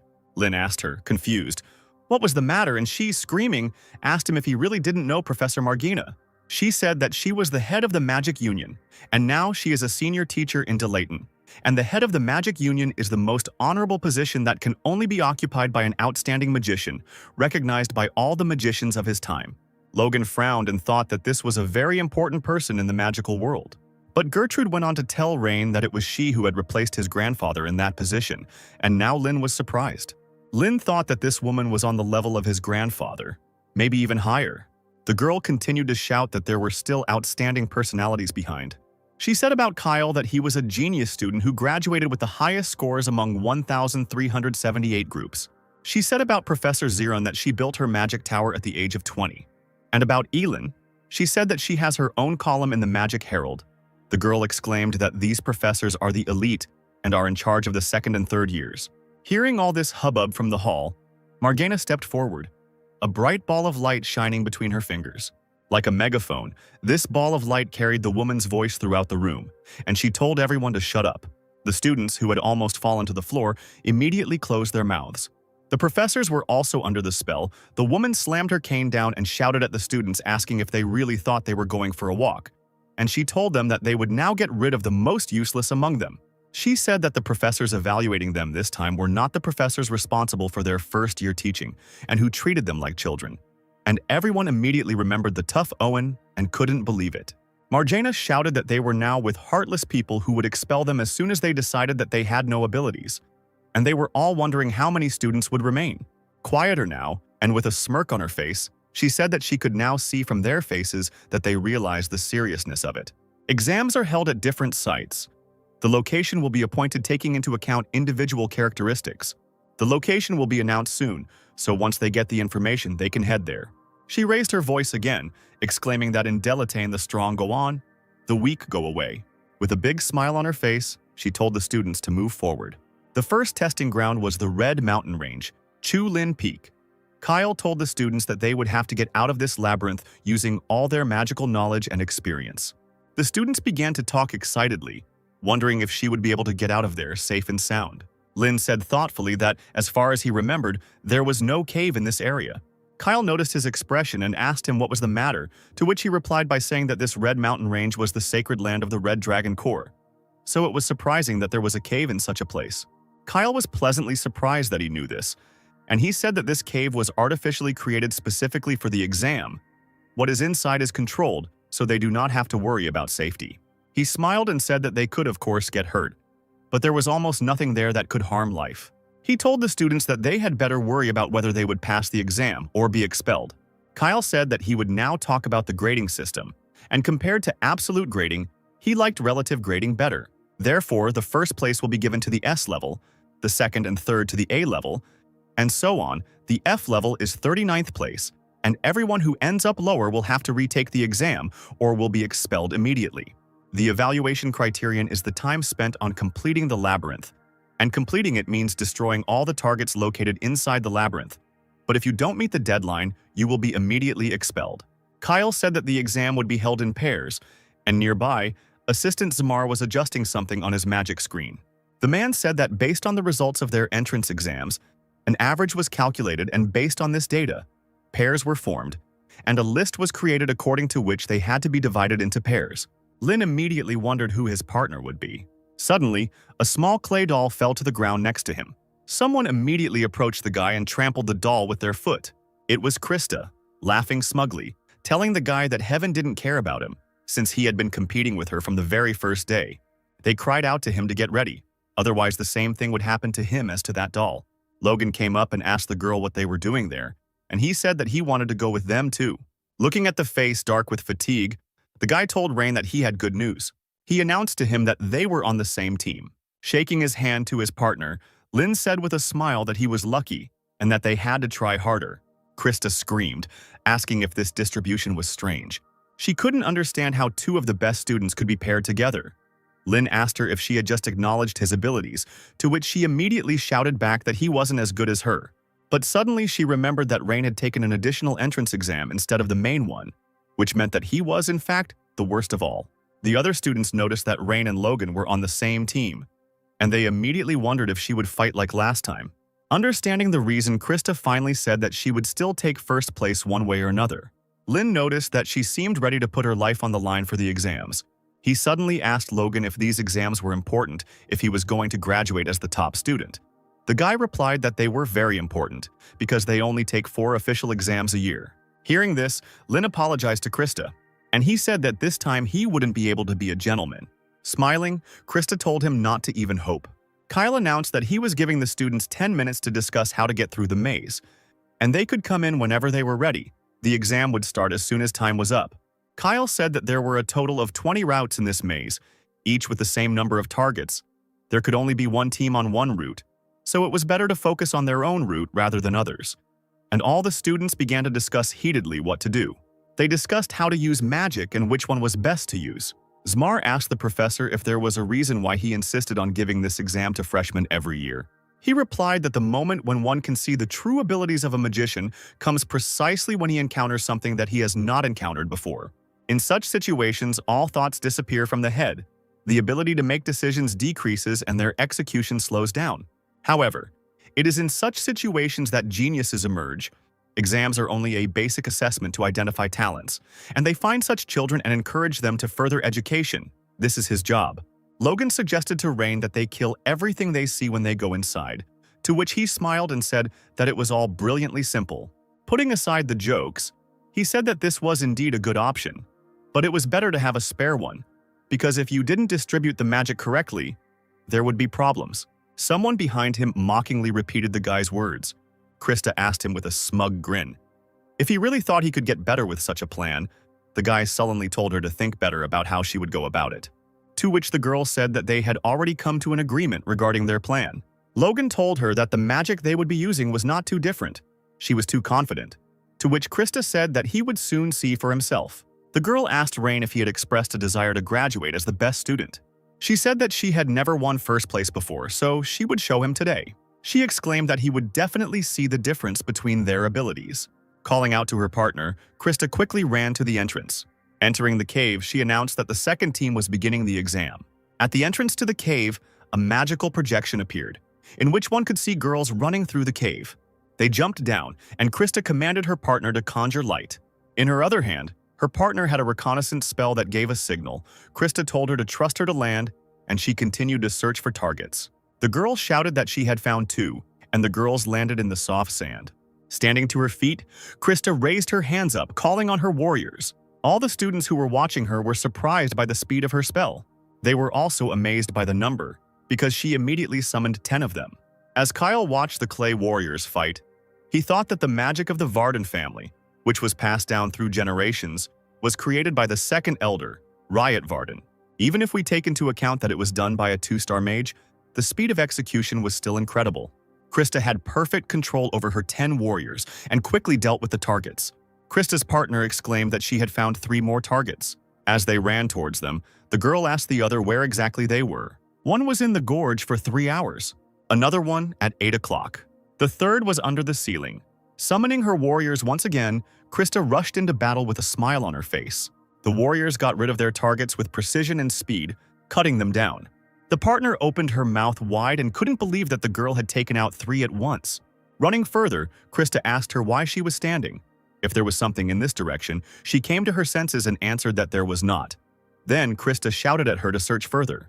The students watching them pass noticed with horror that they did not even pause once. Lynn noted that Krista is very skilled at working with 2-star magic. Logan agreed with him and said that she was a genius, the most hoped for among their generation. Lynn asked him if she was really that cool, to which Logan replied that there was no one who didn't know her. Even senior students are urged to be careful with her. Krista struggled more and more furiously, thinking only that it was not enough. She thought about how the Warden family's ancestors were the only sages besides Paige. In the past, someone had told her that Paige's family was on another level, if only because their eyes were the Dean of Delaith. Little Krista listened to this with wide eyes. The Varden family continued to be ridiculed, and the girl was told that the head of the Varden, her father, had barely reached the level of 2 stars. She was asked how it was possible that 2 families descended from sages could be so different. The man's friend told him to stop, to which he replied that the girl should understand this. As he walked away, he told her one last thing: to tell her father that their family did not fit into the status of a family of magicians. This burden was too much for them to bear. He said that everyone thought so, even her mother, because her 2 older daughters couldn't use magic properly. He said it was time to retreat, because despite the suffering, things would only get worse for them. Krista continued to fight furiously, killing 20 targets already, thinking that they had nothing to be ashamed of. It was just a lack of talent. Krista immediately turned to her partner to find out where the next target was, in response to which she, breathing heavily, asked to rest. Krista grabbed her partner with a hand made of sand and carried her further, asking her again where the target was. Dragging the girl behind her, Krista continued to run forward, drenched in sweat. The students whispered that it was amazing. They even got goosebumps. Krista thought that everything was fine. She could already handle magic of this level.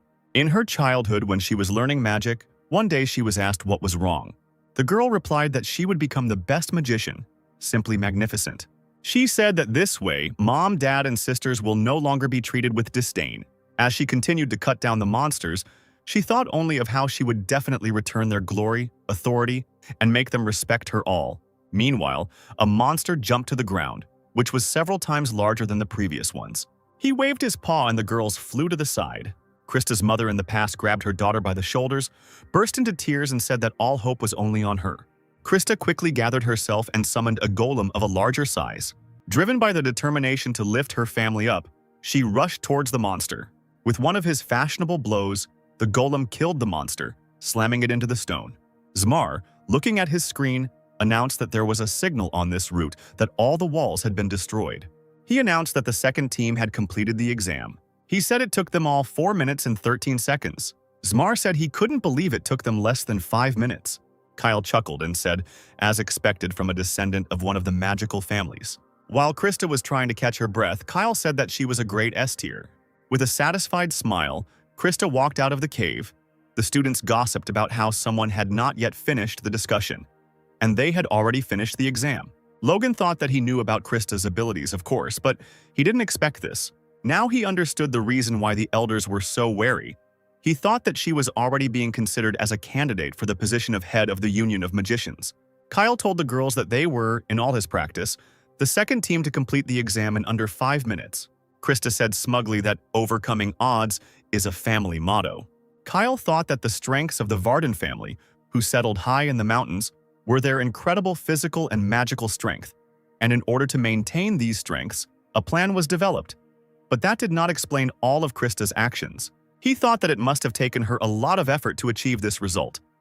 Her strength is that she is smart and at the same time very hardworking. Smiling, he told the girls that there was no need to tell them that they had passed the exam. And although not all the students had finished yet, he rated them at S level. Remembering her manners, Krista made a small curtsy and said that Kyle was too kind. Looking at Rain, she thought that she was a good girl and that she was the best student. Lin told his partner that exams were a lot more fun than he thought. One day in his past, Lin and his team reached the southern star Orvidon. Earlier at noon, the sun's rays poured down on the city from all 4 directions. But now Esther said that she didn't even want to get close to it. Frida asked her what their plan was then, since entering that fog meant voluntarily going to their death, to which Lin agreed. Esther, with an unchanging face, told the guy to blow everything up, to which he immediately agreed. As soon as he realized what Esther had said, he turned to look at her in surprise. He asked her if that city was a cultural heritage site, to which she replied that it was. He exclaimed that then it was necessary to preserve its original appearance as much as possible, to which Esther agreed. She told him with a smile on her face that sometimes you just have to do something first and regret it later. Frida agreed with the girl with a smile. Esther said that for her they are more important than some cultural heritage, and she told the guy that next time he should leave the role of being dissatisfied with her, because she is the leader after all. She exclaimed that if necessary they could use her fist. Lin asked her if it wasn't such a simple problem, to which she replied that she hated to complicate things. Lin, already starting to create a spell, said that then it didn't matter what they would say later, but he himself was very worried. Remembering this, Lin called Logan thinking that it was such sudden actions that changed the world. He told his partner his idea, in response to which Logan said that they could be suspended from the exam, to which Lin told him not to worry. If anything happened, he would take care of everything. Looking away, Logan said that even if they passed the exam, it wouldn't be interesting.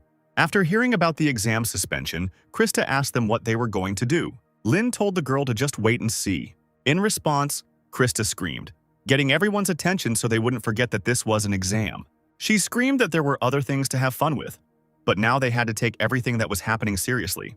Turning away, Lin told her that magic was supposed to be fun. The time for discussion was already coming to an end, and everyone ran to the cave to begin the exam. Lin didn't go inside, but went to the professor. He asked him if they guaranteed the safety of the students who entered the cave, to which he said that they did. Kyle said that they control everything with magic, so even if something happens, the students are not in danger. Lin asked Logan if he heard it, and he said that then they would do as they discussed. Zmar said there was 1 minute left. Logan, throwing off his jacket and shirt, said that 7 seconds and he was ready. Lin stopped at the entrance to the cave, not even thinking about going in. The lights of Bel Sidious shone in his eyes, and he screamed that they were going to turn everyone upside down. Krista and her partner couldn't understand what was happening and why they weren't going into the cave. Kyle, looking at them, already began to guess something. Looking into the boy's eyes, he immediately recognized the magic of the Ludwig family, Bel Sidious. Kyle couldn't believe he was using it at 16 years old. Out of all the geniuses in the family, it was the fastest result. Logan also began his preparations, his green magic coursing through his veins. All around, Krista's screams could be heard, and she still couldn't understand what was happening. Lin, with the help of his powers, immediately found all the targets, which for him were little lights. Having found everyone, he descended to the ground, on which a magic circle began to shine, and he gave a signal to his partner. Logan ran up and hit the ground with all his might, right where the magic circle was. Krista, who was blown away by the impact, screamed and asked what they would do if the exit collapsed. Kyle noted that the scale of the damage was too small for such a force. Logan's magical power ran through the cracks created by his blow into the depths of the cave. The magic continued to spread further and further, cracks in the cave stretching in all directions. A magic circle began to appear near each target. Even under the most enormous monster, he also appeared. The next moment, as all the targets were in the crosshairs, the magic circles activated, destroying the monsters. These magical blows together created a huge wave that shook everything around. Even the professor and his assistant could not stay on their feet. Krista fell to the ground, looking around in confusion. Zmar couldn't understand what it was, and Kyle immediately asked about the number of living targets. The assistant asked again, shaking himself off. Kyle asked about the number of living targets inside the cave. Looking at the screen, Zmar said that there was no one left inside. Using magic, Kyle decided to explore the cave himself and asked his assistant about the time. The time was 59 seconds. Kyle finished checking the condition of the cave, shocked that someone spent less than a minute. Scratching his head, Zmar told the professor that this was wrong. Kyle asked him what he meant, to which he exclaimed that he couldn't understand. He said that they were evaluating the abilities that the students showed inside the labyrinth, and they could have destroyed the entire labyrinth and, as a result, would not have fulfilled the main criterion. But it was only by chance that they hit all the targets without destroying the walls and the ceiling. He said that the S grade is the ideal result, and what they saw was not ideal, but some kind of disgrace. Kyle paused for a moment and then said that genius is not always ideal. An ideal is something that corresponds to some superior standard that is widely accepted in this world. However, the geniuses who change this world have always exceeded this norm. A genius is not a person who fits into the framework of an ideal, but one who creates new ideals. Zmar asked again about the new ones. Kyle said that the team of Rain and Logan is still far from perfect, if you look at the traditional criteria. He asked him if he had ever thought of destroying the labyrinth, to which he replied that it had never even occurred to him, but he could do it if he had thought about it. And the professor said that now it was the young people who had paved a new road. The fact that they were the first to implement an idea that no one else could think of before cannot be ignored, and this is actually more important than anything else. Kyle thought that magical knowledge, as well as understanding of what was happening, turned such reckless ideas into reality. He could not believe that this was actually happening. The professor told the assistant to look more closely.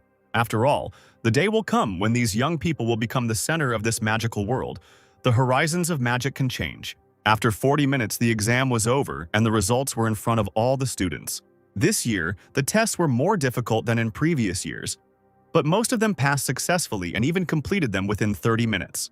During the exams, some students were injured due to exhaustion and loss of control over the flow of energy. And there were also students who had to retake the exam due to being attacked by targets more than 3 times. And in this chaos, the 4 minutes and 13 seconds that Krista and Lamrau managed was an amazing result. So Professor Kyle's preliminary estimate of S was justified. However, it took Rain and Logan's team less than a minute, and Krista's grade dropped to an A. As a child and to this day, everyone admired Krista because at the age of 6 she had already mastered the magic of 2 stars. Everyone thought that now the Varden family could breathe a sigh of relief because their crisis was over. The situation for the Ludvigs, on the contrary, was in decline. They said that they had no hope at all, and that their youngest son was a disaster.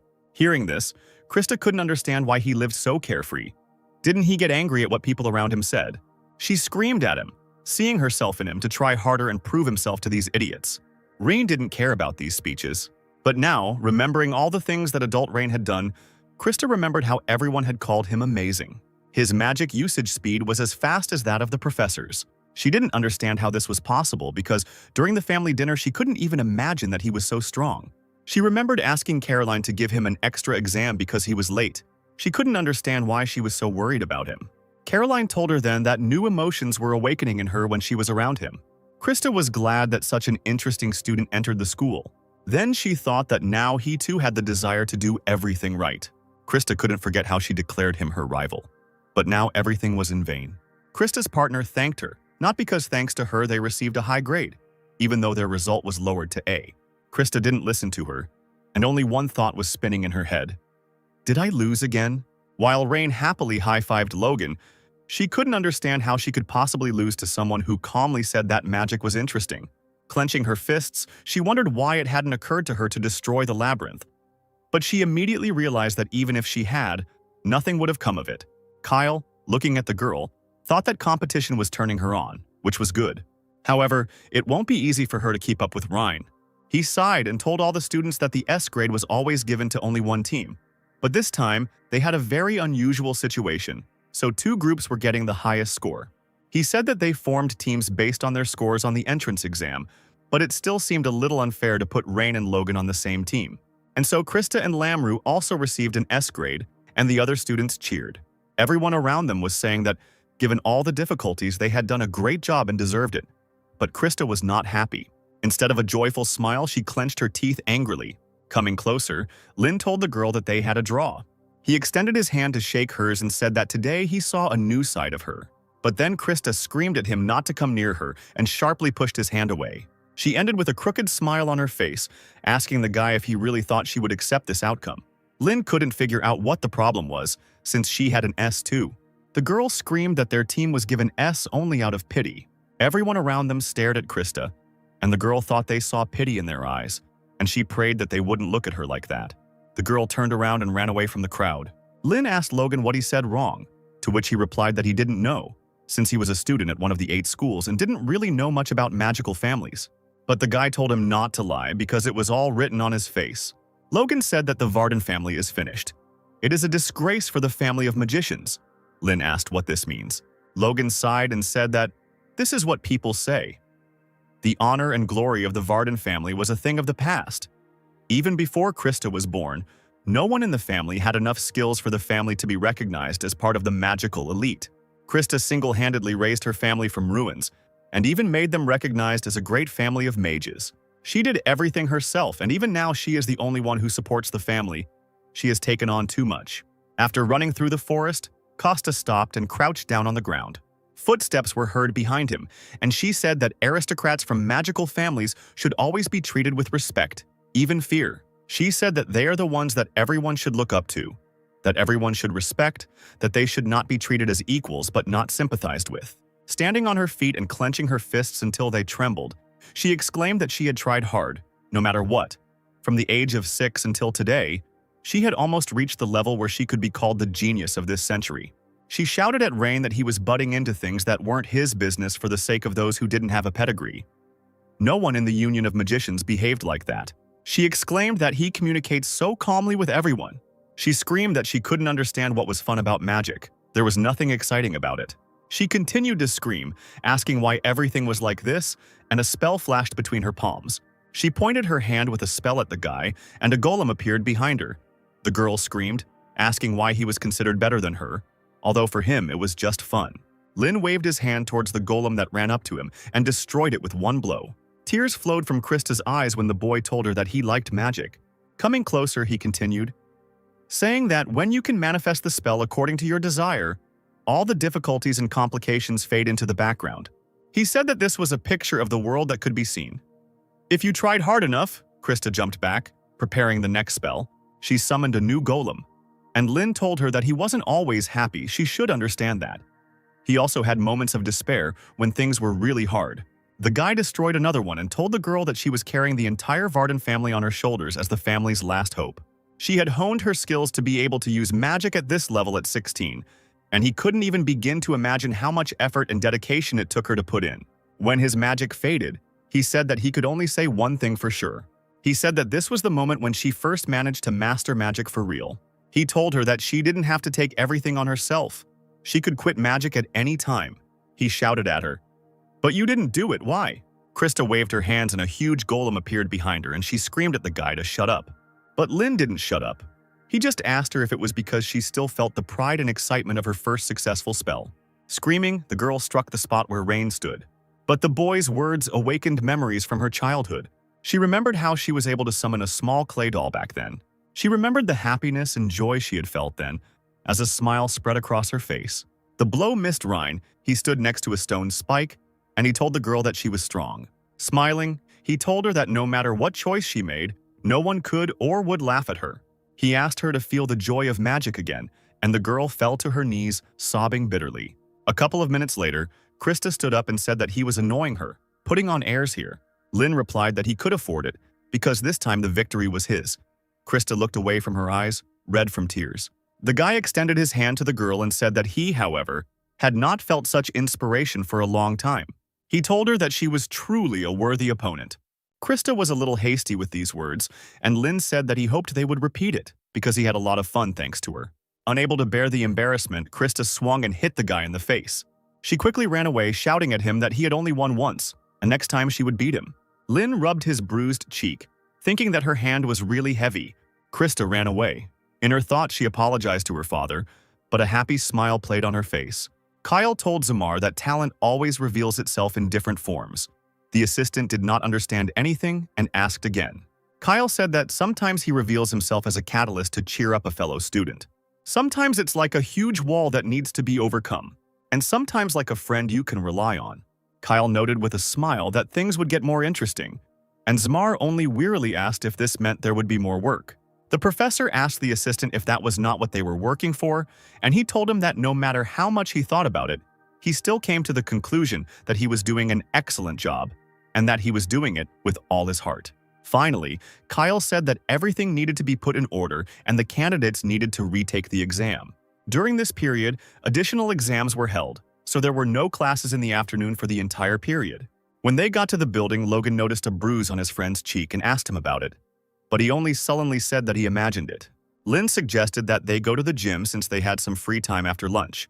Someone asked them if they weren't tired from the exam that just ended. Lynn said that's why they needed to try harder. Logan agreed with him. Owen, who appeared before them with a predatory smile, said that he was pleased to hear that they still had strength. He pointed to the huge stacks of paper, saying that he had just happened to have prepared 150 assignments on mathematics and magic. He told them that they had to pass a written exam as well, and that they would not return to the dorm until they had decided everything. Logan asked hopefully if that applied to him too. Smiling, Owen told him that if he wanted to, he could go, but only home with all his things. Looking around at the other students behind Rain and Logan, he told them that it concerned them too. The students began to say that they were completely exhausted, but the professor looked at them sternly and said that he had already said that he would not repeat it twice. Everyone sat down sadly at their desks.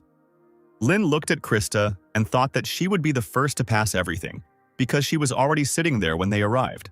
Owen said with a smirk that she came so fast, so he thought she was ready to take exams all day, so he prepared even more questions for her.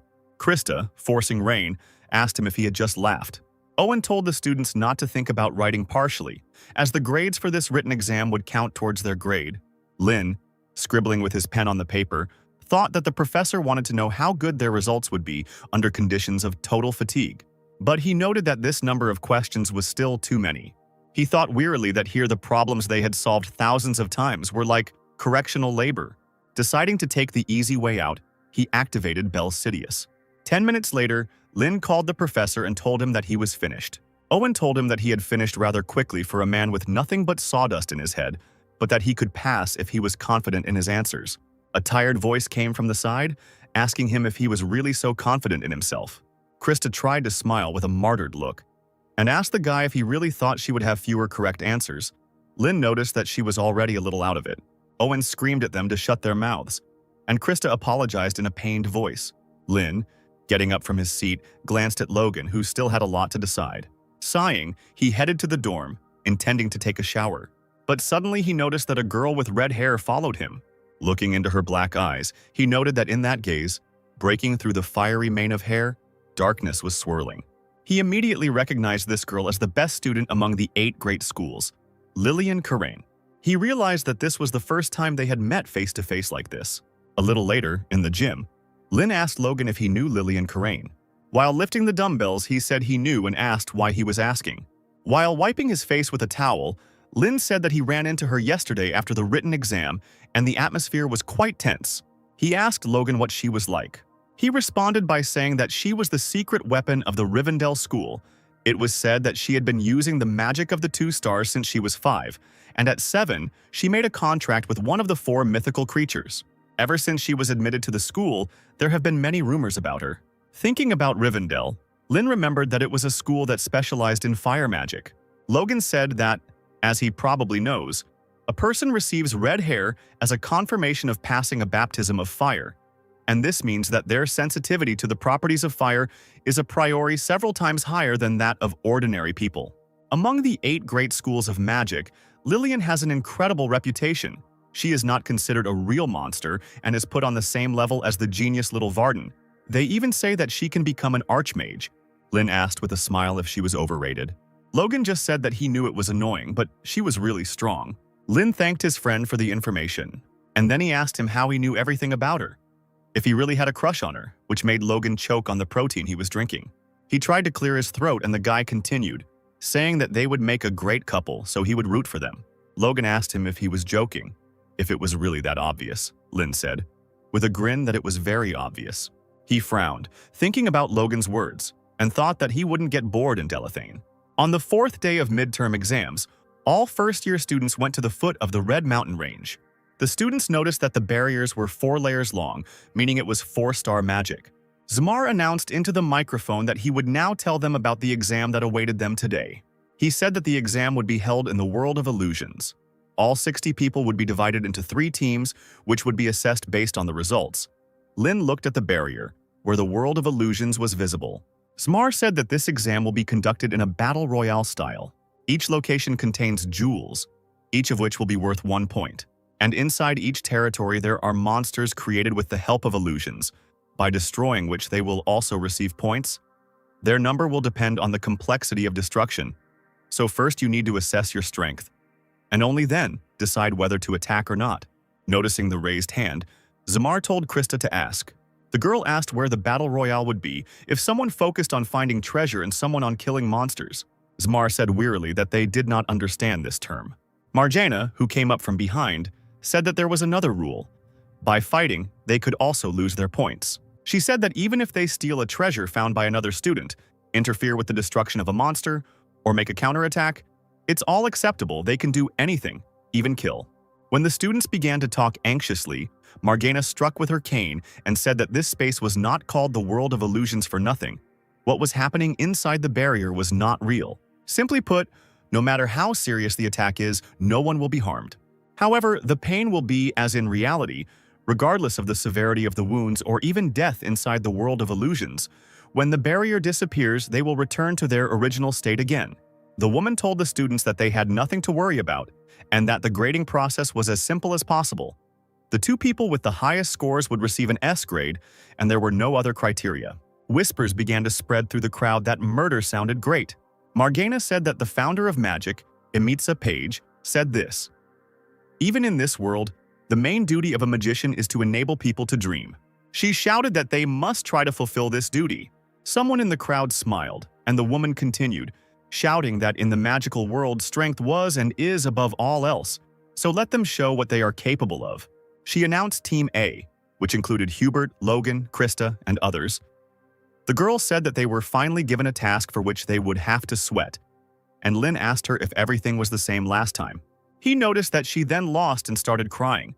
The embarrassed girl screamed, asking who was crying. Gertrude listened with a smile on her face as Rain and Krista began to argue. After calming down, Krista told herself that she needed to pull herself together and get her S-level grade because she was the only one who deserved to get an A. She told herself that she couldn't afford to play, and seeing the smiles on Gertrude and Rain's faces, she shouted at them to stop. Finally, the start of the exam for Team A was announced. Team B consisted of Gertrude, Lillian, and Rain, and the guy asked Gertrude if she was nervous, causing her to flinch. She waved her hands and quickly rattled off that she cared about Krista Varden, so he didn't need to joke. She exclaimed that it was he who needed to worry, and the guy asked her why. Dripping with sweat, Gertrude forced a smile and exclaimed that he had been placed on her team, and if they clashed at the very beginning, he risked being expelled immediately. Lin waved his hand and smirked, saying that it wouldn't happen. Noticing Lillian near him, whom Gertrude had failed to notice, Lin asked her what she wanted. The girl responded by saying that she had something to say. Lin told her with a smile that he would only listen if it was something interesting. Meanwhile, Krista was destroying monsters with her stone golem. By this time, she already had 280 points, which was not enough for her. She kept thinking about how many points Rain would score, and meanwhile, someone was quietly sneaking up on her in the grass. But she immediately grabbed them with her sand. She turned around, looking at them with a murderous gaze, and asked them if they really thought they could attack her together. The guys ran away, and Krista simply let them go, saying that she wouldn't even get any points. The students admired Krista, who could already use the magic of 2 stars, but someone also noticed Hubert. His strategy is his talent for wind magic. With the help of maneuvering and the ability to restrain, he simultaneously obtains treasures and subdues monsters, so he has already gained 253 points. In third place was Logan, who had 249 points and was simply destroying everyone who came near him, which is a bit harsh but admirable. Kyle noted that as they expected, the 3 were acting alone. Zamar said that they were great. Marjana exclaimed that they were all shameful losers. Elin silently watched the students' battles. Meanwhile, Lillian told Rain that she had never lost. She said that there was never a time when she was defeated, and losing was equal to death. She asked him about why he did not show himself until now. The The guy told her that he wasn't hiding. There was simply no point in revealing himself. Lillian said that all the young gentlemen from influential families think so. Gertrude noticed that the girl was still being sarcastic and continued to call Rain young master, but she herself was also from a high-ranking family. Lillian said she didn't think that title suited her. It would be better to call her an object. Turning around, she said that she was not a child born from the union of love between a father and mother. She was only an instrument that was created for a specific purpose. Her father, Totten Karain, headmaster of Rivendell School, locked her in her room from her childhood and forced her to learn magic. If she didn't get good grades on an exam at school, she would be beaten until she passed out. He would even involve his mother in this, burning her skin to teach her a lesson, and he knew how to hurt without maiming. Lin noticed that it was very different from Osirius, where he studied, and he asked the girl if she would be beaten if she did not graduate with honors. Smiling, Lillian replied that this old man was no longer dangerous to her. She could kill him if she wanted. Gertrude frowned, wondering if she really meant to say that she could defeat a 4-star mage. As she passed, she said that her goal was to graduate from Delaith with stellar grades and be recognized throughout the school so that she could use that to remove her father from Rivendell. Finally, she told him that she was warning him not to disturb her. Gertrude told her with a smile not to forget about Krista Varden, the acknowledged genius of magic. But Lillian replied that some hothouse flower was no match for her. Gertrude's face froze with a forced smile. She came closer to the girl and asked her again. She couldn't believe that someone considered her mistress a hothouse flower. Lillian, looking down at her, asked her if she wanted to argue. Lin walked up to them and extended his hand between them, saying that he generally understood why it had come to this. He told the departing Lillian that he could not give up his place as the best student to her. He said that it was all because his friends were waiting for him. Lillian only said that she had already explained the reason and warned. Looking at him with her dark eyes, she said that if he interfered with her, then she would have no choice but to get rid of him. Meanwhile, the Group A exam ended. Krista and Hubert received 361 and 338 points respectively. Therefore, they received an S. Handing the towel to her mistress, Gertrude told her that she had done a great job, while an exhausted Krista said that it was a piece of cake. The assistants noticed that all of Team A's members had left the barrier. Kyle announced that Team B would now choose where they wanted to start the exam. Lin walked up to the magic table to choose where to start. The entire B team was crowded around the table. Zone A was located at the foot of the mountains, and Zone F is Mejgoria. These are the largest areas in terms of area, and they are also the most popular, as they contain the largest number of treasures and monsters. Zones B and C may have the advantage of visual control since they are mountain peaks, but it is easy to get surrounded by other students. Forest areas D and E are good for cover but difficult to see, which can be distracting. Lin kept wondering which point would suit him best. Kyle announced that they should picture the place in their heads if they were ready to begin. Krista shouted at Gertrude to make sure she showed her class. And then the girl disappeared in a bright flash. The exam started, and Caroline told Elin that it was Rain's turn. Elin thought that everyone knew what Professor Margina expected from students. She expects the ability to maneuver, analyze the situation, and the ability to fight. This is truly a test of a wizard's core talent. Elin mentally told her nephew to show her how to deal with this old woman. The students noticed that Lillian and Krista chose the F zone as their starting point, which shows their confidence because it is dangerous there, but they can get the highest scores. Zone F is the most convenient place to get to other areas. Zmar noted that compared to Lillian, Rain's choice was very simple and clear. He said his strategy was to avoid battles and gradually gain points. Kalu noted that this was unexpected but not bad. Lin touched the tree, and the students were saying that it was boring and it would be more interesting if he chose Zone F like Lillian. The boy's finger flashed with magic as he touched the branch. Eileen asked Caroline if this guy was annoying, to which she replied that he was a little bit, and she couldn't believe that he was acting so cautiously, considering that he could destroy all the promising students of the great schools. While walking through the forest, Lin met a student. The students who were watching this shouted with joy, hoping for a good fight. Caroline wondered what he was going to show them now. She wanted him to show off his abilities, which is why Kyle gave him an S. But suddenly Lin turned around and ran away from the girl. Everyone's mouths dropped open in surprise. Even Caroline couldn't help but gasp. Elin screamed in frustration about what the asshole had done, while the other professor held her down. Krista asked if he was even going to get an A. Margana was infected with laughter. Watching Scalzi's grandson, Zmar asked her if this was something to laugh about. She said there was no problem with it. It just made it more interesting. She thought that he was saving his strength and waiting for the right moment to make a breakthrough. so they would still see if he could compensate for the lost points. 40 minutes passed. Team B's highest score was lower than Team A's, but still excellent. In first place was Gertrude, the youngest daughter of Baron Panton's family, and she abruptly stole the stone from the boy. Suddenly, a huge monster appeared behind her, intending to devour her. She reacted quickly and kicked. Caroline thought that she was constantly in Krista's shadow, but it was obvious that she was an excellent mage. Kyle asked Zmar where Lillian was, to which he replied that she wasn't even in the top 20. He was surprised to find that she was in last place. He said she had no points at all.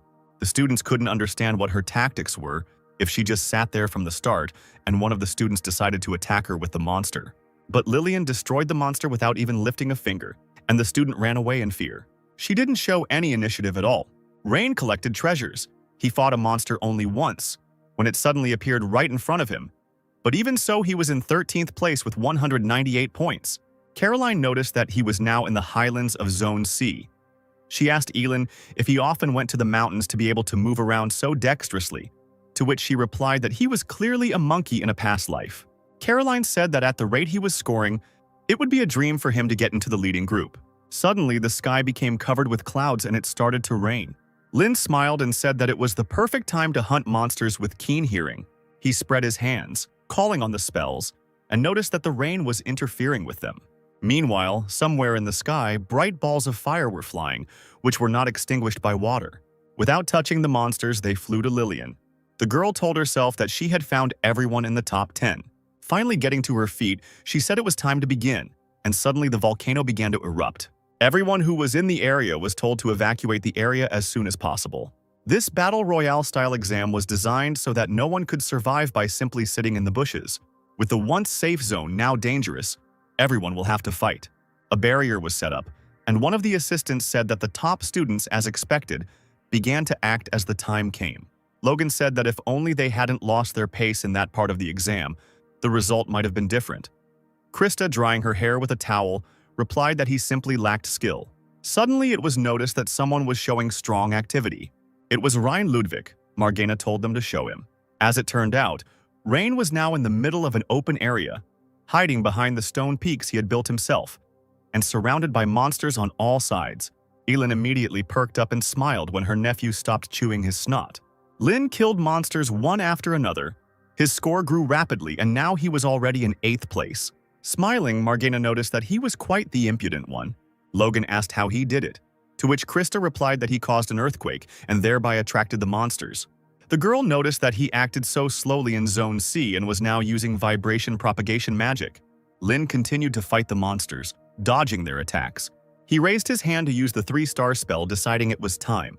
He hit the ground with his hand and something sharp started to emerge from it, piercing the monsters. As it turned out, these were tree roots. Kyle was surprised to see that there were no trees in this area, but he immediately understood everything, remembering how he touched the trees at the beginning. The assistants quickly counted the points for such an attack and added 164 points to him. Caroline said it was amazing that he could use 3-star magic at the same time and fight so many monsters. Elin said with a grin that there was nothing surprising about it. Brushing the dust off his shoulder, Lin noticed that he now had 362 points, putting him in 1st place considering Team A's scores. Lin walked away, deciding that that would be enough. Kyle thought about the fact that the battlefield had shrunk significantly due to the fact that everything was flooded with magma. There were almost no jewels. There were almost no monsters left. Gertrude would no longer have time to get around Rain. Zmar turned to Kyle, who asked him what was wrong. Zmar noticed that Bruno and Ini, who were in 3rd and 4th places, were missing. Kyle asked him if he had really gotten old and had poor eyesight. Kyle leaned towards the screen, not believing it. Finding that they had indeed disappeared, Kyle thought that there was a big difference in points between them and 5th place, but now they weren't even in the top 20. Turning to the workers, he told them to show what happened to those who were in 3rd and 4th places 3 minutes ago. The screen immediately showed the image of a burning man screaming in pain. Someone was approaching the girl, who seemed to be Eni. Eni put her hands forward, using a spell to defend herself. But before she could cast the spell, a wave of fire washed over her. Lillian walked past the burnt body with the same emotionless face. So she has already dealt with several students, and it will be enough for her if she catches someone in 1st or 2nd place. Margana noticed that the girl's character was like her father's. Sitting on the branch, Gertrude noticed that Rain had already passed her. and Lillian had come close in points, but the guys behind her had disappeared somewhere. She couldn't understand what was happening, and meanwhile a fiery bird was flying towards her. Seeing it approaching, Gertrude dodged and began to fall down.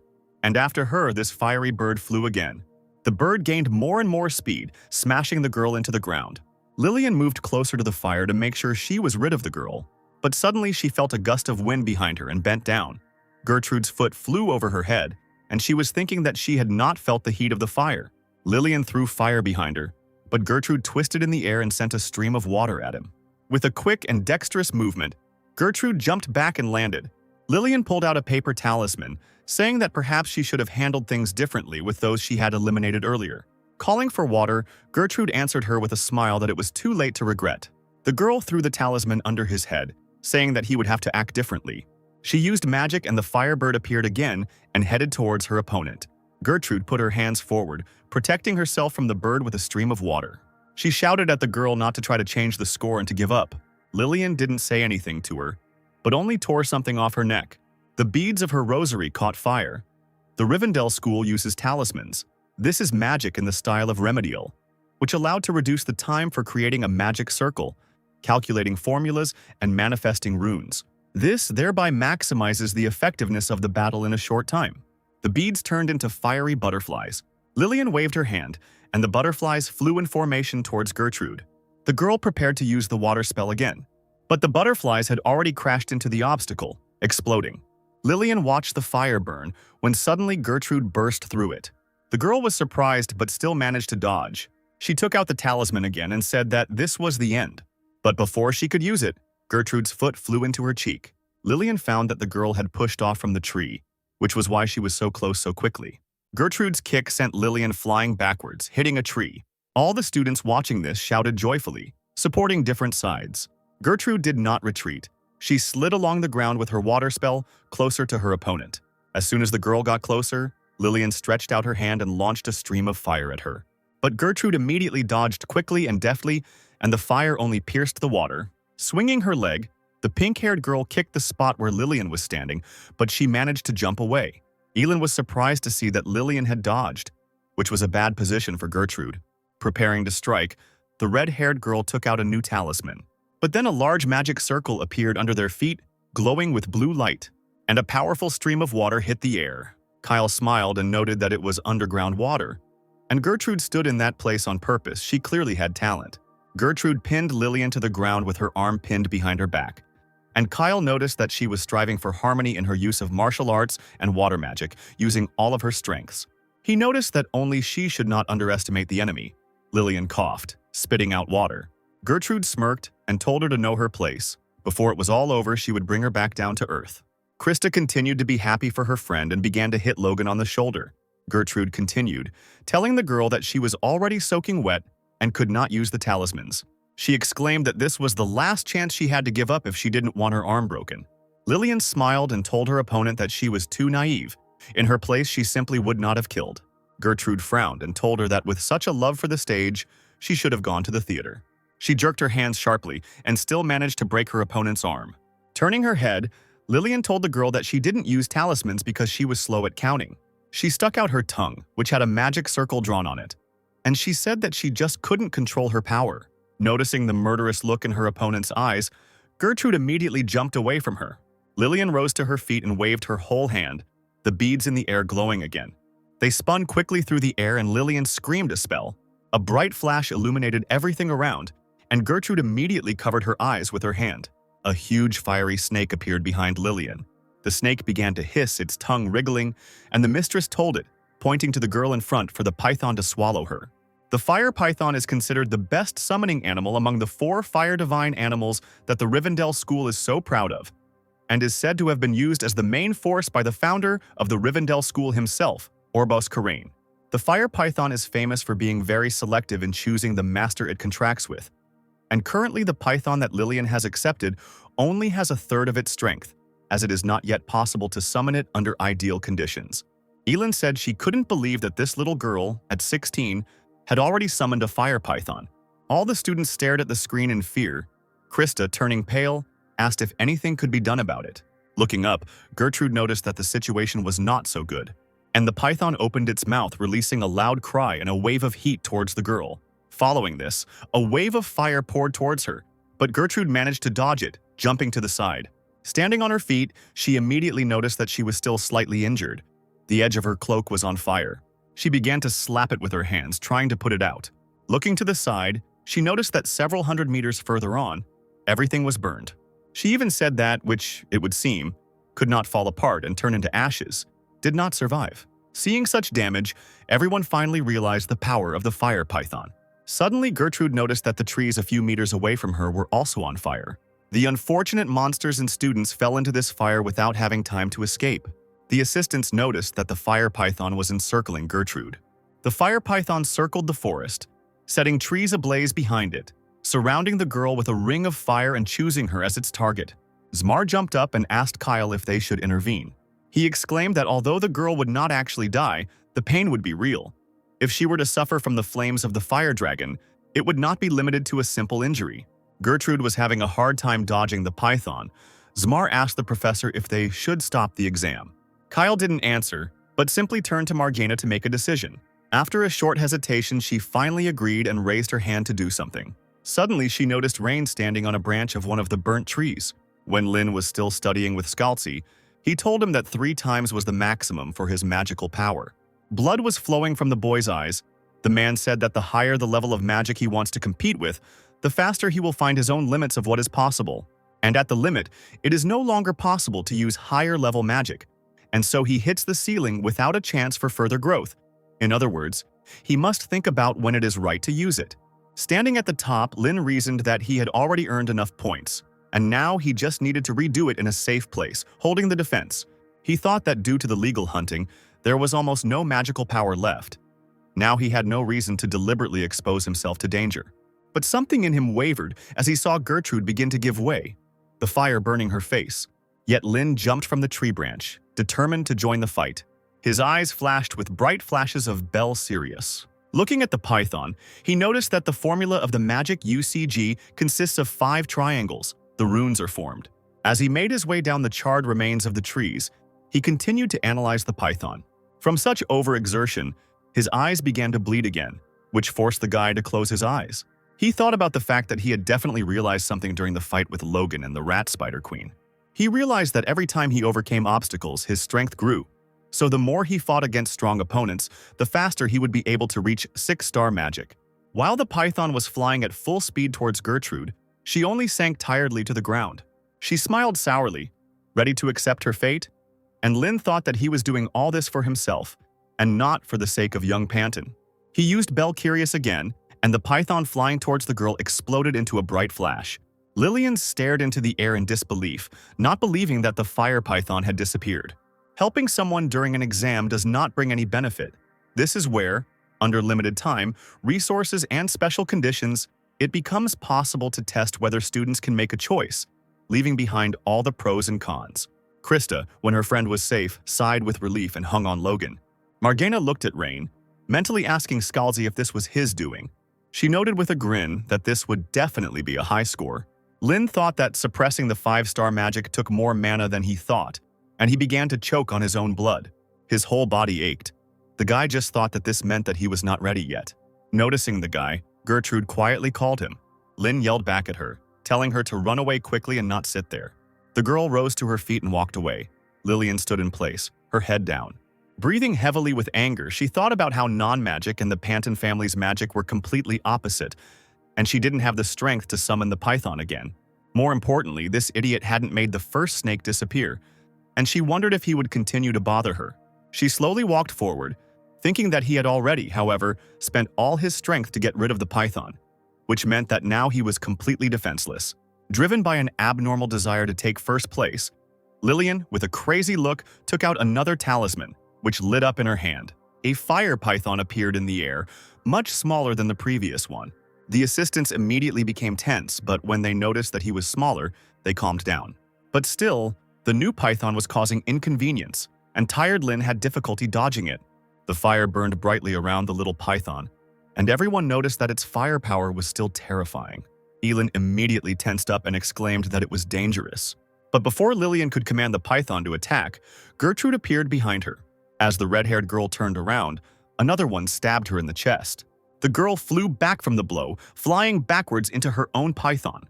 Lin asked the weak and reeling Gertrude why she had returned, to which the girl quietly replied that Lillian was her enemy, and she said that if he was expelled, Mrs. Krista would suffer from a broken heart. Hearing this, Krista froze in shock, and her cheeks immediately flushed red. All eyes turned to her, and the girl immediately began babbling that he was just a competitor to her, even something like an enemy. Logan smiled and gave her a thumbs up, and Krista immediately screamed, asking him if he really wanted to punch her in the face. Logan asked her what was wrong and remarked that they looked great together, but before he could finish speaking, Krista had already slapped him across the face. From such a blow, the guy lost consciousness and fell, and Krista thought that as soon as Gertrude leaves the exams, she will not kill. But she still thought that Rain was the one who got rid of the fire python. She thought about what they say: if you perfectly understand the magic of the Ludwig family, which is passed down through the blood, then you can easily establish control over any kind of magic. But in 1,000 years, only 3 people have succeeded in this, and all of them did it at a fairly old age. The fire began to flare up again, and Gertrude stepped forward, telling the boy to leave it to her. Lin noticed that she was injured, to which the girl said with a grin that everything was fine, and that he, to be honest, was more of a hindrance to her. She said that she hadn't beaten that crazy woman up yet. Lin didn't argue and ran away, telling the girl to make sure she survived. Choking on her own blood, Lillian muttered to Gertrude to move aside. Gertrude smiled and remarked that she had started the fight and was now driving it away, and she said that they would finish it among themselves first. With a wild grin, Lillian smiled and said that everything would be as she wished. Lin was running through the forest at the time when suddenly he encountered a crowd of low-ranking students on his way. Picking up a stick from the ground, the boy thought that his physical and magical strength was already running out. Taking a defensive stance with his stick in his hand, he frowned, admitting that things were bad. Looking around at his opponents, Lin forced a smile and teased them, noting that they were low-ranking. The students looked down on him from the platform, and the boy told them that they couldn't defeat him even if they united, so they should let him go and he would be lenient. One of the guys, respectfully turning to the young gentleman, replied that he was several times stronger than all of them, but he noticed that it was strange that someone so strong was trying to negotiate with them. The boys didn't think anymore, and one of them jumped off the cliff with lightning in his hands. Lin quickly put his hands with the stick in front of him, defending himself from the blow. The attacker screamed, asking him if he wanted to give up when he didn't even have the strength to move. Elin, watching this, clicked her tongue and noted that this is such a circus and such idiots are everywhere. Caroline answered her that this is their strategy, and Lin continued to defend himself from the blows. While dodging the lightning strike, he thought about not underestimating these low-ranking ones. Having let his guard down, Lin received another blow that caught him off guard. The attacking guy decided to deliver the final blow, but Lin managed to recover and sharply swung his leg. Sand from the blow got into the opponent's eyes, and the guy, taking advantage of the opportunity, struck. The force of the blow knocked the guy out and he fell to the ground. Caroline still couldn't understand how Rain knew about the martial art of the Osiris school. Elin put her hands behind her head and told her that she wanted to know that too. The assistants noted that in any case the guy could not go on the counterattack. From the high-speed calculations of 3-star magic to the martial art of the Osiris school to his ability to not clean up, but the distribution of magic power itself leaves much to be desired. In this sense, Krista is superior to him. The students who were still standing at the top noticed with a grin that the boy didn't use magic. Lin was breathing heavily, not engaging in battle on his own, and those guys decided to attack together to put an end to it. Elin thought that he definitely used Belcurious to stop the fire python, which caused his mana to be almost gone. 2 of the attackers jumped off the cliff, shouting to the others to wait their turn. Marjana thought that helping others is a good thing, but if you don't have enough resources, it's just a waste of time. She watched with interest to see what Scalzi's grandson's next step would be. Lin pulled his hand back and a bright flash of lightning appeared on his palm. The guy sent the flash into the ground with all his might and jumped up so that the opponents were in the electric shock zone. Everyone watching was surprised. Zmar asked if he really had any mana left, to which Kyle replied that it was just Rain's sword with electrical properties. The boys fell to the ground unconscious, Kyle continued, saying that the sword was in a plasma state and was used the moment their feet touched the rain-wet ground, which caused the electric shock. The man said that even if you know how to do something, it is not a fact that it will work. So there is nothing more to say, like this guy is very experienced. One of the last guys on the platform started to use a spell and with a grin told the guy that he was not a contender for first place for nothing. However, now he had no more trump cards left. But suddenly, his comrade standing next to him waved his hand, knocking the guy out. His hand was covered with his clay. He said that now even he alone could win. Logan clutched his head and asked what it was, to which Krista replied that it was magic that enhanced physical abilities through the soil. The guy's body was completely covered in his clay, making him look like a knight in huge armor. Krista said that this magic, however, does not combine well with martial arts, which are expressed in physical strength. The guy told Rain that he could give his points to other students. It would hurt when he got hit, so he better give them the nice way. Lin asked him with a smirk and a challenge in his voice, what if he didn't want to? The guy responded by noticing that he was funny and jumped off the cliff. With a loud bang, the enemy landed on the ground in his clay armor, the ground beneath his feet breaking. And he told the boy that he had looked at him in powder then. But when he looked up, he noticed that Rain was already flying towards him with his stick and a sparkle in his eyes. The boy's clay armor cracked from the impact and he flew backwards. Lin exclaimed that Osiris's technique was created together with him. He told the guy that he shouldn't have looked down on him. However, the enemy was still standing on his feet. Lin couldn't understand if he had done something wrong, because even his insides were shaking from the blow. But soon he noticed that his opponent was already at the limit of his capabilities. Saliva was flowing from his mouth, and everything was swimming before his eyes. Lin told him that if he failed the exam, he would immediately receive an F. He asked him why he thought everyone, even professors, were monitoring an exam with such a supposedly simple grading system.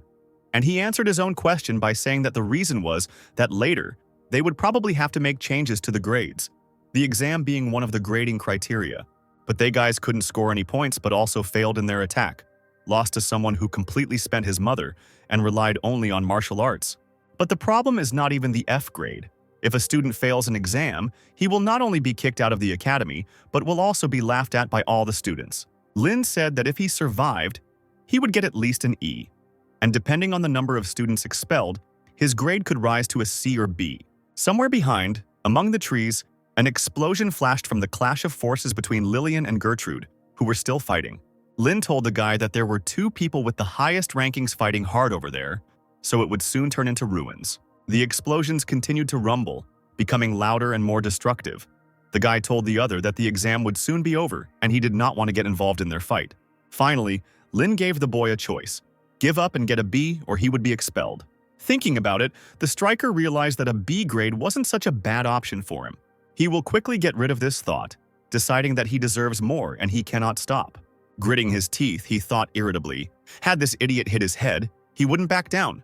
Looking at the staggering Rain, he thought that anyone would say that he was at the limit of his abilities. He spent even more energy repelling the attacks. He kicked the ground and thought about how he could crush him into dust and take all the points. There was only one thought in his head: if he loses, he will be expelled. But then Lin raised his head and stared at the guy with his piercing red eyes. The enemy froze for a moment, and he came to his senses only when a sound signal sounded throughout the entire territory. The end of the exam was announced, and all students were told to finish their battles and return immediately. Staggering more and more, Lin noticed with a smile that it was finally all over. Having barely finished this sentence, the guy fell face down on the ground like a doll. His opponent didn't know what to say, but just grinned. Elin sighed in relief and a slight smile played on her face. Caroline asked her if she was really that worried, to which she agreed. But suddenly the assistants noticed that they had a problem. Lillian and Gertrude continued their fight. Kyle noted that points would be deducted. Zamar exclaimed that this was not something to think about now. Looking at the girls, everyone realized that they were no longer in control of themselves. Marjana clicked her tongue in irritation and said that she would show them now. She struck the ground with her staff, and blue circles began to spread out across the ground.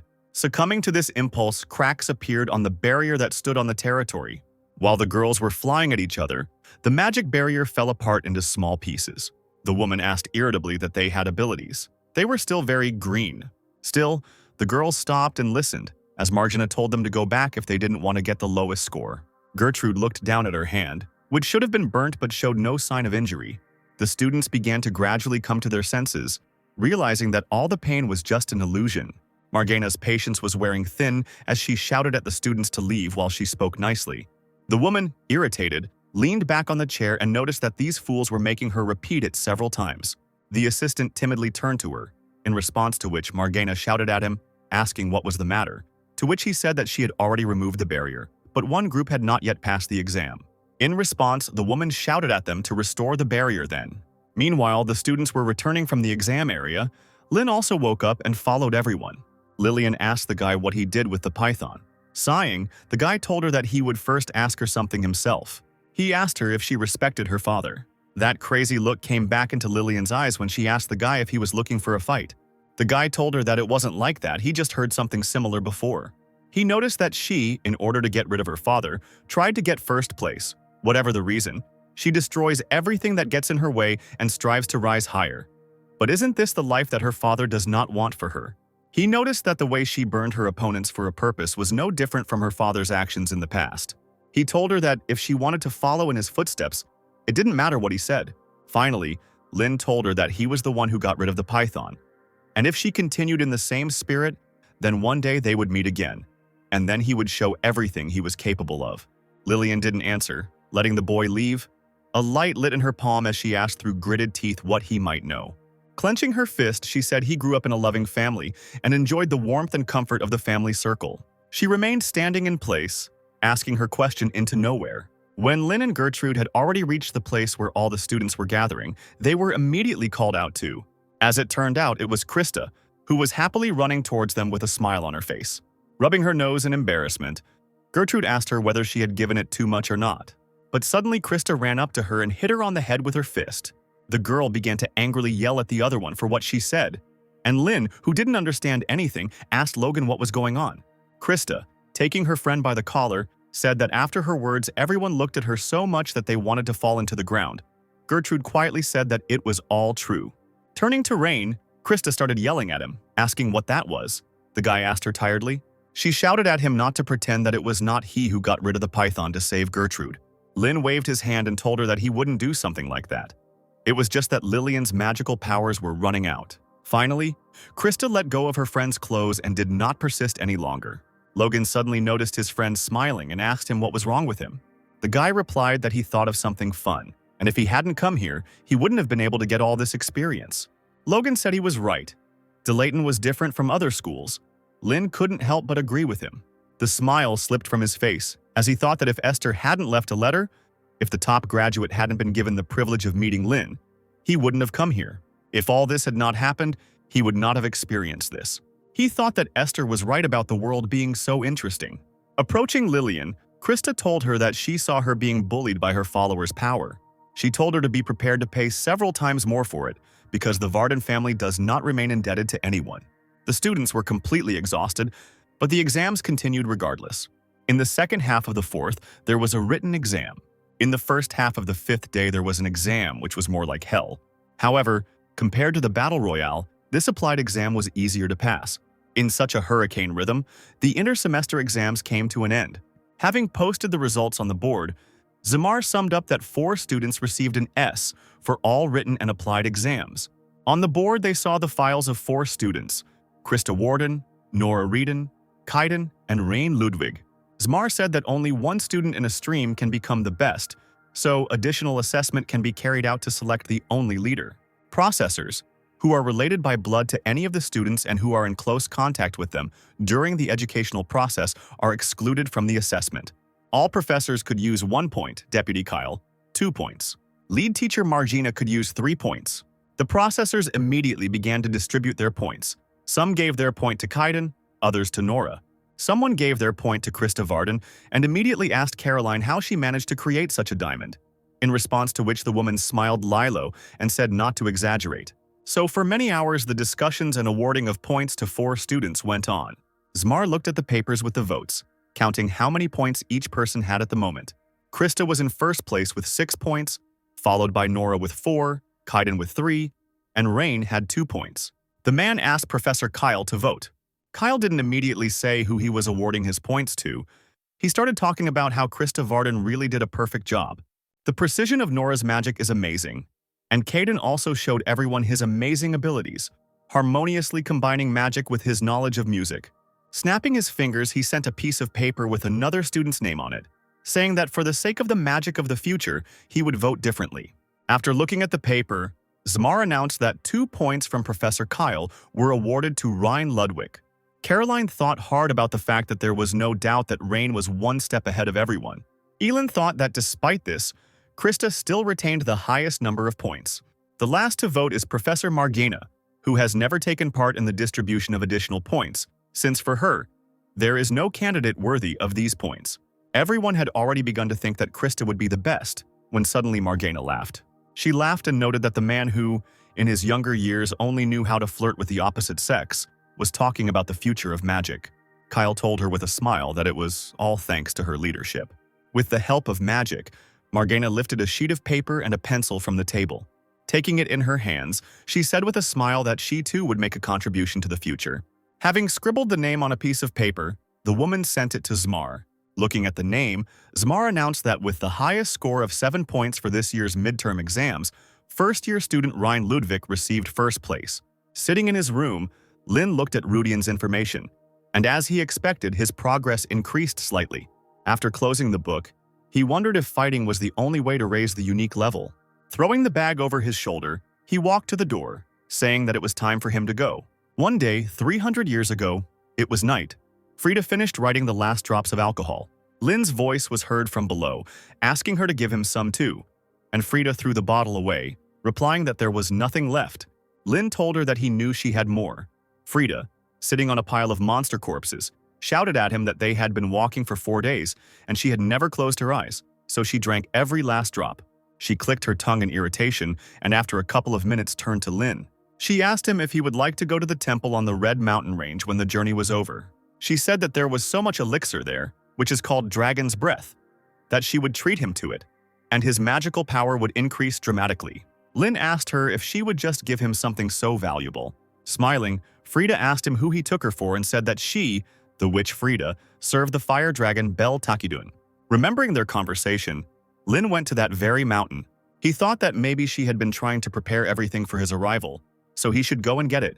Even though 300 years had passed, Lin said with a smile that he had not forgotten anything. And the guys set off on an 18-hour journey to the peak of the Snowflower. Ever since the fire dragon Bel Takidun led his legion and settled here for nearly 1,000 years, magical power has spread throughout the mountain range. That is why, to this day, this place is sacred for many believers. Lin was walking up the stairs, breathing heavily, when suddenly someone called out to him. Turning his head, he noticed a man who was sitting having a snack. The man asked the guy where he was going in such a hurry.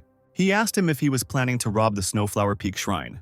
Lin didn't answer him, but just looked at him suspiciously. The man told him not to be afraid, and asked him what kind of trouble he was in that he was going to rob the sanctuary, and told him that he had something useful to tell him. The man told him not to go there, because no one had been there for 300 years. But as soon as he stepped on the threshold of the sanctuary, one of the robbers did not return alive. Lin sat down on the step and asked the man why this was happening, if there was really someone there. Chewing a bun, the man replied that the witch had placed the guard there, the demon. The boy asked again, his eyes wide. The man said that this is what people call it, no one really knows what kind of thing it is. He said that he himself decided to take a risk and reach the entrance, but almost died on the spot. Lin sighed and shrugged, and the man told him that he had been literally one step away from death. But Lin had already gotten to his feet and was walking further up the stairs, not listening to the man. Finally, he told him that if he didn't want to say goodbye to life, it would be better not to approach the entrance. Lin waved his hand, thanking him for the warning. Lin thought that he had heard before that a monster lived in the temple and it looked like he would have to defend himself. It was already evening, but the guy was still climbing the stone steps. He took a flashlight out of his backpack to light the way, and the sounds of the forest could be heard from all sides. Lin thought that it was too loud. Was this really what nature looked like without human intervention? And he noticed that this place looked like a natural habitat for rat spiders. He remembered the day when Esther brought him to meet the other team members. She asked them with a smile if he was cute. Frida, not at all delighted, replied that their BB was much cuter and pointed to the bird on her shoulder. Lin asked her if she had compared him to a dove, to which she replied that he was a parrot. The guy said with a smile that it would be better to have someone like BB nearby right now. After some time, Lin reached the temple. Wiping the sweat that was dripping from his face, he said he couldn't believe it had taken so long an effort to get here. He began to think about what to do next, but the only solution was to go inside. Looking around and seeing the various debris, he wondered if the temple built by the dragon could overcome the flow of time. Remembering about the guard demon, Lin told himself that it sounded like a common story. He didn't feel any traces of the demon, and he quickly ran through the half-ruined arch that was the entrance to the territory. As soon as he stepped into the territory, a bright flash erupted somewhere in the sky. With a loud cry, a firebird appeared on a wooden pole. Jumping off the pole, the bird flew down, flapping its fiery wings. The bird flew straight at the guy with a quick movement, and he barely managed to dodge the blow, falling to the ground. Lin began to prepare the spell, shouting at the bird that she was greeting guests very rudely. Pressing his palms to the ground, the boy summoned a stone wall into which a firebird flew. She opened her beak and screamed loudly in anger and pain. Having destroyed the stone wall into small pieces, the bird again flapped its wings, rising into the sky. Lin thought that this fire and this crying were strangely familiar to him. He immediately remembered the little yellow bird on Frida's shoulder, which occasionally breathed fire. Looking again at the fiery bird in the sky, which looked very scary, the guy could not believe that it was that Bibi. 300 years ago, Esther happily introduced Lin to Frida. Pointing to the bird on her head, she said it was Bibi. Remembering this, Lin immediately thought about how Frida raised this bird as if it were her own daughter. Bibi didn't calm down and continued to breathe fire in all directions. Lin barely managed to dodge these fiery shots. He thought about how he knew he would get it from that feathered ass one day. The guy ran as fast as he could, avoiding the blow, and still couldn't believe it. He ran away from the temple, running out of the gate. The only thought spinning in his head was that this couldn't be after all. 300 years had passed. The boy's pace slowed as hope crept into his soul that this might be true. Turning around, he called out to the bird, asking it if it was Bibi. However, Bibi did not respond to him in any way, but only tried to attack the enemy again, knocking him down. Sitting on the ground, Lin looked up into the sky and shouted to the bird that it was him. He shouted that he was Lin. Finally, the screams reached Bibi. She looked at the guy on the ground and landed next to him. She looked into the guy's eyes with her brown eyes and asked again uncertainly. In her mind, she still had the image of Lin in the past that appeared before her eyes when she heard the familiar name. With a smile, Lin told her that they even competed for the title of their team mascot. However, Bibi did not recognize Lin. She frighteningly stated that he was not Lin. There was a malicious look on her face as she said that he didn't look right. His face was not familiar to her. Bibi rose into the air again, flapping her wings, and began to open her beak to release a new stream of fire. The guy spread his arms out to the sides and summoned a water shield, trying to hold back the onslaught of fire. Lin was not upset at all, but on the contrary was delighted by the news that even though 300 years had passed, Bibi was still alive. While the firebird was preparing a new volley of fire, Lin shouted to her that his face was different, but it was him. But Bibi didn't listen to him anymore. She opened her beak again, spitting flame. Trying to hold back the fire attack, Lin tried to figure out what to do, because they definitely should have shared memories with her. He just needed to find something that would definitely make it clear that he was Lin. Suddenly, the guy got an idea. He immediately got rid of his water shield and summoned a stream of water that headed towards Bibi. Having received such a blow, the firebird immediately fell to the ground. Once the bird was on the ground, Lin exerted all his strength and summoned several streams of water that rose into the sky. He clapped his palms together and asked the bird with a smile whether she had forgotten this too. And the very next moment, these columns of water broke up into small drops that sparkled brightly, refracting the light. Bibi immediately froze, watching these drops of water that fell like snow. Lin remembered how he had done this in the past, calling upon this spell that was not mentioned in any grimoire. This moment was and is only in the memories of those who were there then. Smiling as he watched Bibi, he told her kindly that it was not her favorite spell. Just like in the old days, Bibi began to dance joyfully under the bright glow of these drops, and suddenly the fiery body disintegrated into bright but already fading flashes of fire, and a small bird appeared in the center. A small yellow bird flew up to Lin, flapping its tattered wings vigorously. Looking at the boy with her faithful button eyes, she chirped and called his name. Lin held out his hand, and the bird landed on his fingers, and he gently told it that it was him. Bibi jumped further on the guy's hand, calling him the timid magician Lin, which surprised the guy, but after she called him her friend. Finally relaxing, Lin felt incredibly tired from the long hike and fell to the ground, while Bibi continued to chirp, calling him a coward. The guy noticed with a smile that she hadn't changed at all. She was still just as noisy. But it would be strange if that happened. But then he noticed the almost broken beak and the frayed skin on her paws. Overall, Bibi looked quite rumpled. The guy asked her how she had lived before these days. Bibi chirped that Lin said he would come back, and he did. Bowing his head to his knees, he asked her brokenly why she, a fool, had waited so long for someone like him.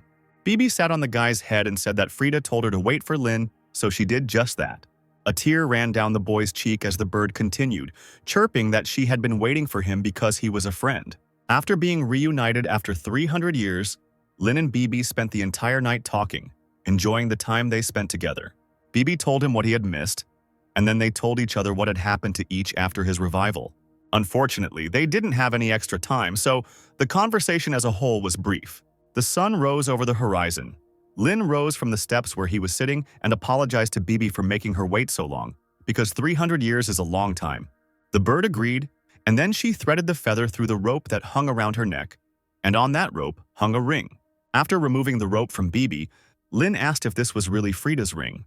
The bird chirped joyfully that this was indeed the case, and flapped its wings and flew to the entrance to the temple. Following after her, Lin asked her if she had been protecting this place all this time. The eyes of the stone dragons that sat on either side of the temple entrance began to glow red as soon as Frida's ring came close. With a quiet rustle, the doors of the temple swung open, letting in the owner of the ring. Without waiting for the guy, Bibi flew into the depths of the temple, so the guy had no choice but to run after her. Finally, after running through the dark corridors of the temple, Lin and Bibi reached the bedroom. Looking around, Lin thought that this was probably Frida's bedroom. Bibi sat down on a dark box that lay on the bed and began to tap on it with her beak, attracting attention. Taking the box in his hands and removing the lid, Lin discovered that there was a small bottle lying on the red pillow. Taking out the bottle, he blew on it, blowing away the dust, and removing the cloth from the box, he discovered a letter. Having taken out the letter, the guy noticed that the paper was already so worn that it would fall apart in a little while. His gaze immediately fell on the date on the letter and who it was intended for. It was written on September 24th, 1168, and it was intended for Lin. It was written 250 years ago. Sitting on the edge of the bed, the guy began to read the letter in which Frida wrote that this year she was writing a letter again. This time, the last one. She wrote that she knew that everything was really bad with finding things in principle, so she decided not to hide the envelope away from the eyes of the thieves and left Bibi as a guard. She would protect this letter and the gift until he returned. In the letter, Frida asked the guy if he had met little Bibi and wrote that the magnanimous dragon had taken pity on them and increased the lifespan of her daughter. She wrote that she was very sorry that she would not see his surprised face. The letter said that Frida and Bibi had already grown very old, but they still hoped to meet him. Age was already taking its toll, so she often cried and remembered the old days. And she thinks only about what she couldn't do for him. She wrote that she must leave this place now, planning to go to the flame of 10,000 Li located at one pole. She says this just in case the friend of the place comes true, because she does not know whether they will be able to meet again before she leaves this world. She would like to write more, but she is forced to finish because Esther and Kays will scold her. The item enclosed with this letter is a gift for his 19th birthday, and it is Dragon's Breath. Frida wrote that she hoped that the gift would at least help him a little bit to overcome all the hardships on the journey called life. The last words in the letter were, "Thank you for everything. I miss you very much." In a weak voice, Lin noticed that she had written almost formally, a style that did not suit her. Covering his face with his hand, Lin burst into tears, his body shaking with tears. Bibi circled around the boy, trying to calm him down and telling him not to cry. Wiping away his tears, Lin reassured Bibi that he wasn't crying. It was just the respectful style that made him laugh until he cried. Without a doubt, the guy uncorked the bottle of Dragon's Breath and decided to drink it, mentally thanking his girlfriend for the gift. As soon as the liquid hit his mouth, he immediately winced from the not-so-disgusting taste. But the next moment, he felt a strange sensation throughout his body. Having frightened Bibi, he turned to her sharply, asking her to take the diary out of her backpack.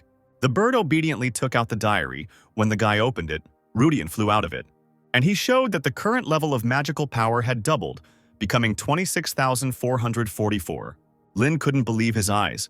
He thought that even the elixirs created by the 8 major schools, which took hundreds of years to make, would only help to add 5,000 units of magic power at best. The guy didn't know that this earth would be so effective. Falling back onto the bed, he exclaimed that he needed to increase his strength even more before drinking. Soon his discontent turned to joy. He looked at his palm with the shining sign. He noted with a smile that he could now use the mental barrier, and that was enough. After some time, Lin got up and got ready. He told Bibi that he had to go already, the bird repeated. The guy asked her if she wanted to go with him. Bibi replied that she was waiting for Frida. She said that first she was waiting for Lin, and now she is waiting for Frida. Smiling, the guy told her that she could pass with him. He told her that she should wait there, especially not here.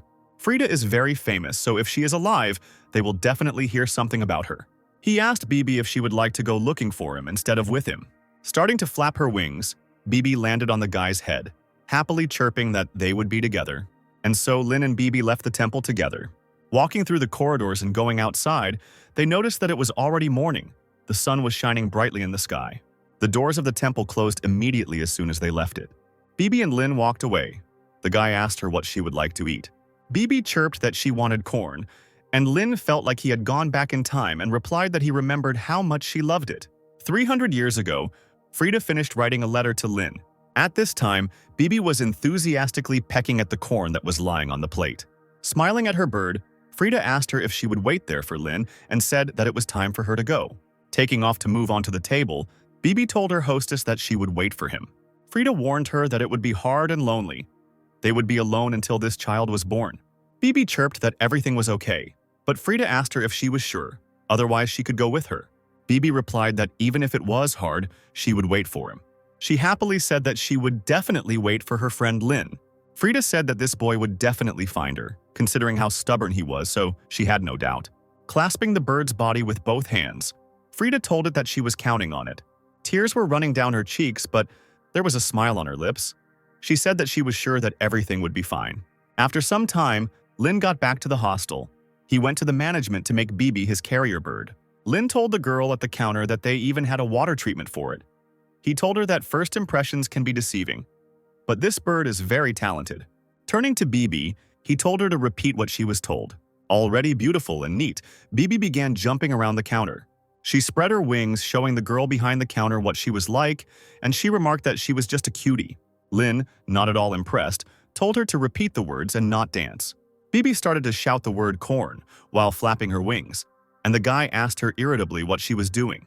Forcing a smile, he told her not to show off anymore.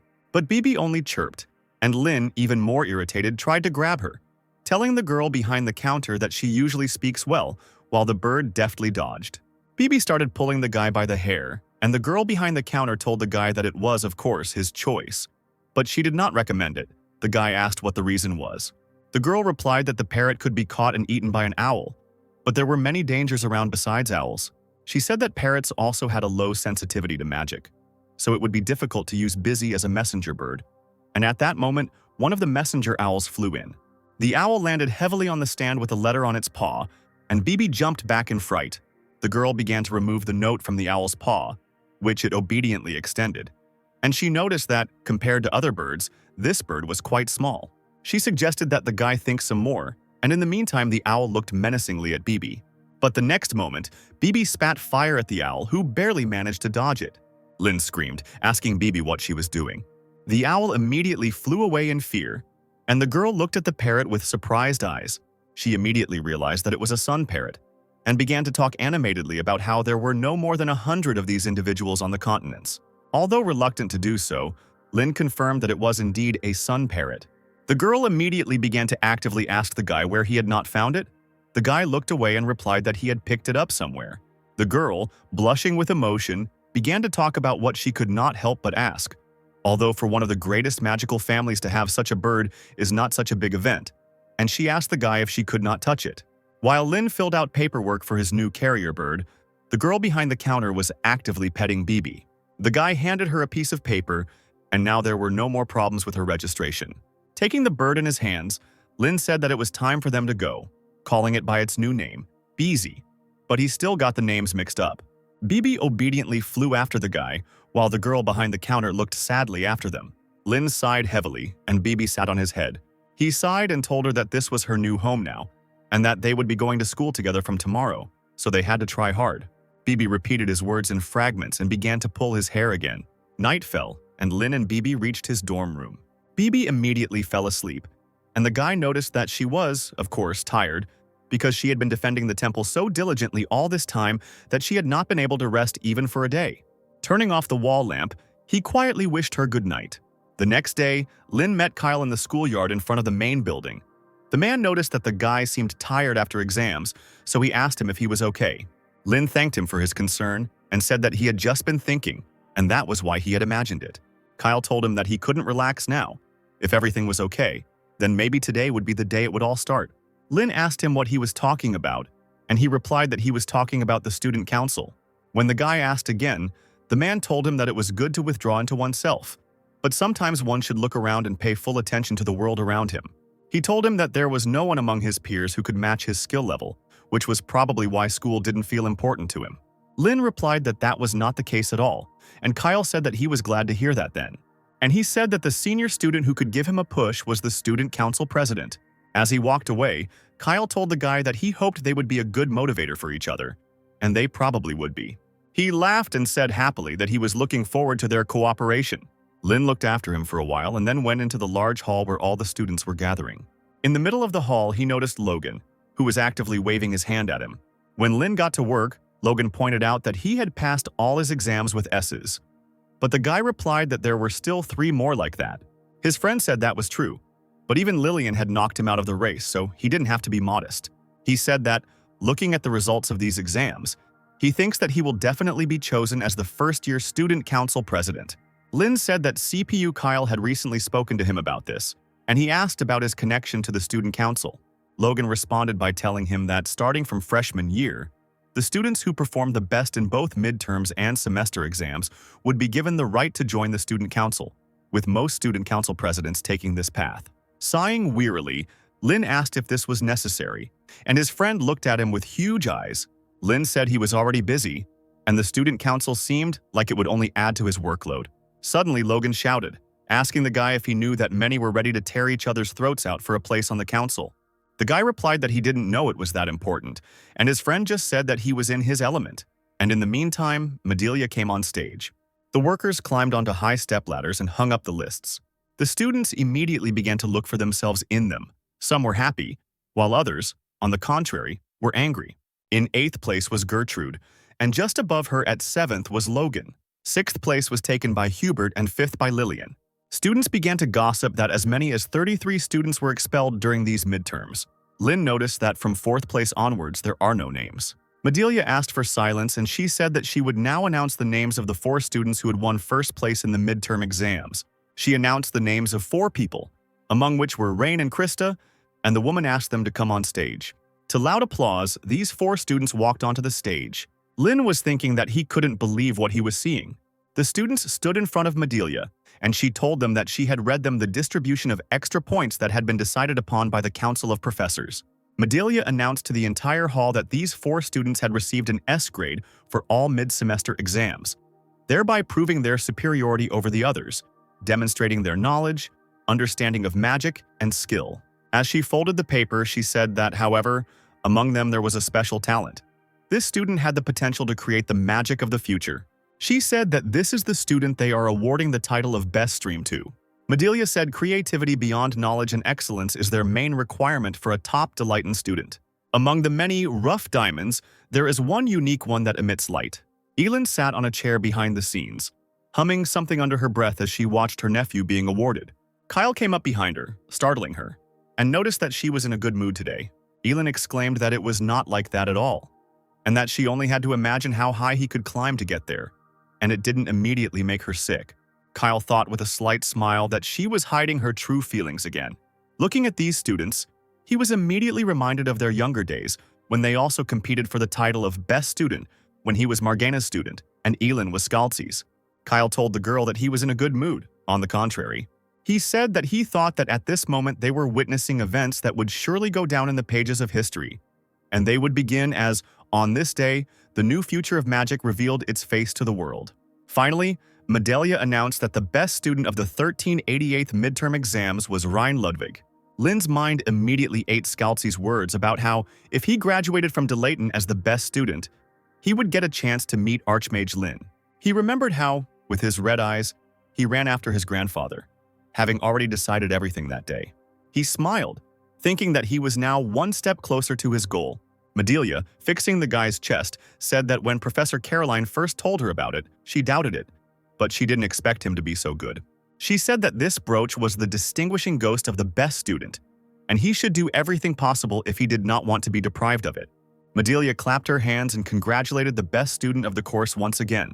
Her clapping was followed by a loud ovation throughout the hall, and she said that she expected him to continue to take active action. Everyone in the hall was delighted and couldn't believe that this klutz had become the best student. Logan smirked as the others exclaimed that Rain had beaten all the students from 8 schools. Madelia announced that second place went to Krista Varden, third to Nora Letton, and fourth to Caden. As she concluded the ceremony, she began to talk about how Delayton was just a transit point. Madelia told them not to relax and to continue to develop and move forward. And she finished her speech turning to all the students, saying that she expected initiative and active actions from them. Nora noted with a grin that things would get even more fun from here on out. Krista, looking at Rain, thought that this time she would accept her defeat, just like she had during the exam in the labyrinth. But she noticed that the difference was not big. She still had a chance to catch up with Rain. Filled with determination, the girl walked loudly off the stage. Caroline, watching her, thought that everything was right because tears would not help matters. Without difficulties, there will be no victories, and victories breed perseverance. She thought that, as they say, a fighter is tempered in the fire of defeat. After the ceremony, everyone returned to class and everyone began to do their preschool activities. Someone entered the classroom with a loud slam of the door, frightening everyone around. A girl with short hair turned to someone and asked him if he remembered her, because they had already met. Walking towards Rain, she said that he was really cool, and he was the same Rain who was staring at the sky as if rooted to the spot. Lynn tensed and remembered that he had met this girl once at a family council. This girl was Sandra Keppel, and she was already a second-year student, and on her chest was the same ribbon as the 4 best students of the first year. Sandra waved to Krista and greeted her happily. She said that she was confident that she would be the best student among the first year, again reminding Krista of her defeat. Krista was heartbroken again, and Sandra laughed loudly so that everyone could notice the presence of the student who became the best student in the first exams. Lynn used his abilities to assess the girl, thinking that she was now the top second-year student. He noticed that for some reason the mana didn't look normal. Turning to Rain, Sandra grabbed his hand, saying that everyone was already waiting for them. She pulled him along with her. Lynn asked her where they were going so suddenly. Sandra replied with a wide smile that she was waiting for the student council. Running ahead, Sandra exclaimed that they needed to hurry. There was a lot of work to do. Lynn ran after her and asked her if she was the president, to which the girl waved her hand and said that she was a sophomore, so not even a deputy. She asked him if he didn't know who the student council president was, and Lynn awkwardly remained silent. Sandra said that even so he would like him. The guy asked her if she could tell what kind of person he was. On the way, the girl told him that the president has no family, no school. He is alone and left to his own devices. She said admiringly that, however, no one could compare to him. She noticed that everyone began to call him a master of his craft. So they ran to the 4th floor to the student council room. Sandra, going inside, loudly introduced their new member. However, all the members sat quietly at their desks, and the girl continued, saying that according to Professor Kyle, he was an excellent candidate for the student council. Since no one responded, Sandra volunteered to introduce the other participants to Raina. Pointing to the red-haired guy, she said that his name was Felix Drake. He was a third-year student and the vice president. Sandra and Lynn walked past him and Felix waved at them. Looking at the blonde girl who was actively writing something, Sandra said that it was Travis. She used to be the clerk, but now she was responsible for the accounting department. They passed her desk, and Lynn and Travis nodded at each other. Lynn noticed, without much joy, that the girl was surrounded on all sides by stacks of documents. He asked Sandra if she really had to do all of this, to which she replied that now is the time when there is a lot of work, but from tomorrow, the honor of this work will fall on him. When the girl's words reached the guy's brain, he immediately asked again. Sandra laughed and said that this was until a new council member arrived.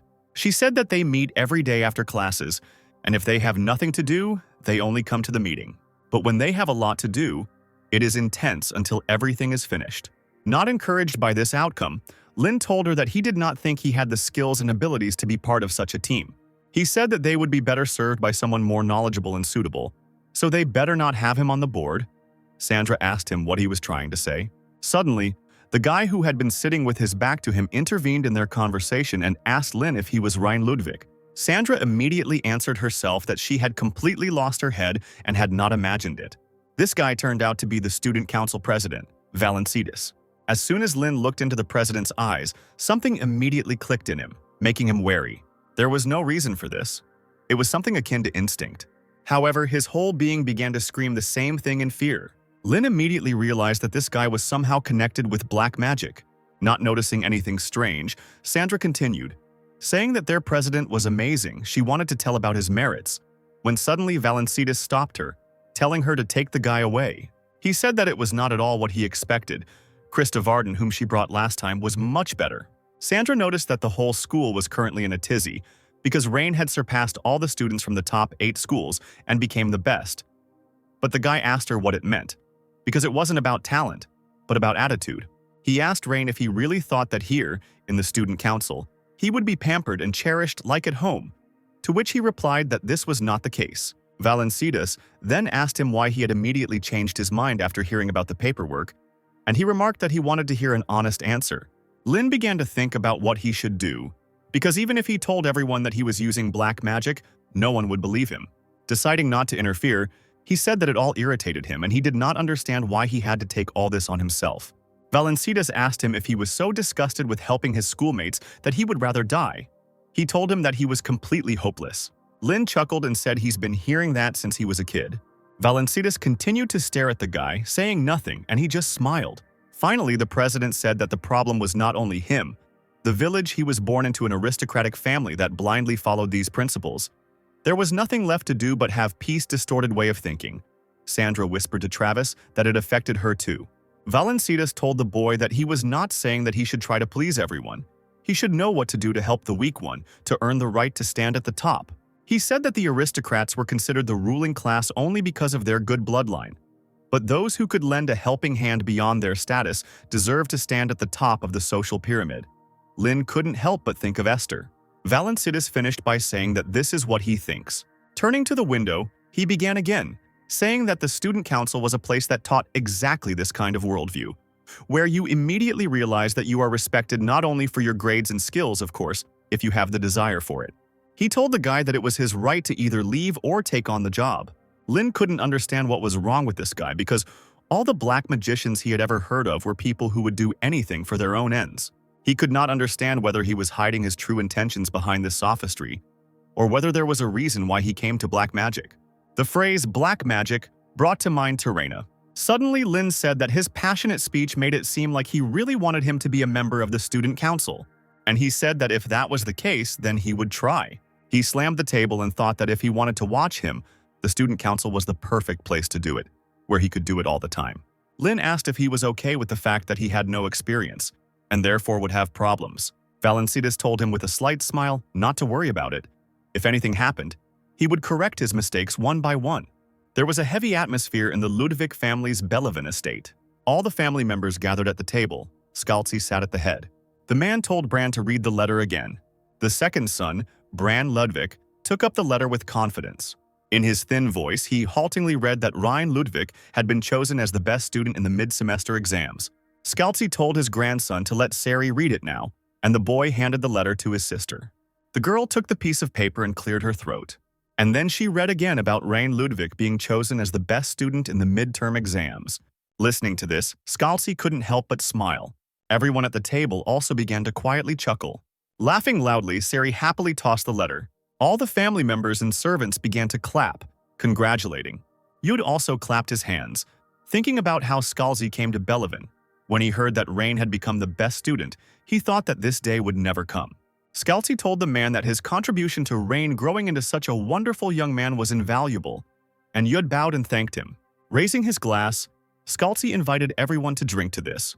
Kevin said that this time the school had some outstanding students, including the third daughter of the Varden family.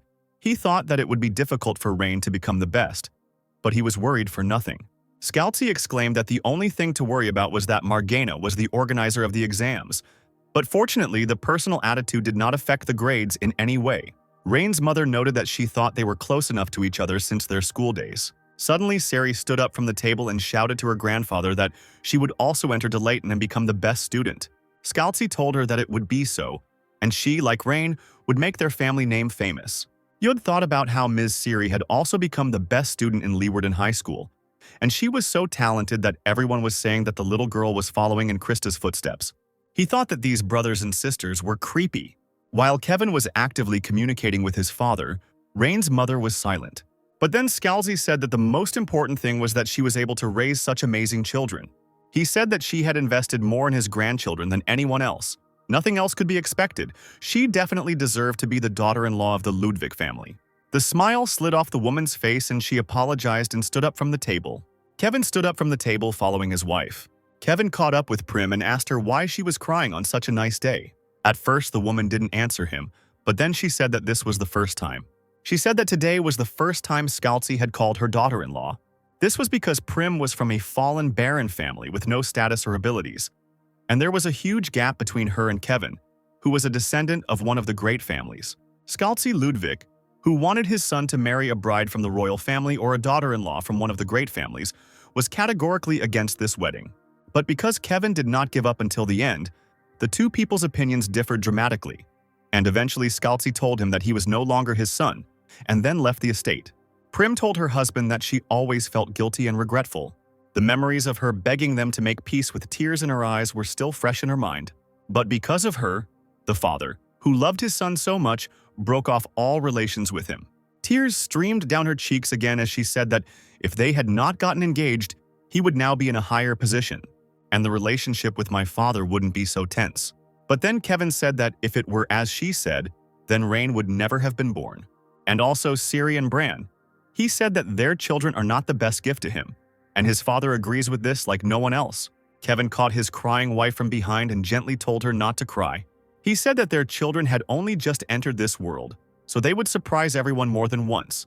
Meanwhile, Travis ordered Lynn to sort through the proposal letters sent by the students, select the most adequate ones, and sort them. The guy asked her if there were always so many letters, to which the girl replied that only during exams and after holidays. Lynn asked her if she had brought him here to sort everything out, to which she replied in the affirmative. Travis said it was a tradition and she had gone through it too. She told him that he would do this until the next best student came along. An hour later, unable to bear it any longer, Lynn went outside, stretched on a bench, and said that he couldn't believe that all this had to end today.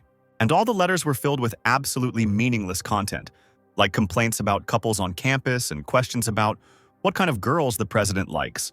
Leafing through this nonsense, Lynn couldn't understand who was writing this stuff because it only added work. He finally found something useful. It was a complaint that cleaning the campus was very difficult. And in the meantime, someone approached the guy from behind. As Valencidis approached, he noticed that he was looking through the letters. Lynn asked him if he had come to check that he was being lazy, to which the guy, snatching the letter from his hands, said no. Lynn asked the president if he thought this was a great agenda, since anyone could handle it. The president replied that that was the whole point. He said it was absolutely the opposite of the old aristocratic way of thinking. After quoting the note, he said that this was something the workers had to do anyway, so they didn't need the help of the apprentices. And then he asked if there was any point in magic at all. After thinking it over, he said that then it seemed there was no point in it. He asked whether it was natural for ordinary workers to sacrifice themselves in order to raise outstanding wizards. Lynn noted that this was Delaith's philosophy, to which the boy agreed. He said that this is the basic ideology of the academy, and a well-known truth. He said that the magic formulas and figures were very complex, so someone who was not a magician would not even be able to understand what it was, and there was no effort to ensure that magic was used by a wide range of people so that they could at least make one scroll. In the end, ordinary people are perceived as having no value, which is why they cannot enjoy the benefits of magic. And the reality is that while they develop high-level magic, there is none that can restore the devastated soil. In rural and mountainous areas where magic is not developed at all or is unknown, all the work is done by hand. Looking up at the sky, he said that the truly beautiful world is different. The president said he believed a golden age would come, and the eagle's miracle would finally be fairly distributed among the people. He said this is the world he wants to achieve. Returning the note to the guy, he told him to take it to the local magical development club. Although this is not enough, it is already something. And then Valencidis walked away silently, while Lynn watched him go. The guy couldn't understand why someone else would suddenly start such a conspiracy. He noticed that he greeted the cleaners and wondered why he got involved with black magic. Smiling, he noticed that this Valencidis was becoming more and more interesting, and he decided that when he went to the black market, he would try to find out what kind of guy this was. 2 days later, Lynn went to the Adventurers Union, where people were crowded around the board with tasks. He walked up to the counter, and the girl behind it greeted him and asked him how she could help him. The guy told her that he would like to go on the road as security, and if possible, his destination was the Leda Cable area. The smile slipped from the girl's face and she asked him to show his credentials, and Lynn noted that they didn't assign the task to just anyone. He thought that it seemed the head of the Special Assignments Department had not lied, and he handed the girl his copper ID card. Taking it, the girl went away to look at the assignments, telling the guy to wait. A few minutes later, she said that he was a little late. Most of the errands had been completed yesterday. Lin asked her about what was left. Taking the sheet of paper in her hands, the girl said that there was only one order left, the deadline for which was this evening. And she said that it would not be possible to start doing it right away. First, it was necessary to successfully complete the ability test. Lin noted that this meant that the customer would only choose those who could be trusted, and he told the girl that he would take him, and the girl's face immediately smiled again. Handing over the task sheet, she said that the customer had prepared a carriage for the adventurers, which would take them to the right place. The departure was soon, so it was better to go to the carriage right away. The girl waved her hand vigorously and wished the guy good luck. As soon as Lin left the Union building, someone immediately called out to him. The girl with blue hair looked at Lin and said that she was calling the cutie with the boyish haircut. Without answering, Lin looked around, trying to figure out who she was talking to. But then, shrugging his shoulders, he turned around and walked away. Noticing that he was leaving, the girl jumped up and grabbed the guy by the shoulder, exclaiming that she already realized that he was a guy. Smelling the sea, Lin immediately assumed that she was a swordswoman from the Iron Knight Islands, and he asked her what she wanted, to which she told him not to be so cruel. Waving a piece of paper, she suggested that they join forces and go together, since they had the same task. Lin asked her why they should go together, to which the girl replied that it was so that they had someone to talk to. But this did not arouse the guy's enthusiasm, and he quickly walked away. The girl ran after him. She screamed, asking why he didn't want to go with such a beautiful lady. And he too was so handsome that she mistook him for a girl. Lin muttered tiredly that she was a leech. So, while the girls were talking, Lin and she reached that very cart. Lin still didn't answer her, but the girl didn't calm down. She continued chatting even as they climbed into the cart. The girl was talking about how when she returned home, she would change her name to Swordmaster and instantly become a bronze-level adventurer, while Lin was thinking about how he had never wanted to go deaf so much. The girl belatedly noticed that they hadn't even introduced themselves, and the guy didn't care. Turning to the guy, she said that her name was Harpian and asked what his name was. Exhaling tiredly, Lin nevertheless said that his name was Rain. Someone new approached the cart, and Harpian said that she had heard that name somewhere before. Throwing back the cloth, the stubbled man peered into the cart. As he climbed inside, he told the boys that he would go with them. Harpian asked him if he was also an adventurer. Throwing the spear over his shoulder, the man did not answer the girl but only said that there would be 2 more with them. So, following the man, 2 more entered, the first of which was a blonde with a large backpack. And another girl, she looked around at those present and said that it was worth a try. Once everyone had taken their seats, Harpian happily said that they all needed to try harder. The blonde said she was nervous at the thought of being escorted, and the man said he agreed that it was worth the effort. The cab driver threw back the cloth and told everyone that it was time to go. And so the cart slowly drove out of the city into the forest. The man with the spear asked the driver where they were going now, to which he calmly replied that they were going to the place where the owner was. The man asked how far the place was, to which the guy replied that it was just a little bit further. After some time, the cart stopped, having arrived at the place. Everyone got out of the cart. One of the girls noticed that they had, of course, arrived in the forest, and she asked where the customer was. The cab driver said that the owner was waiting for them at this place. Looking at the map, the girl noticed that it said Golden Rose, which was the same place they left from.